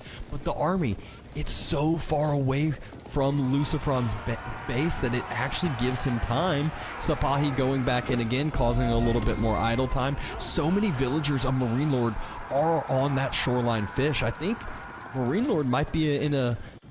Well, actually, he's going to be able to match up the Imperial Age himself now in just a second. This is... Both players just going up to Imp here is kind of crazy. But yeah, Imperial Age has been reached. Marine Lord, though, he's not far behind, as you mentioned, and just needs a little bit more gold, and we're about to be entering demon territory here, but a good raid coming in at the same time from Lucifron. Lucifron with the Sipahi has been playing like a demon. All of these horsemen, it feels like he like loses trades or takes a lot of damage, but it just is keeping him alive. Oh, Demo moved away. He doesn't have a lot of gold in at the moment, and he does need gold in order to start upgrading his Sipahi right now. He doesn't have any unit in lead at the moment. He is getting a lot of these Janissaries in. But they are very expensive. Repairs coming in. Yeah, he's not going to be able to burn that down. Lost a lot of Sipahi for it. Age up did come through, and we do now have the Wind Guard. And with that, Marine Lord is now going to be able to start really, really massing up a lot of infantry. Infantry, though, where Lucifron has 6 Springles and now also the ability to get Great Bombards out. Yeah, and I mean, Great Bombard is in queue in the MIA, so we'll slowly get those free, although it takes quite a bit of time. But like, Lucifron has just done such a good job of not allowing Marine Lord to actually move forward with his army mass. Every time he does, all of a sudden there's just a massive Sipahi behind him. Scottish behind us also helping out immensely. Now, the idea between like the late game, between Ottoman and House of Lancaster, it's honestly quite messed up.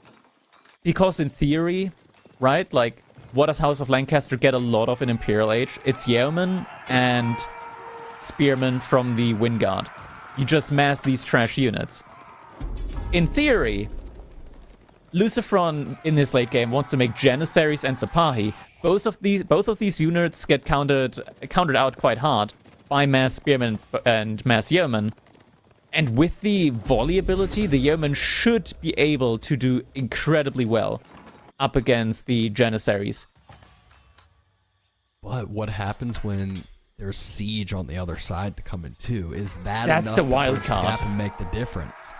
Only 3 spears here to deal with the rest of the supply. That's not mass. enough. Marine Lord's been struggling on the gold a little bit. Every time he tries to move out onto the gold, there's usually a few villagers picked on off. And this one wasn't just a few villagers. Lucifron finally able to make a pretty big connection there. Yeah.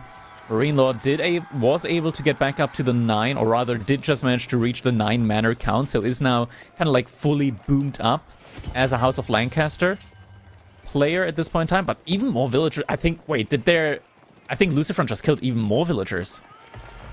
Looking at the economy count, like that wasn't just that one dive there, right? Was it? I think it was. I mean, that was like 7 or 8 villagers. So I think so. Thought that maybe at the frontline gold there were more villagers that did go down. Marine Lord really trying to start protect. Oh, at the same time though, it looks like Lucifron's also about to lose some villagers. Yeah, it's a big amount. More than a few as well. About 7-8 villagers go down. Demo ship able to get a little bit of damage onto some of those units, but not as much as what he would have liked. Yeah. We're currently sitting at a calm and comfortable 66 spearmen for Marine Lord. On the other side, though, we got 6 Springles and now also Great Bombards. Yeah, and he did just swap the MI back over to Springles after that first Great Bombard came out, so he's definitely relying on this siege mass, and it's also one with that many siege units. It's pretty hard to take it down with a person who can micro it correctly, can really just full vizier point options as well, but can really just body block a lot of that siege, get a lot of pierce. Oh my god. Insanely big damage just being done there. Yeomen moving forward, they want to get onto the Springles. Kinda difficult for them to do so though. 120 military here for Marine Lord, but Lucifron still holding up against it. Yeah, I mean, the siege is really what's proven to be the difference there. Hobolas are such a meme, dude. They're kind of getting... They're getting slaughtered by so few Sipahi. Trade. Yeah, I was about to say, not the most efficient trade here. They will take out they're the still rest of those winning, Sipahi, but a lot of those... It was a lot for a little. Yeah. The Janissaries are still not elited up yet.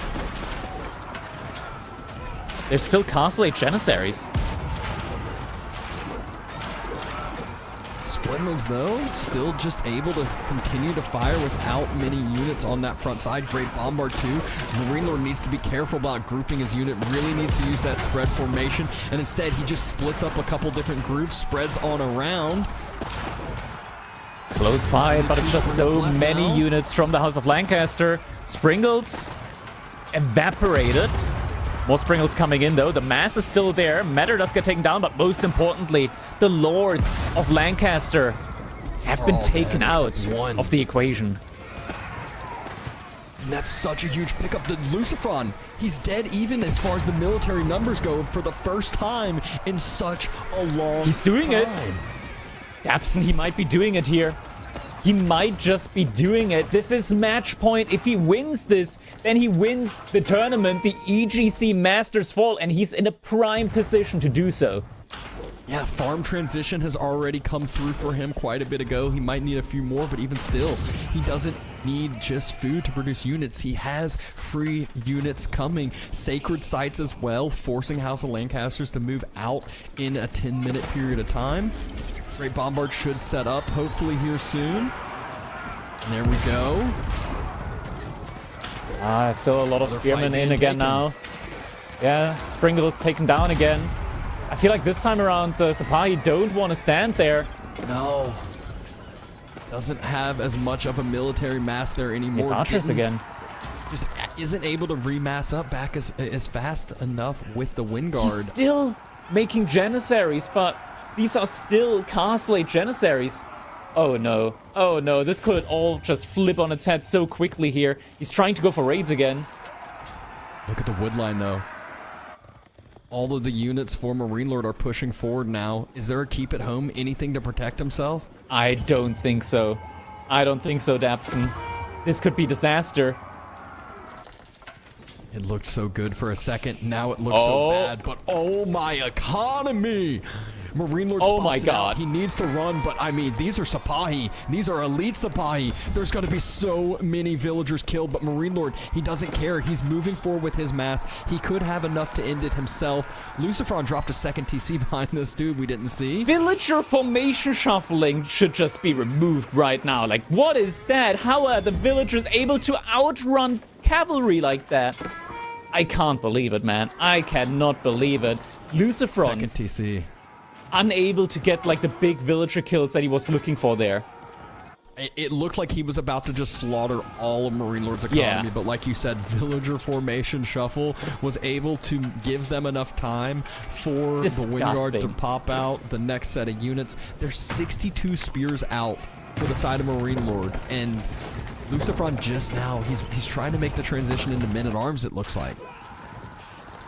A couple more villagers killed here as well. The manors are still working, though, behind all of this. It's always this passive economy. Is round 2. More Sipahis making their way in now, yet again. I'm not sure if Marine Lord's reacting in time this time around. But the Sipahi, they're not actually going for the villagers in the woodline straight away. Looks like they stopped maybe to burn Oh, they go for the manor? Yes. Great pickoff there. Down. Now just taking out units one at a time. So as Marine Lord rallies single units, it definitely is hurtful having to deal with raids at multiple spots.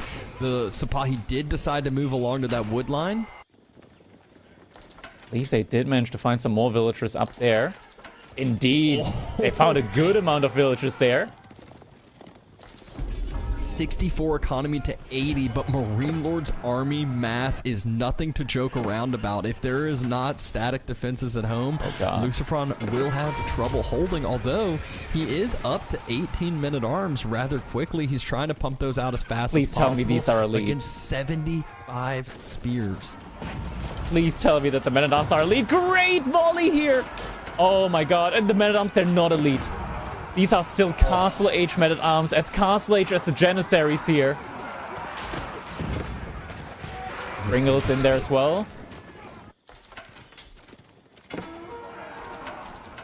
This is an absolutely wild game that we're seeing here. There's so much on the line. Another Sipahi raid. More villagers being taken out. Not a quick reaction here from Marine Lord. And just 4, 5, 6 more villagers get taken out. He is hurting on the economy, but I feel like as economy falls, just more military comes out.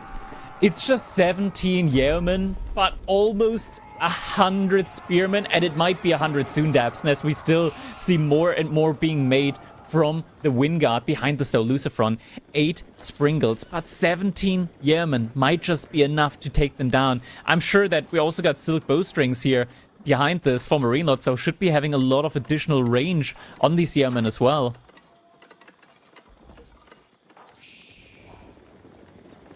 This is crazy. We're all the way up to 4 Lords of Lancaster as well. Still not able to close out this game on either side. Is 22 villagers enough to make a difference to help Lucifron start catching up? It doesn't help too much when you got 16 idled, though. Yeah, he needs to get back up on the gold and is finally able to do so. Gold is really the one thing that he's been struggling for. Oh, what is that? He went to the corner to grab the wood and he didn't drop a lumber camp. Oh, man, those villagers, they're on a trip right now. And you better notice that soon. Because that is inefficiency peak right there. I think he noticed. Half of them. Yeah. He's going to go on the gold with them now instead. Also worthwhile. Marine Lord, he's moving in. Marine Lord going to the main base, but there's actually a ton of those units are rather low health. The Springald's a lot more effective, you know, when you don't have to do too much. He's just taking down the military schools. Oh no, he's just burning them down. And an emplacement for now, but the military school's falling. I feel like that was one of the main It's too things many. keeping Lucifron in this game. There's 131 military units from Marine Lord. This might just be it after a crazy 35-minute game so far. We're still going to see, can Lucifron hold? More villagers getting taken down yet again on Marine Lord's side. He's sitting at 60 economy behind all of this. More villagers yet again being found out here by the Sipahi from Lucifron. But still, it just feels kind of hopeless in a certain aspect as well. There's just so much infantry mass from Marine Lord. It's so difficult to take them down. Some of the military schools are being rebuilt now by Lucifron, but it's such a heavy loss for him, stone-wise especially. He finally has enough resources to upgrade. Please, please get the elite men-at-arms upgrade. You've got 40 of them on the field, Lucifron. I'm begging you. And Janissary as well. Oh no, these volleys have been so dastardly so far this game. Springles trying to do what they can in that stealth forest, but just not able to get like a nice piercing shot. It's really only hitting 2-3 units each time. On the retreat at least, getting a good couple of trades in there. Still difficult to take these fights. The Yeoman just doing so much damage here, adding so much value to the fight, and now Marine Lord, he's doing the switch up. Mass Earl's Guard now coming up as well. 1,100 gold in the bank, still lacking quite a few elite upgrades on Lucifron's side. Springles getting sniped out by the Yeoman. Needs a stealth forest.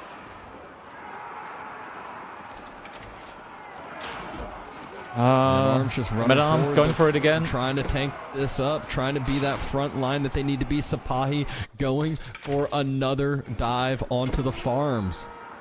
Onto the manors from the looks of it, wants to just start burning them down again.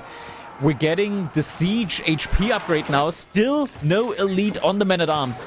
Dapston, I'm starting to get quite irritated here. Which one's worse, the elite men-at-arms or the fresh foodstuffs from earlier? Or the Castle Age Janissaries? I'm not sure which one is worse, but it's definitely hurting Lucifron a lot here at this point in the game. He does still have 30 Honestly, men-at-arms. The Springles all just got taken out, basically, as the siege upgrade still hasn't come through. Maybe best to get rid of the Springles and try and replace them with Great Bombards. At least those don't get sniped out easily by the Yeoman. Genuinely, and they still do great against this big mass of spearmen. Might genuinely be needed here, but income-wise, like, Lucifron's struggling here hard right now when it comes to remassing the military that he just lost.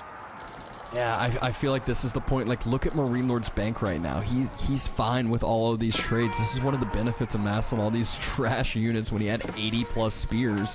It's one that he can remass those so easily without kind of having too big of a worry. Oh, villagers on the farm economy. Quite costly. Villagers not being pulled back yet. First Great Bombard shot coming in. And the volley! Dodges it in time. There's units inside the TC. This looks all but over now. It looked so close for both sides for so long, but Marine Lord, he's now on top of the TC. He's now burning down the farms, spreading his units out through all the eco. And Lucifron, he's only got 34 units to hold this, and I feel like half of those are raiding. We're getting the Elite Archer upgrade in now before we're getting the Elite Men-at-Arms or the Elite Janissary upgrade. Lucifron wants to go for the archers up against this many spearmen. Bombard coming out on the wrong side. No matter at the front side. I think this might be it. Marine Lord, he's evening it out. Game number 5. It is going the distance. All the nerves on the line. Oh my god. Wildlands. Oh my god. Elite Men-at-Arms. I can't believe it. That was an absolutely wild game number 3. Honestly, looking at the matchup, looking at, some of those positions that Marine Lord was in, it seemed like it was going to be over a lot sooner, but Lucifron able to make it so difficult for Marine Lord to kind of push forward with that immobile army. He kept getting punished, and now, we saw that happen time and time again in the previous games too, but we'll see what is in store for us on Bald Lands in just a second after watching some of these replays here. Oh man, these fights, like, Volley is still pretty good up against these unarmored units. We saw there, like, the Janissaries. Granted, they're still Castle Age, the Archers are still Castle Age. This was when the fights were still pretty good, right? Like when Lucifron still had a backline that did damage, but ever since the Janissaries and the Archers here got wiped out, I felt like Lucifron, he just never remasked the back line, and at that point in time, it just started getting worse and worse for him when it came to the trades. Good splits here by Marine Lord as well, just making sure the Springles never get these optimal trading engagements in here. And honestly, it is kind of crazy. Every time I look at this, I see Lucifron having like double the military value, and these fights still feel like they favor Marine Lord. I mean, yeah, it is one though. Kind of, if you look at some of the like units that it's playing against, a lot of Lucifron's army was Sipahi. Meanwhile, Marine Lord had a huge melee mass. He had 53 spears, and so a lot of times, even though the fight's getting taken, if you're just moving with the Sipahi and getting hit by spears, even if he has the value, that's why he's falling faster. Mm-hmm. But Debson, looking at our next matchup here, we're going to be moving over to Boldland, as you said, and this time, this is like destiny for the final game in this best of 5, the final deciding game to crown the victor of EGC Masters Fall. We've got Lucifron on the Japanese, one of his favorite knight civilizations, and one that he is just absolutely excelling at. And Marine Lord, the French player on the French, we hailed him as like the knight champion way back. And he's up against the Spanish knight connoisseur, Lucifron, with a very good knight civilization as well. Man, this is actually just such a match made in heaven here for the last game of the tournament. Yeah, I am excited to see this game number 5 tied up series. This is hype to say the least. Oh man, shivers, dude. Absolute shivers right now. I see a lot of support in the chat for Lucifron here. Of course, it is always easy cheering for the underdog. It is one of those stories where we did have Lucifron winning up against Marine Lord in the winners final there. Obviously a performance that he can be incredibly happy with, and now we are at a match point between the two in the last game of the grand finals here yet again. If Lucifron's able to win this, he will, I believe this is his first S-tier victory, and man, what a victory. I believe this is like the 3rd tournament or like the 2nd S-tier after his return to the game. That is a great comeback story. Yeah, and I mean, if you think you're getting shivers, imagine the nerves that these players have going into this final game. I mean, obviously, been here plenty of times. They've been on, these big stages, big tournaments all of the time, but it still is hard to replicate that feeling. It's hard to know and, be ready to adapt. Sometimes that adrenaline hits you and all of a sudden you miss some upgrades. You don't get your elite men at arms. Sometimes you're not fully able to pay attention, but it is almost time. We have 4.5 minutes until we get into this grand finals, final match of the day.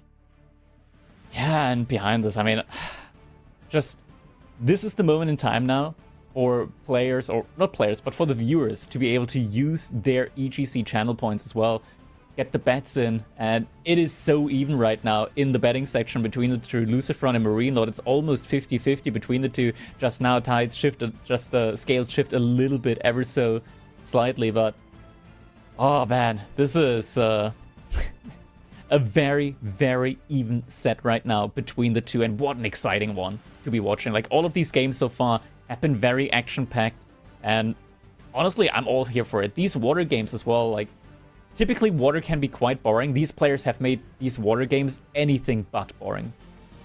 Yeah, it's one of those where with water, it's just, you know, it almost feels like the old Castle Age meta where it was like, all right, let's wait 10 minutes and then let's start casting. It's kind of like water's the same way where it's like, all right, let them make their fishing boats, let them get going, and then all of a sudden, you know, Feudal Age hits and it is all hell breaks loose. Everything's all over the place, especially when we're talking about the Spanish bros with their mass demo ships. It's the water maps have definitely grown on me a little bit, and I will always say that Holy Island's typically been a fun one to cast, a fun one to watch, not always the other ones, but this is one where I think all the other water maps are starting to grow on me a little bit more too. 3 more minutes between us and the last game of the tournament, Daps, and I'm genuinely very excited. A little bit sad because it's about to be over. Another great tournament here on EGC. But equally happy because it happened. And what a great way to celebrate this tournament with all of you guys. And yeah, just I'm just looking at this matchup again. French against Japan. What a nice matchup here for the last game in this tournament. Like, I'm so happy. I'm genuinely so happy about this one because like these two players, Marine Lord with the French, Lucifron with Japanese, that is such a perfect matchup. That is such a perfect matchup for the last game as well, man. I'm so happy that we're getting to see this one. Yeah, super, super exciting. And obviously, the viewers are excited too. Look at we got 3.2 million plus bet on this right now as far as channel points go. I mean, that's a lot of channel points. I feel like this is one of those where someone randomly comes in with like a 500,000 bet on one of the sides or the other. Genuinely, we must have some like hidden channel point millionaires here as well. I have, Cal just said he has 1.4. I got 1.3 million EGC points as well. God. So we could definitely skew the numbers. And as we say that, I think we just saw another big bet come in on the loose. Let's try to get this at least to 5 million before timer runs out here. 1 minute remaining on that, so definitely get your channel points in right now if you wanna, like, you know, make some big bank here, or, you know, lose it all. Could always lose it all. You got to spend money to make money. That's what they always say. It might not be money, it's channel points, but you know, they're still high value here. The things they don't tell you about gambling: you could be making 1000% profits, but at maximum you can only lose 100%. Yeah. Sure. Simple math. Sure, sure, we'll just don't question it too much. Just, you know, go with the flow here. Oh, but anyways, this is one where obviously with Japan, Lucifron, he wants to get to that Castle Age. He wants to get to the Mounted Samurai, but it's not the easiest thing to do against French. It's an easier said than done situation because we all know French loves feudal. They have their pseudo Castle Age knights because, you know, the Royal Knights in Feudal Age can still kind of hold their own for a little bit, especially if you've just pumped them, especially if you got those pure numbers advantage like we can see plenty of times. But enough of talking about it, enough of hyping this game up. We have the grand final match starting now. And here we go, Lucifron in the color green, playing as the Japanese here on board lane, starting us off with the Dark Age barracks, so we'll be getting some Dark Age Spearman aggression going here early on. And Marino, he's immediately getting an outpost up on the gold. Wait, Lucifron's gonna see it. Lucifron's gonna see it before he even invests into the first Spearman. Did he? I think he did. Oh, yeah. He did. Yeah, he definitely did. And he's not making a Spearman. He cancels it. He's not making a Spearman. Oh, let's go. Okay, no Spearman invested into. He's just going to be able to have the barracks for later on the line. Once he ages up and there's a knight coming out from Marine Lord, he's going to be able to get those Spearmen in when he wants to. Not when he, well, mistakes it. Like, not when he goes for it early on. That's not when you want to. Obviously, This is one where it would have delayed his own feudal age, but now he can get the Cura storehouse down a little bit earlier. That means the farms start getting produced a little bit earlier, kind of saves yourself those food resources, saves yourself from having to move out and about. And also, once the Cura storehouse doesn't have any more farms to build, it starts to generate some wood for yourself. And guess what is not the easiest to gather on this map? Yeah, both players going for their wheelbarrow here behind this, and makes a little sense. When you're playing with Knight Civilizations, movement speed on villagers is key. Sometimes you have to just move very quickly with the villagers in order to evade these very dangerous situations where the knights are charging after your villagers, or where you might want to just evade the line of sight of the knights in the first place, so as to not have them know in the first place where the villagers are.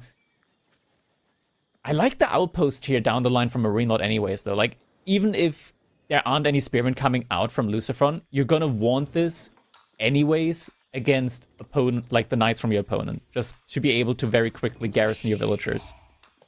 It is not tucked up next to there, so he has to take a few steps, especially with the far side villagers, to get into that. So that could, you know, still allow Lucifron to pick up some damage here and there with charges and a swing right after. But if we're talking about a point where Lucifron's getting to raid the gold, getting mounted samurai on out, that means Lucifron's probably in a pretty good position as far as this matchup goes. Yeah.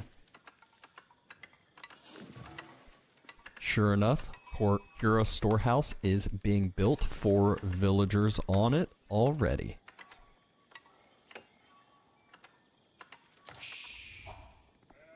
Marine Lord, not too far behind with the age up, will be able to get his own Royal Institute. Not Royal Institute, the outpost School of Cav. The outpost investment does mean that it's going to take him just a little bit longer here in order to go for that age up. But we'll get there nonetheless, and we'll most likely be seeing pro scouts coming in from him eventually. That's one of the things that he has like a leg up on against the Japanese, where Japanese most likely aren't going to pro scout. That's a French thing. But Japanese can be very efficient on the berries and have a very fast gather rate there. So it's kind of like give and take, but Japanese will have to move out on the map. Cross-Stohos, though, does give them the, like, a very fluent farm transition as well. Marine Lord able to, what? I don't know how he stole that one. Able to at least pick up 2 more sheep, almost get stolen out, and I think Lucifron won this this early sheep game by a decent little bit. Not really 100% sure there, but still hear a few more coming on in. Feudal Age finishes though, very, very solid timing here, right at like 4 minutes and 20 seconds. Okay, nothing too crazy. Like 17 to 14, I think.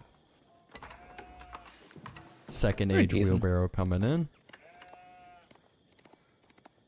Yeah, getting that one in immediately. So Lucifron gonna be gathering from these berries very, very quickly. And it's important to gather them up first when you're up against the French, because once the aggression comes in from the French, you're not guaranteed anymore to have access to the berries at that point in the game.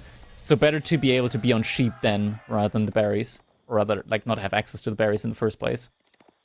The Royal Knight is in queue. I love that Lucifron's immediately trying to get across the map with his scout. You always want to track that first knight so well, especially when you've already pumped out a few spears, sees the archery range, knows exactly what is coming, and it's really no surprise here. French is not one of those civs, even though there are a few different builds. It's, you can 90% of the time I feel like it's knight archery.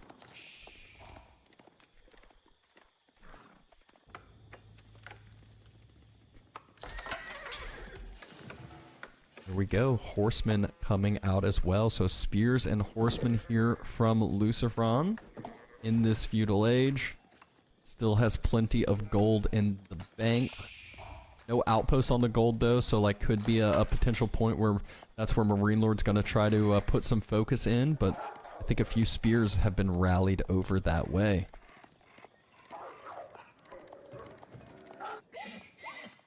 There was a spear on either side of the gold, so a charge from the knight not really going to be able to come through. Very early archers here from Marine Lord. It makes a lot of sense. You want to play this matchup super, super aggressively now as the French, because Lucifron, he will want to invest into a castle age up, and that is very expensive, and that is like the prime time for Marine Lord to start like really go on the aggressive here. We're now getting a delayed Pro Scout play from Marine Lord, so he's got some military units out already, and is now going to go for the Pro Scouts play behind it. Horseman has been spotted out, and so we know what Lucifron's going to try to do here is just, if Marine Lord moves forward with those knights, moves forward with those archers, just start to pick some of those reinforcing units on off.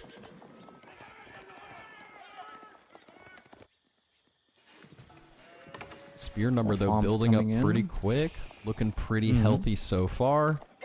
The issue is always that horsemen, like the knights are going to focus the horsemen, obviously, but they do so much damage baseline that the horsemen die incredibly, incredibly quickly. Yeah, so you don't really have them available against the archers quickly, like for long.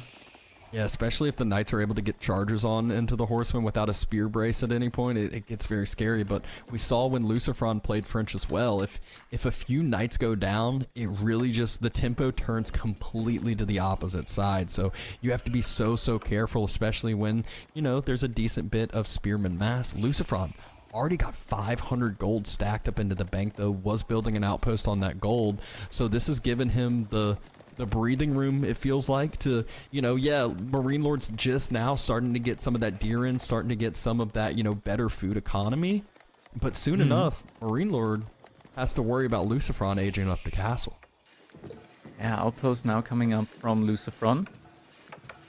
And then the horsemen are going to be able to potentially find a villager kill. Nope, Marine Lord does realize in time, pulls them back on the wood line. So no early villager kill there from Lucifron, but does cause some idle time. Yeah, also in the TC from Marine Lord. Wait. Knights are the base. The villager... Yeah, the villagers from Marine Lord were actually in the TC for quite a while. So a good amount of idle time caused there. Age up's coming in soon. There's going to be quite the tight timing for Marine Lord if he wants to punish it. Yeah, it's going to be very difficult here. And there's still going to be, you know, a decent amount of gold already built up as well. Force drop off, and there we go. Floating gate on its way. Obviously, stables has been built with the horsemen that we have been seeing already. And will we see some damage? Oh, the one horseman to try to bait away the knight. The charge does happen, but more villager idle time. Not by much here on this one. And Marine Lord's now starting to move across the map. Once knows something is up, obviously, he needs to get some aggression on. If you're French and you're on your side of the map for half the game or the whole game, usually you're not in a good positioning point here. Yeah. Marine Lord, he doesn't have any blacksmith upgrades yet going for him, so diving TCs is going to be quite tough, especially the Japanese TC here, as it does have a good bit of additional damage there with the daimyo in as well. Now, knights are going to be charging in. Villagers jumping inside the outpost, but looks like Marine Lord is actually committing here to the kill on the outpost. Outpost could start targeting down some of the archers here. Upgrade coming through onto the outpost just a little bit late. Ooh, villagers jump out. Nice play. Villagers escape. Great job escaping. A few spears going to be thrown away. Marine Lord, he's full on pumping out those knights right now, and Lucifron, he's lost gold access. He's moving down to the bottom gold there. Very risky, tries to get that in. Oh, he's building outposts as fast as possible, but I think Marine Lord, he knows exactly what, you know, he would do if he was in Lucifron's position. Move out onto the other side gold. It's so crucial, though. If he even just delays some of that gold access, it gives him the ability to keep pushing those up. Wololo comes in. No charge through. Outpost. Oh. A couple villagers will definitely fall here. They're going to commit to it. Need to try to finish this up. Are they going to finish it? They all die. Oh my god, that's such a big villager loss. And there's still no gold being gathered from Lucifron's side. He has 2 mounted samurai. That's it. And Marine Lord, he's not stopping, not even remotely stopping here. So many more knights in queue for him. 4 more in queue, 11 on the field already. And now is the moment in time when the blacksmith comes in. 3rd stable being put up as well. Lucifron in a very rough spot right now.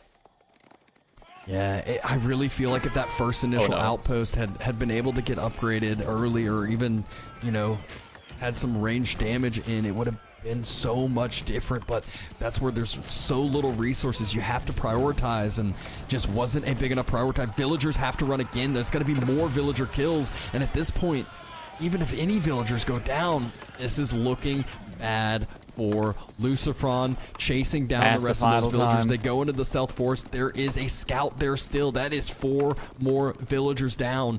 Marine Lord has 50% more economy than Lucifron after this. Behind this, Marine Lord is not just making units, but also aging up behind all of this, or getting close to. Now a knight on the gold vein. On the other side, on Lucifron, where he just sent so many workers out to try and get some more gold. Gets the knight there again. Yorishiro inside of the TC. So it's getting the villagers out a little bit quicker. But yeah, the economy count here, the live graph, it paints the picture. And it's not a pretty one for Lucifron. Marine Lord in full control here in the final. Yeah, it looked so good for a second there from Lucifron. He got that castle timing at a really, really solid point, but just didn't have enough to protect that gold. Even if it had maybe been one more outpost or one more upgrade, it could have made the difference. Been the difference, but just it wasn't able to do so. Resources were running so low. He does have a few mounted samurai. The only chance he has in this game is to try to be somewhat aggressive. Now the Shinto priest gets sniped out, still wasn't able to bring a relic back, and now the guild hall comes up behind this Marine Lord. He's got 18 knights on the field, ready to be upgraded with chivalry as well. Yeah, all those knights healing on up, getting back nice and healthy.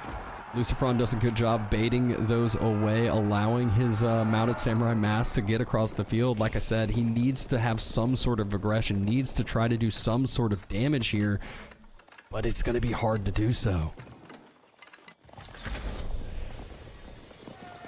There we go. Guild hall comes up. Immediate upgrades. Lucifron. This is a doomed situation for him, but he still tries to make something happen. Raid comes in from his side. Tries to kill some villagers. Only able to get one pathing, blocking him there as well. Knights going down. Mounted samurai. Goes down as well. Yep. And now the dive on the outpost. Veterancy in as well. This has to be it. There is no way out. Lucifron. A valiant effort. Great games fought here out today. But in the end, was not enough against Marine Lord with the French here. Not enough by any means. He's still going to try, though. You know, we do see him throwing the towel quite a bit at times, but when he thinks the game's over. But this is the finals of the grand finals. This is the last game of the day. You might as well keep on playing, but 4 more villagers falling. It's 48 economy to 34. Looks like he's getting some return picks on the other side gold, so doing what he can. But when you have this many Royal Knights in your base, and now all the rest of your mounted samurai are going to end up falling. Even after getting these villager kills. That's not the problem. When you're playing against French, if their knight mass stays healthy, their knight mass stays alive, it doesn't matter what your economy or what economy damage you're doing against them. Good return rates, but now there's not enough garrison slots inside of your base, so you're not going to be able to keep your own economy safe behind it all. Villagers running for their lives, TC fire is coming in, but in the end it is not enough. GG comes in and Marine Lord is going to be the victor, winning 3-2 up against Lucifron. And that means that he is the winner of the EGC Masters Fall. What an exciting series, though. It definitely lived up to the expectations. You know, Lucifron, he did not make it easy for Marine Lord. I'm sure Marine Lord was sweating over there, but proved to be #1. What a good last finish. Yeah, I mean, Marine Lord, he's just such a methodical player, and I know a lot of people were cheering for the underdog, right? And it looked almost like Lucifron was about to make it happen. In fact, it looks like our score, production here right now was a little bit too excited for Lucifron potentially making it. Wait, that was not in the script. Marine Lord able to win it 3-2 in the end. And man, this was a destruction in the last one, right? Like French with Marine Lord. It is honestly just his civilization at the end of the day. And he managed to make it happen up against the Japanese. What an exciting day. What an exciting series. I'm sure we're getting Marine Lord on for an interview here in just a bit, but what a tourney. As always, EGC living up to the expectations. We'll be looking forward to the next announcement, the next tournaments, the next series that we have at hand down the road. Absolutely. I mean, this is still far from over. There are still more tournaments coming in, but I believe it is time for us to get an interview with our victor here. So everybody, congratulations to Marine Lord. All right, Marine Lord, congratulations winning the EGC Masters Fall up against Lucifron. Man, some absolutely intense games here today. How are you feeling after that one? Probably exhausted. No, I'm not that exhausted actually. I think the first best of 9 was pretty quick, so it was okay. But, I mean, obviously it's pretty hard. Lucifer is very good and you have to think a lot all the time. Because some matchups are pretty rare and you don't know what to do sometimes. You have to think beforehand and make the right call. So, pretty exhausting, but yeah, I'm fine. I'm used to the long finals. Used to long games. I mean, that's also where the experience really comes into play as well. And man, I'm just looking back at this. There were some really, really quick games here and there as well. Like we had the water game, of course, with Knights Templar up against English. I think that was probably one of the quickest water games that we've seen so far. But man, you played these games so incredibly methodical. So I gotta say, like, once again, congratulations. And man, there is no other player in the scene that uses archers quite like you do.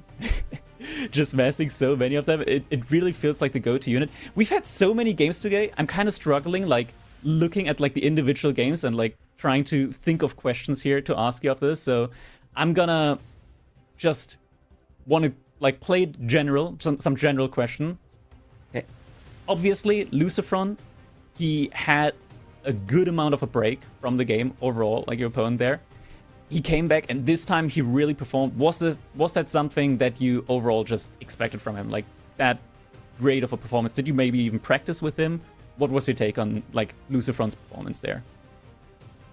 Yeah, I'm not really surprised. I practiced with pretty much everyone on the scene that plays this tournament.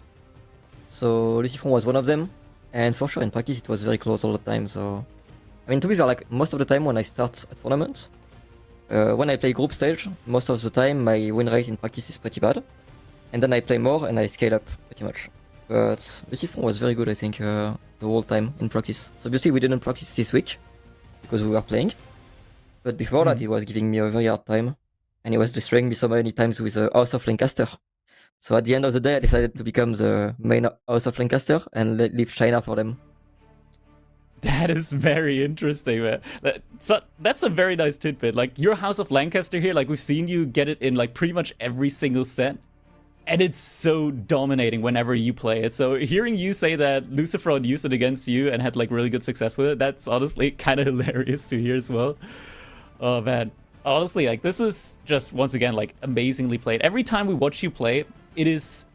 You never really give us anything to nag about just because you play it pretty much perfectly all the time around, so it's always like difficult to find things to nitpick or complain about here.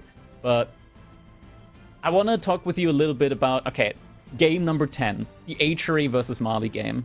When you played, Mali, what's your general opinion there? Because I feel like you went for, like, the empty Fulani Corral there, right? Like, with just the 6 cattle. What's your general opinion on that matchup? Because I feel like it can be quite mixed, but the Pro Scout play there, it kind of flipped the script on its head a bit. I feel like HRA runs out a lot earlier on food. I think it's a pretty close matchup, but maybe on Gorge it's not the best one because the second gold is very far away, which is a problem. Overall, I think it was maybe a mistake to pick Malians here.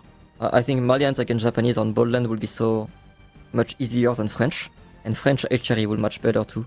So I think that's a small mistake, but I think if we speak about that game, I think I should have, since I had a decent gold spawn, I think I should have opened spear to defend myself.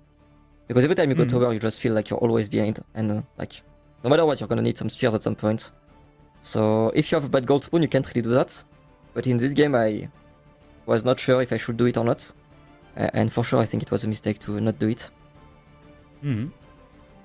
I want to also, I think most viewers as well are really like itching for this game as well. The Ottoman versus House of Lancaster game.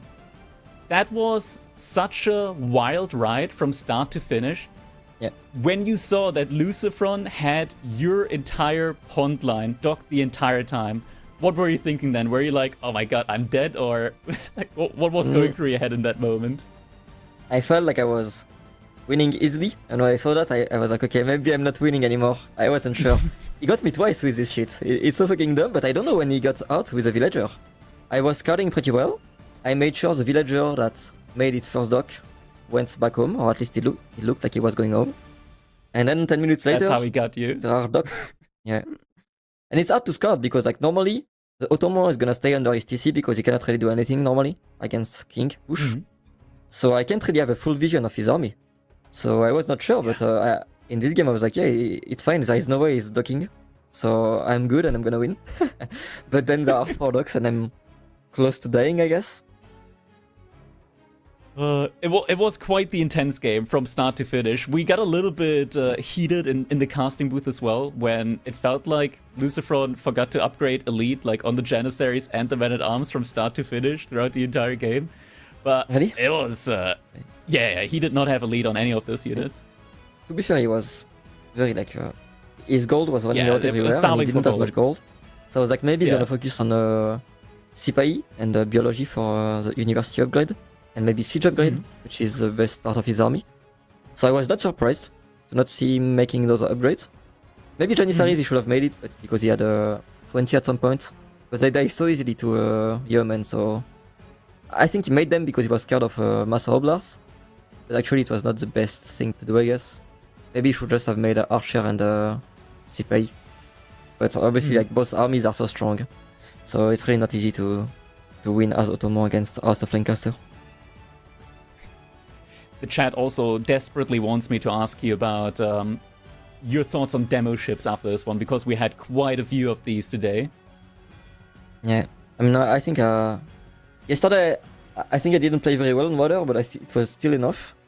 And today it was even worse. Like, I mean, the game I lost on the second best of 5, on the best of 5, I think it's mostly due because I just greed and I go 2 docks, and it's stupid, I shouldn't do that. But I think if you go only 1 dock, you really have to hit a strong timing against English. Otherwise, you might just die because they have a very strong mid game on Mother.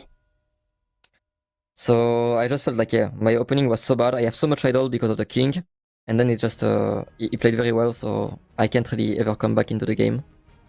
But, I mean, obviously demolition ship are weird because right now archer ship are pretty much bugged. So yeah, like, they don't hit as many times as they should. It's it's definitely a weird situation.